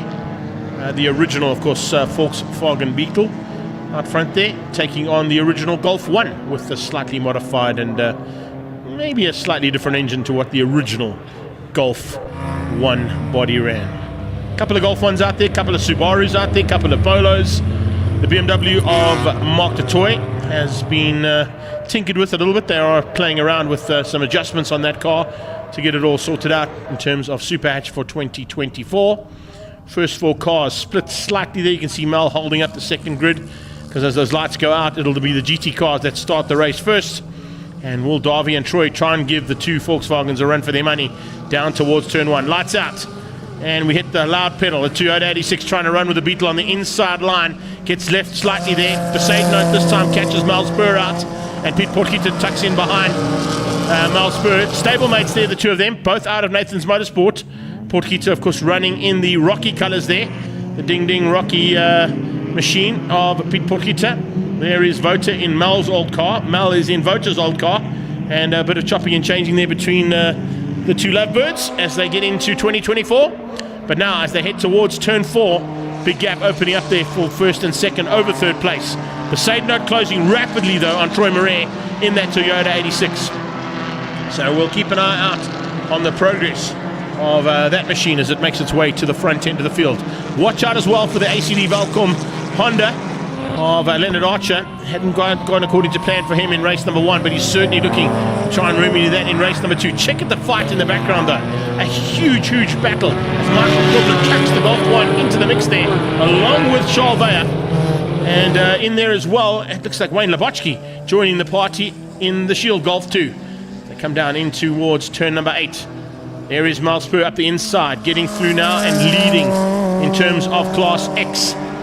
But also making a move on Lucas Besaidenote and moving her way up into... Whoa! Nearly a touch there between Maiko and Leonard Archer as they came out of turn 8. Watching that battle rage through this pack. It's always good to see that. So Krobler, Veyers, Labochki, slightly new livery on that car.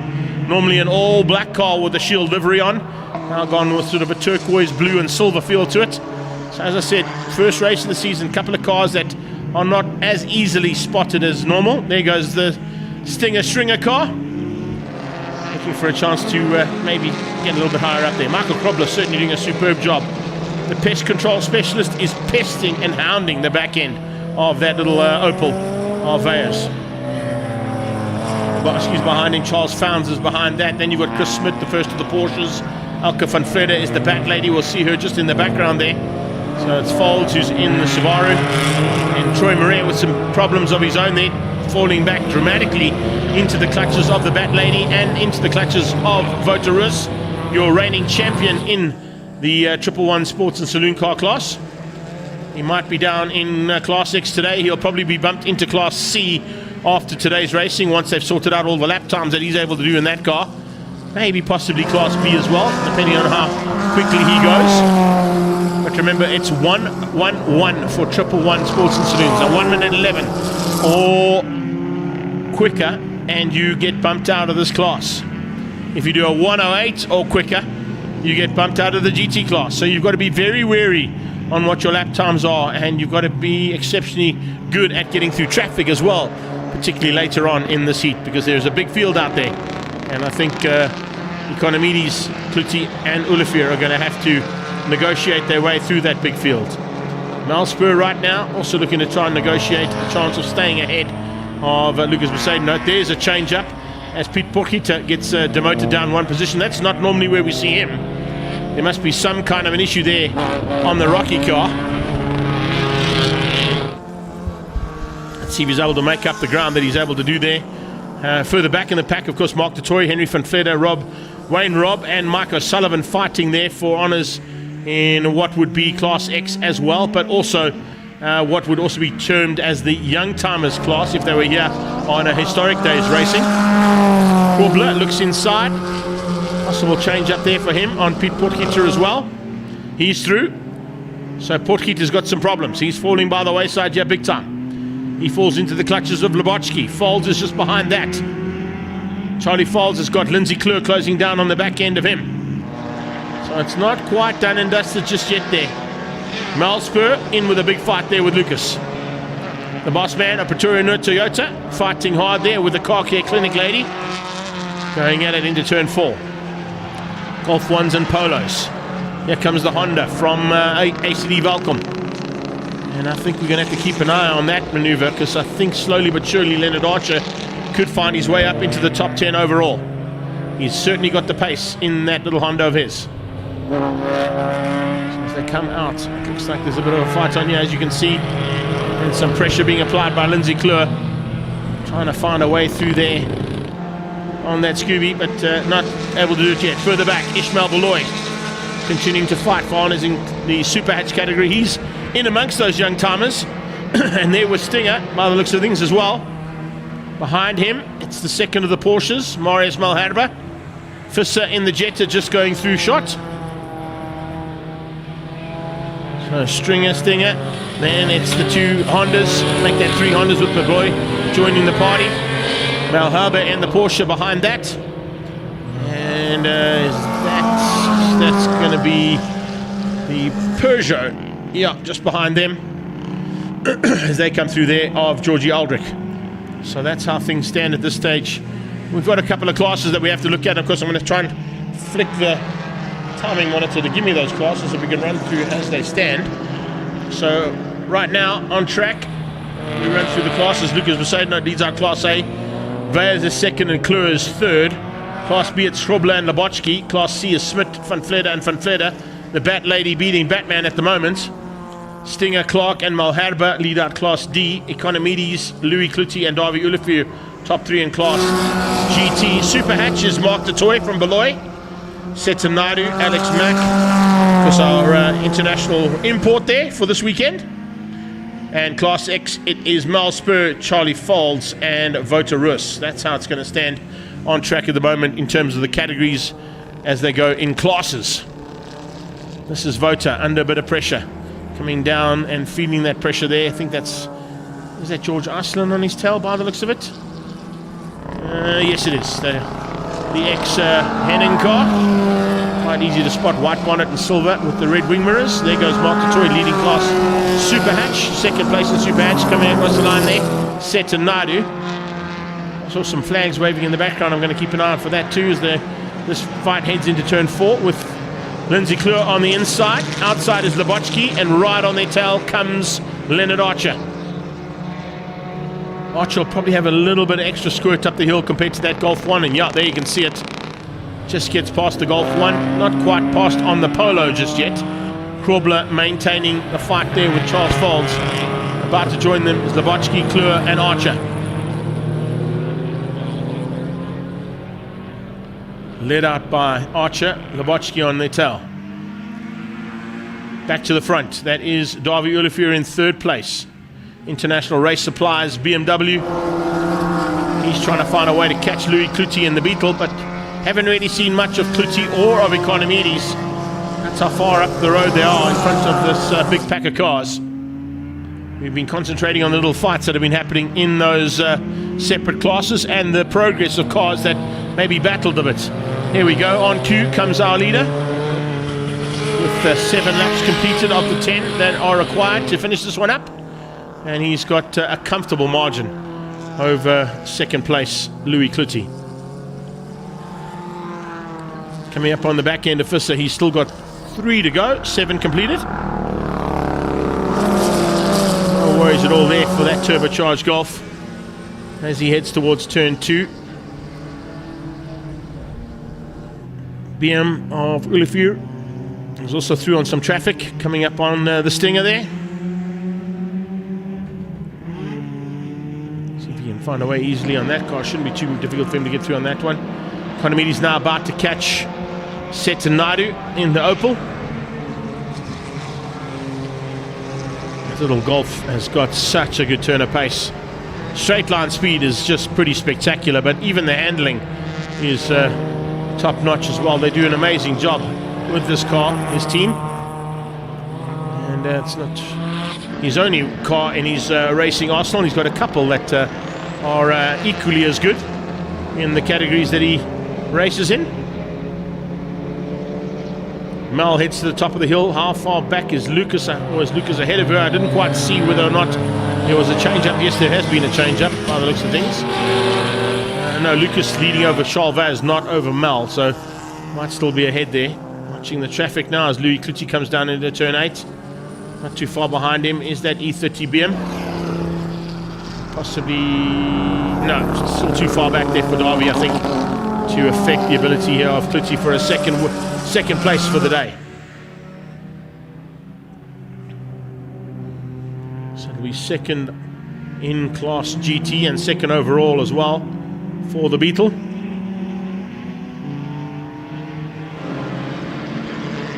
Lucas Besaidnout. Oh, is he on borrowed time or what?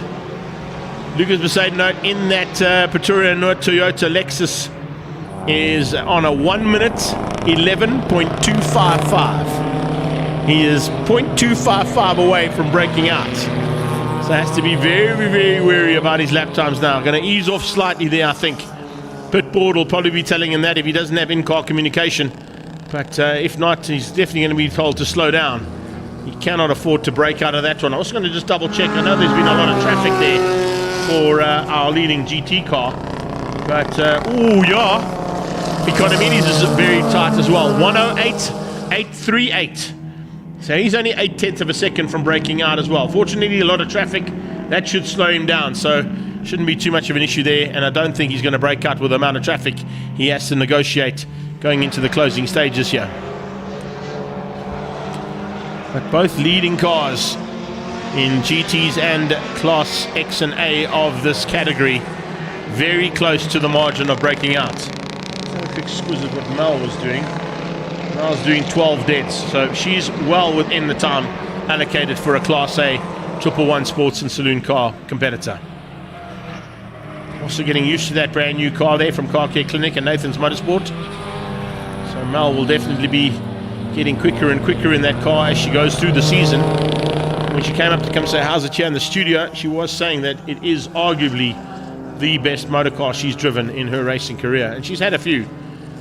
But that's always a nice thing to hear when you've been given a car that's prepped so well. Checkered flag is out as we come across the line there for our Martini Racing Wealth Avenue Golf 1.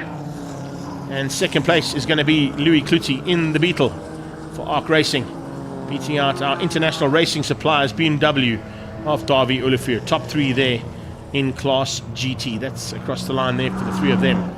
So coming to the line, this will be Mal Spur for the win in Class X. She'll beat out Charles Folds in the Subaru. And her partner in crime has dropped down to 4th place behind Wayne Robb by the looks of it. So Vota looks like he's going to finish up in 4th place in the Polo. George Iceland will be in 5 for Class X. Aldrich will take Class T2 in the Peugeot. Alex Mack in Class X for Super Hatch will get his victory as they're watching a couple of cars across. There goes Mack, in fact. That is Alex Mack. Seta Naidu will win out Class B. Mark Tutori will win out Class A for Super Hatch. We've mentioned the GT drivers. Stinger's going to win out over Marius Malhaba and Rob Clark for D. Van Vletter beats out Chris Smith and her husband Henry. Good job there from the Bat Lady. Class B, it's Mike Krobler. He's going to win out over Wayne Labochki. And finally, Class A, Lucas Poseidnote, just not breaking out there ahead of Leonard Archer and Lindsay Kleur. Wrapping up our GT Sports and Saloons and Triple Ones combined with Super Hatch for round 1 of the regionals here at the Extreme Festival. Up next, Paybar Volkswagen Challenge Class B.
Class B of the Paybar VW Challenge up on the track next. Adrian de Beer, this year looking forward to it, and just tell us this weekend going forward.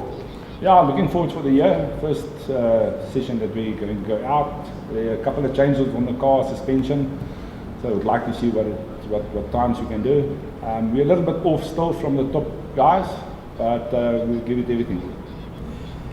Martin de Beer, from your side?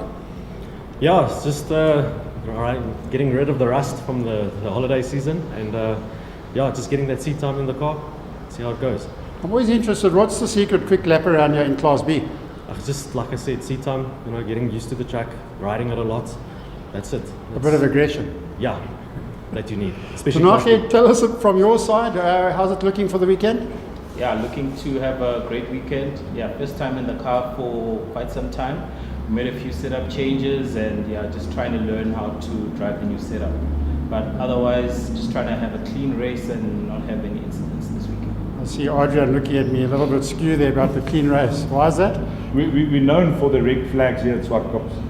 So hopefully we can keep it to a minimum and have maximum, track laps.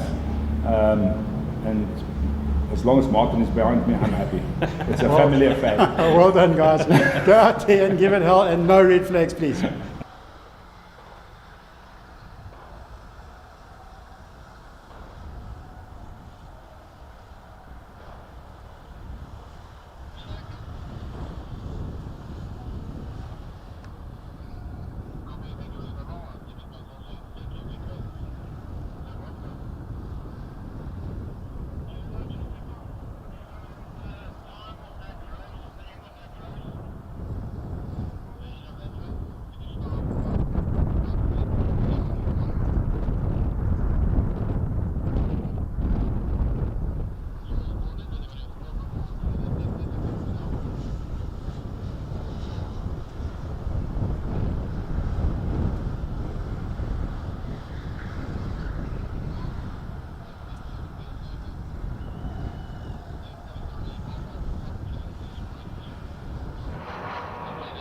No, sorry, no. Okay, Right, no sorry respect, about you know what we have to, man.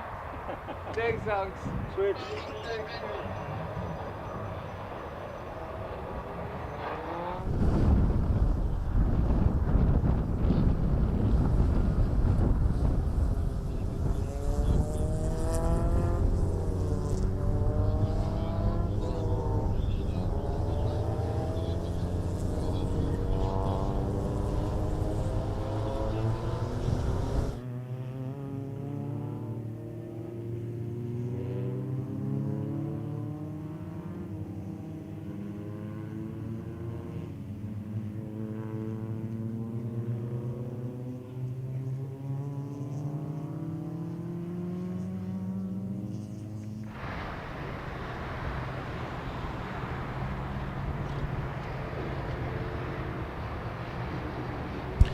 So we're into the second last race of the day. It's Paybar Volkswagen Challenge.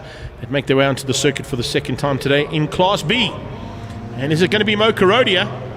Massive thanks to the Karodia family there for coming to give us a little snackle in between the races there. Got us through. And also a big shout out to Tanya. The coffee is going down like a bomb. Thank you so much for that. So we are into race number 2 of Paybar Volkswagen Challenge. And we saw that Fast 5 Motorsport Polo Classic debut on the second step of the podium. So is it going to be a slight change up here in race number 2, or is Ian Walker going to be able to sneak through there and maybe spoil the day for those top 2 out front? The Dubco car is alongside. Of course, that is going to be a bit of a fight of note as always, and the rest of the pack now going to come round to take up their positions. It is a standing start, remember. Class B run on their own, as opposed to what we saw earlier on with classes A and C running separately to them. And I think we just missed the maximum cars on track point today, which would have allowed all classes A, B and C to be on track at the same time. So on a similar vein to what we saw with the M Performance Racing Series and what we'll see in a race time with the final race of that particular BMW class, they couldn't combine classes A, B and C into one big field of cars because there's just too many of them there. So a couple of practice starts heading towards the line, getting some heat into those front Dunlops particularly to try and get the traction off the line if they can. And let's see what Mo Karodia can do now from pole position. As I said, can you imagine if there's a Polo Classic winning a Volkswagen Challenge race for the first time in, I would say, at least 10 years? It hasn't been a Polo Hatch that's won a class. It's been a Polo Classic. If that's the case, there could be a couple of orders coming your way, Mark Rowe, for some bodies to change up and to chuck a classic body on as opposed to the hatch body. 2-minute board will change to 1 minute, to 30 seconds, and to 5 seconds, probably within the space of about 15 seconds in total. And then, yeah, that no 40k an hour mark changes very quickly because they drop the hammer heading towards turn 1 as soon as those lights go out. Dunlop tyres waiting. Here we go. And it's a fantastic start from Mo. He gets off the line nicely, hanging on to that inside line as well. By the looks of things, sneaking through. Good possibilities that we're going to see Shren Rajpal hang on for second. And he might just keep out Stalker as they head towards turn 1. Stalker's on the inside though. He's up into third, following through there on Rajpal. Outside is Lessing. Anthony Lessing losing a little bit of ground on that outside line, and possibly now with Ian's Walker on his inside. Yes, the Garmin on the back of that bonnet, or boot I should say, of Ian Walker's car. Tells me that that's going to be a big move there from the Stalker trying to get through. He has a big move as well, as Mo Karodia goes defensive. Walker moves up into third place. Mid-pack, they start to sort it all out as well as they get into the mix there big time. Once again, at the back of the field, it's going to be another fight between the likes of the usual contenders at the back of that pack, and that'll be Martin de Beer and possibly Francis Aldrich going at it once again here as they head towards turn 5. Turn 6 might see a new leader. Yes, Shren Rajpal dives up the inside, gets through on Karodia. So the dub call, Polo Hatch moves ahead of the Fast 5 Raceway Polo Classic as they head into turn number 8. Walker's in third, pushing hard and trying to bring Lessing along for the ride, along with Hayes and our leading lady, Tyler Robinson, who sits once again in that top 6 position. She has been involved in the class before, but her, of course, her concentration is to get as much seat time in this car as practice for potentially what she's going to be doing in her Polo Cup car this season. She runs in the AF Fans team here, and looking to see what's going to happen with her in her career. Very exciting young lady driver, and certainly someone to watch out for, like we saw when Charisse Piazzamusso joined this category for the very first time. The 1027 hot car is now in hot pursuit, trying to close up and get around the outside and find a way past Stuart Mack. Ethan Kutsia on her tail in the JRT racing car, and Fansel behind that. So they head to the top of the hill there, the top 10 literally within 3 seconds of each other. That's how tight it is for Class B. In qualifying, the entire field was only split by 3.5 seconds, so it shows you just how close these cars are matched. Now heading into turn 6, looks like today Kube resumes his battle with Francis Aldrich, De Beer and Campbell. How's that for a steam train? Literally nose to tail all the way down the hill there, right up until about 8th place. A little bit of a gap there to Mack, but take nothing away from Mack. He's got a tail of note with Charisse Piazzamusso, Ethan Kutsia, Francois Vansel, and then a gap to Tenay. So it's kind of 6 cars, and then another 5, and then another 6.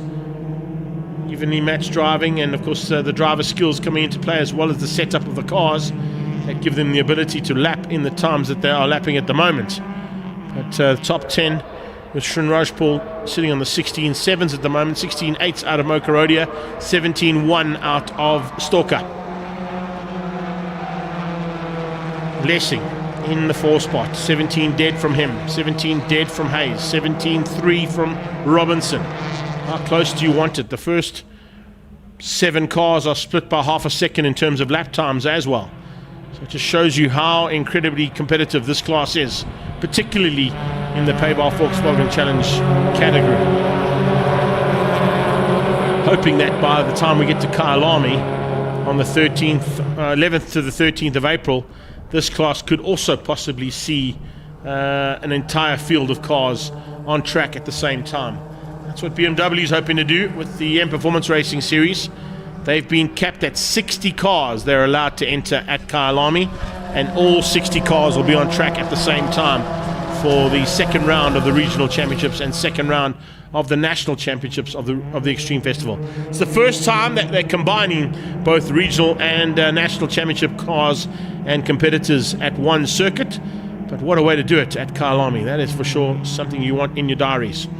2 weeks time, remember, we head to Cape Town for the first round of the National Extreme Festival, and that's down at the Killarney International Raceway. We'll be bringing you the live stream action from there as well, courtesy of Two Wheels TV and Up to 60 Seconds. Looks like there's a bit of a move on here from Ian Walker, looking to try and put a bit more pressure onto Mokarodia, under braking up into turn 5. Lessing under a bit of pressure there as well, as Jacques Hayes has moved up one place.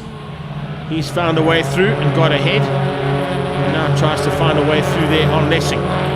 Tyler Robinson closing things down in the AF Fans car, bringing Mac, Piazza Musso and Kutsia along for the ride. We are nearly up to about a 9-way fight for the lead. Just a small gap there between Tyler and Mac. If that gap comes down any closer, it will go to a 9-way fight for the lead, because if anybody makes a mistake at this point in time, it becomes like karting. You'll drop back 9 positions within the space of 1.5 to 2 seconds. Just shows you, once again, the field and the class of the field that's out there at this stage. Some seasoned campaigners, some rookies, and a couple of drivers that have been in and out of the series on numerous occasions. So certainly something that they want to be watching out for, that is for sure. Nice to see the action out there as well, with our 2 lady drivers in the mix there with the boys. Charisse, of course, has taken victories in this category before.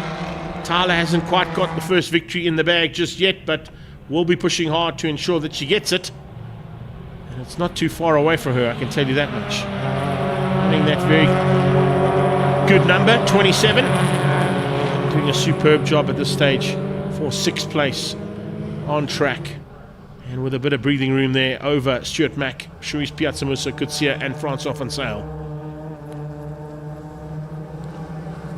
Charisse comes through there and crosses the line again, with Ethan Kutsia still trying to find a way past on her. The JRT Racing man hasn't quite had it go his way. Remember, he was one of the top contenders into the closing part of 2023. Certainly a man who had the opportunity of taking victories, but today it hasn't gone his way. He's going to have to work a little bit harder at the next round to try and make up the ground. He might have lost here today in terms of championship points. Out front though, no worries at all for Srin Rajpal. 0.3 of a second over Mo. Mo got about a second over Ian Walker. Walker's got about a second, or 1.5 actually, up the road on the 4th car of Lessing. And all concertinas though under braking up into turn 5 again. Walker runs wide onto the rumble strips. Very wide from Jacques Hayes. Maybe not as wide, possibly there from Mack and from Pansal, but certainly some wheels on the rumble strips from the 2 of them. Halfway stage reached, about to get into the second half of the race as we go from 5 to 6 laps completed and 4 to go. Rajpal trying to maintain a little bit of breathing room between himself and the man in second place there, Mo Karodia. Further back, Tanay Nkube. He's dropped back slightly, so a little bit of issues there for Tanay Nkube. Not quite in the same kind of pace he had in the first heat, but also he's lost a bit of ground there to the guys he was fighting with earlier on too. And by doing that, he's also pulling away slightly from Ross Campbell, De Beer, or both the De Beers, Martin and Arjon. There they come, onto the back straight one more time. Mo Karodia looking a little bit more dangerous. The reason I say that, he was about a 10th quicker than the leader on that last pass. So possibly looking to debut a victory here for the Polo Classic. He had a look inside, changed his mind, going to go for the late apex and try and cut back up the inside. But Srin was very wise to that, saw what was happening, changed up his line and also made a slight adjustment to his turn through 5. He now goes defensive into 8, realizing that the pressure is on. We're getting down to 7 completed and 3 to go. Big pressure from that Fast 5 Motorsport and Fast 5 Raceway car. The Polo Classic looking to make a classic return here if he can get it all right here in these next 3 laps.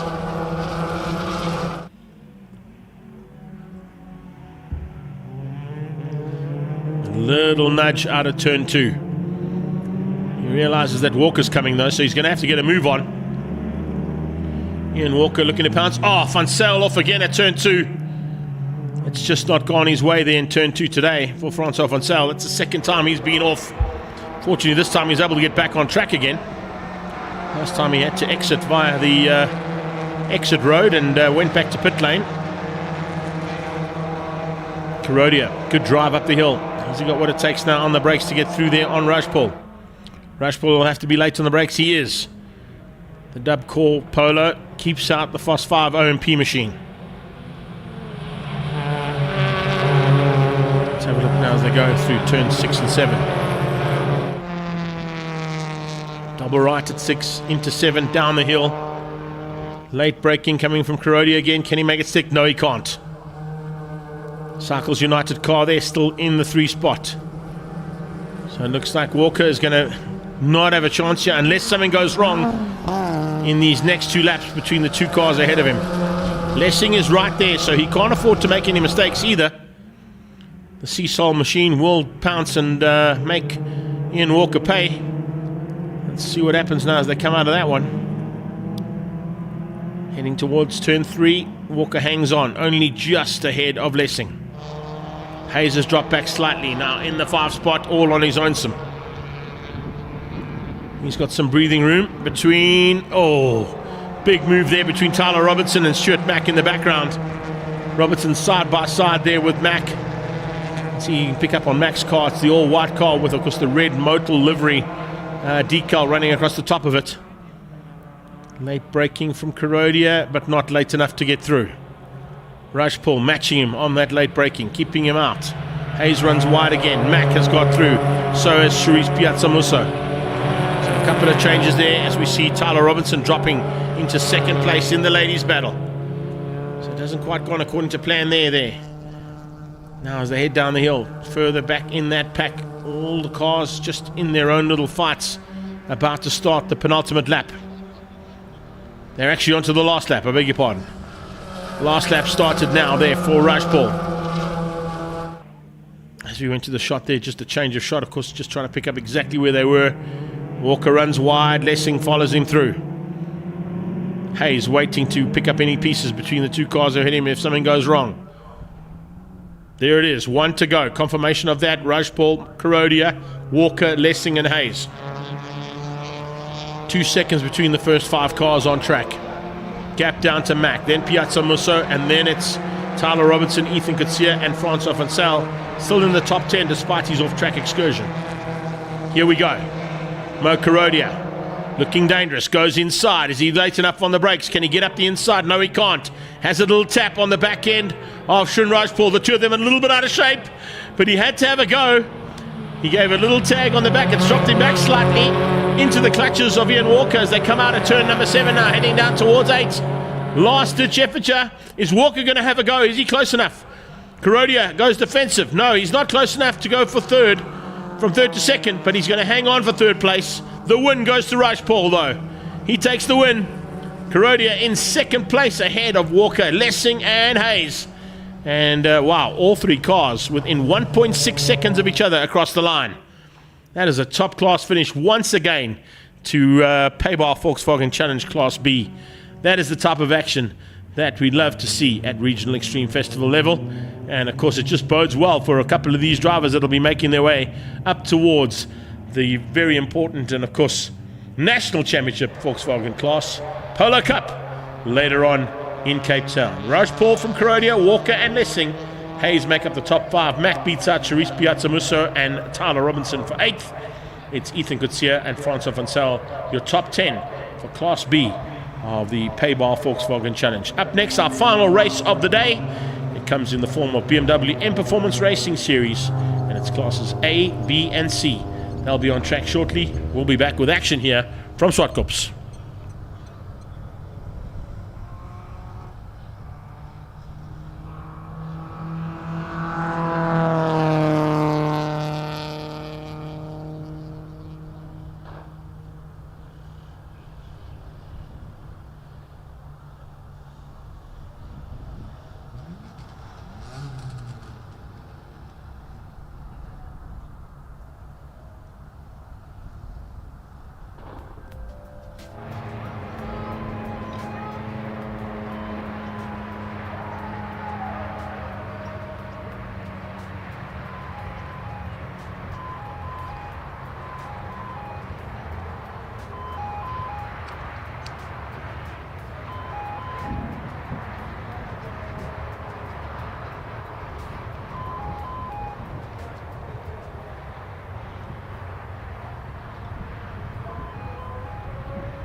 certainly. Makes it a little bit better.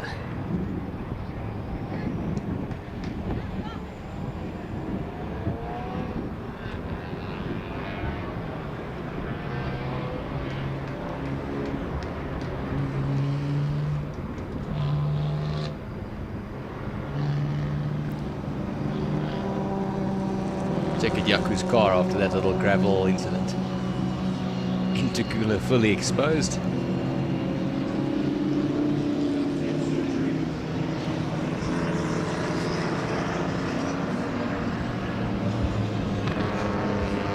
It isn't motorsport, is it, right? There's his son joining them now, and Neil, first time out.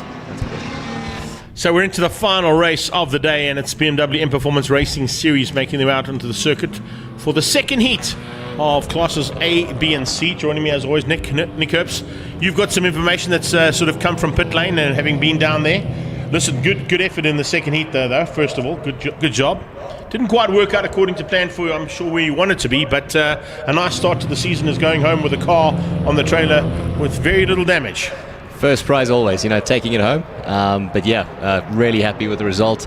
We'll take the first overall, which is always fantastic. Had just a great scrap. I mean, when you get to have that on track, to be honest, I wouldn't care if I was 4th, 5th, 6th, 7th. You come off and the adrenaline is pumping and you can't wait until the next race. That's exactly it's addicting stuff, I tell you. Yeah, I mean, and we're chatting to Bernard as well. He was chatting to us about how things have gone in terms of the growth of the class, and the things are looking good for Kyle Army. A capped field of 60 cars, that's impressive.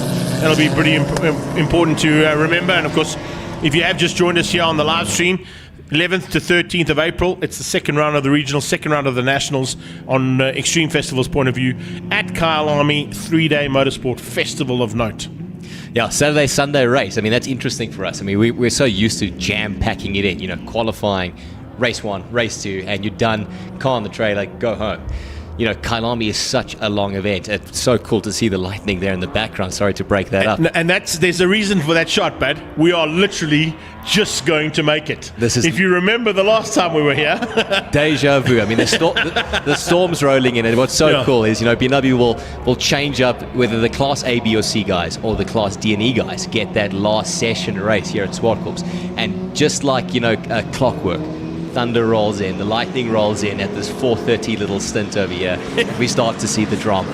I'm gonna drop sort of my age here as well. It was like in the old days when I was at high school and you had to go out to bat. I used to bat 4th in the cricket team, and you'd sort of get out to bat, and of course that's when the rain would come. You'd be like, okay, we can go home now. So it's pretty much a case that we can go home after this, but we still have 10 more laps of action to come your way, provided by the M Performance Racing Series classes A, B, and C. And the reason for the change up there, I found out from Bernard, is because of the size of the fields. You just couldn't do the A and E combination that you wanted to do, because B, D, and C would have been too much. Absolutely. So, Class D, I think we had 17 competitors. It's nuts, And then you add E to that, and we're close to 30. So adding any more classes, that would be crazy. Let's watch how they take that last corner onto the main straight. Leon to lead the way. Leon to lead the way, and let's see if we can keep it all together at the front end for a double victory. That's what he'll be searching for, but of course there is an epic fight always expected just behind that. And watch out for the German having to come now from 5 cars back with the inverted grid. I think Andreas Mayer is going to try and get through there as rapidly as possible so as not to worry about too much traffic. We'll keep an eye on the battles that raged in that first one, and we had some really good ones, in fact, in that first heat. Osbagioni, of course, looking to try and stay ahead of Sav Gutteri as they head down towards turn 3. And we watch the entire field heading down there as well as they get onto that back straightaway. It is Sav in second. I wouldn't be surprised. I was looking at Sav's starting position. I said, absolutely, that's right up his sleeve. He's going to take some early moves, and he's going to lead that Class B pack for sure. And now make that thing as wide as an X6. Or even bigger. I think if they do an X8, it'll be that's what he wants right now, just to make that BMW as wide as possible. And he's pulling away. I mean, Renier's got no answer to him at this stage. Here comes the German, dives up, and he's into 5th. Not a bad move there from Andreas as he tries to get through the field as rapidly as possible. Not always easy to do from 5 cars back. You'll look at Jaco Storm there in that mended E46 race car. He had a little bit of a farming incident during race 1. So a little bit of repairs there. I'm hoping it's not going to slow down his performance. It looks like he's still chasing pretty hard. He's right behind Osbagioni there. Yeah, and love the fact that he got a chance, to be bumped up. And of course, with that duct tape and zip tie repair work done, if you can't do that, you shouldn't be racing. You've got to make sure that there's at least about 2 bags of zip ties and 4 rolls of duct tape in your toolbox at all times. If you haven't got shares in duct tape, you're doing it wrong.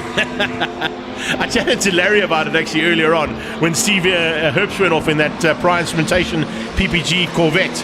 I mean, you've seen the livery on that car. It's a one-off spray job on that car. It's actually not even a wrap. And I don't think they make duct tape in that colour. No, I think there's only certain things you can paint. Yeah, exactly. So Sav's still leading that nicely. He's getting a lot of pressure from Renier Smith over there. Neck right behind, and of course the German putting a huge amount of pressure there. Heading up Class C, we've got Gary Martins in the diesel-powered M2. Ah, you spotted that. I was about to get there. Listen, I'm going to go, and Nick is going to take you to the end of the race day. It's been great to be here, but no, only kidding. Listen, nice to see that as well. The Arrow car back on track. Also had some off-track excursion in the closing stages. Something happening there with Hein van der Merwe, and you can see his car pop out like a sore thumb. He's got this really tall 360 camera, but he's pulling off to the side there. I wonder if he's going to be able to make it back to the pits, pull off the car. I'm not sure what's happening there.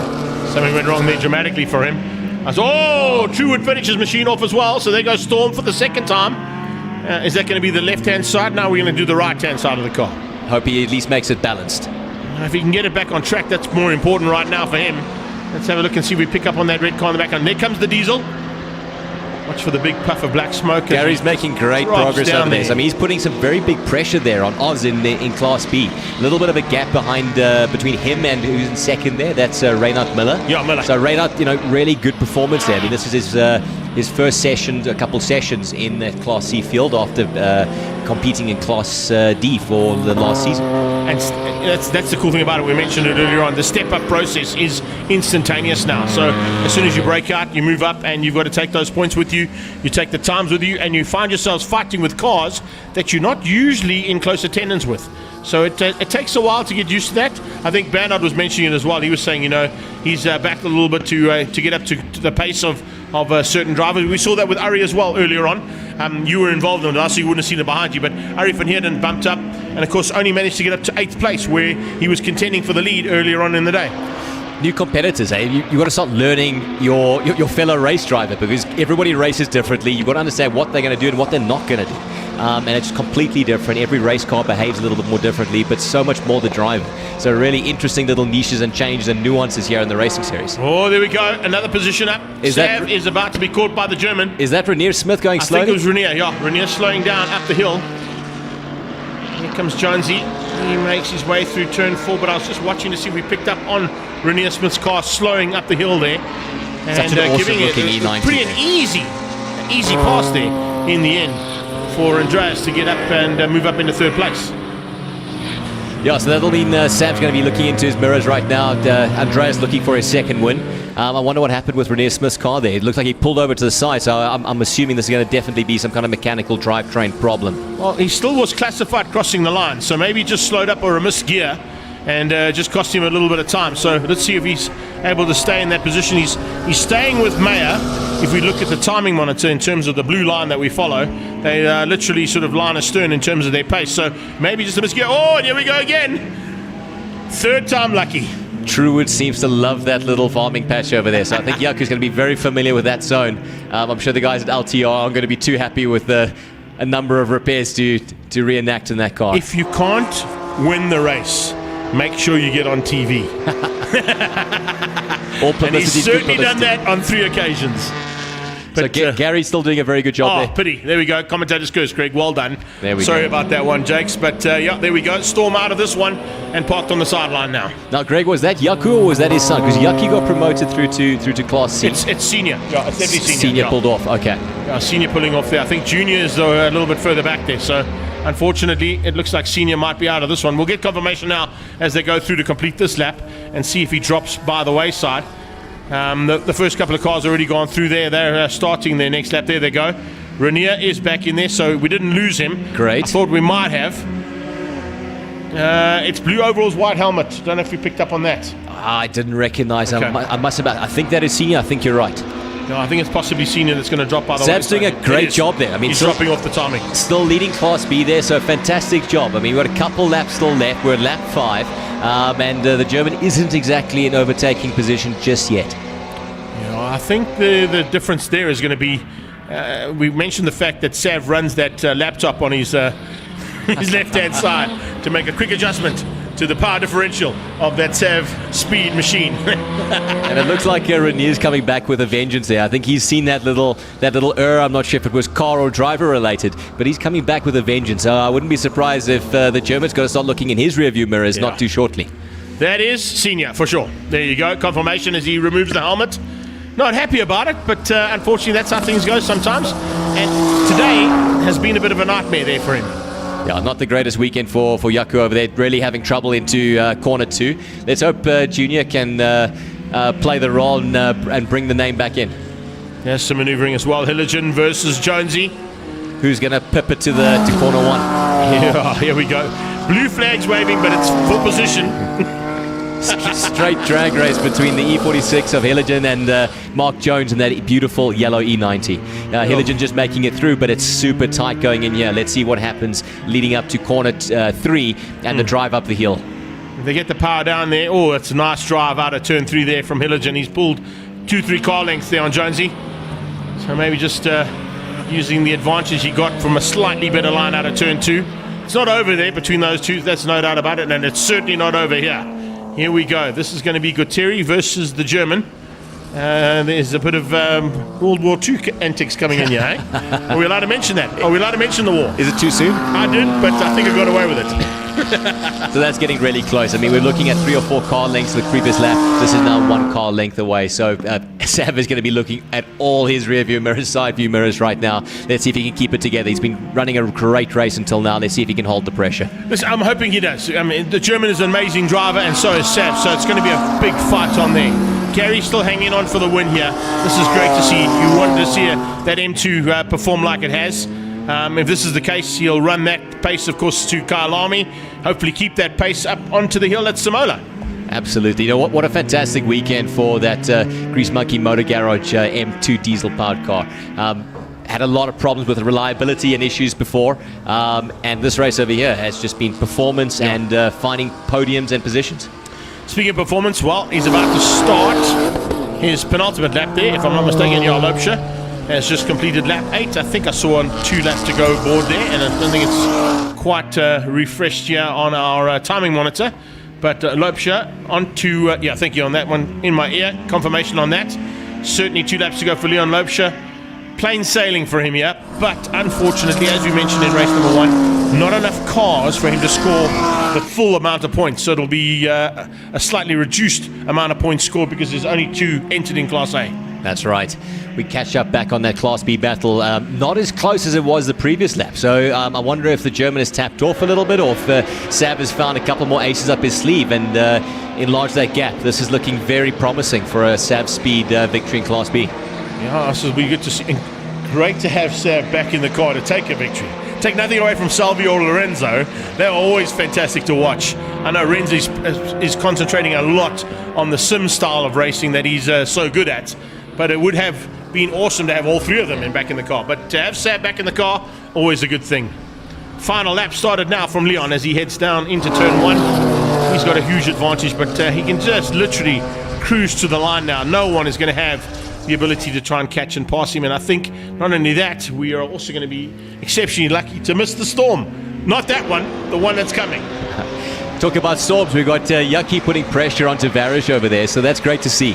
Promoted up into Class C, right behind Varish right now, and he's looking quite competitive. So nice to be able to move into a next class and not run a lonely race. We're back into that Class B battle. It looks like managing just fine. A 10-8 out of Yaku Storm Jr. Jeepers. That's a good lap. Look at that. Is he on the inside? And on the inside of Varish. There you go. Is that corner 6? There we go. Yeah. It looks like he's made the move stick. And through 7, cements it. Done deal. Varish Gunpuff being outgunned there by Junior as they went down towards turn 8 with, they'll have a lap to go. Everybody else waiting for Leon Loopsche to come through now. There he comes. He's up to turn 6. That's a lot. Oh, hold on a second. There? Something dramatically wrong there with Loopsche's car. There's some kind of fluids coming out of the rear left of that grid. And now just really cruising. Fortunately, it's a downhill. But here comes Sav. Sav's going to get the win. Sav's going to pull this through. Sav is going to come around the outside of Leon and get the overall win. There and comes Andreas the is going to come through for second. Macris possibly, Renier possibly for third. What has happened there? Oh, something dramatically gone wrong there on Leon Lopez's car in the closing stages on that last lap, literally. Sav Gutteri wins Class A, B, and C overall. Insane race. Look how close between Neck and Renier Smith there at the end. So what an incredible performance from the Class B guys. We see Leon pulling it through onto the main straight, literally just juggling along over there. The M2 might get ahead of Leon as well if he's not able to cross it. He's crossed it just in time. Just in time to miss out there on Gary Martin, spoiling his day even more. So it's going to be... Leon's dropped down to 6th place overall from a comfortable margin. And that looked like it happened in corner 6. I mean, on the downhill, last little section, and now he's pulled off to the side over there. So that looks proper fatal for the car. I hope it hasn't damaged the internals. I'm just thinking, with the amount of fluid pouring out of that car, do you think maybe a hole in the fuel? I don't know. I never know. I think you're right, Greg. I mean, some fuel surge over there is just not enough to limp it home. Not enough to get him to the line and not enough to get him to take the victory. He'll still get the win in Class A, of course, even though he's classified down in 6th place. But certainly not where he wanted to be. Sav is going to be losing his mind. I want you to come and join me at prize giving, because I can tell you right now, Sav Gutteri is going to go crazy at prize giving. It's going to be a party of note. Yeah. Mayer in 2nd, Renier Smith in 3rd, Nick Macris and beats out Osbert Gioni. Gary Martins takes the win. And that's a good effort there for the M2 BMW. Diesel. Benny late there in 2nd, so fantastic weekend from him. He pulled through the win in race 1. He's been in impeccable form. Remember, guys, this is a naturally aspirated M3 there, competing against mega turbocharged race cars over there. So Benny's been doing some fantastic work. We're just seeing some footage right now of Hein van der Merwe's car stricken on the side of the track over there. He pulled off a little bit earlier. But great result for Gary. I think the Grease Monkey Motor Garage team is going to be having a big celebration over there.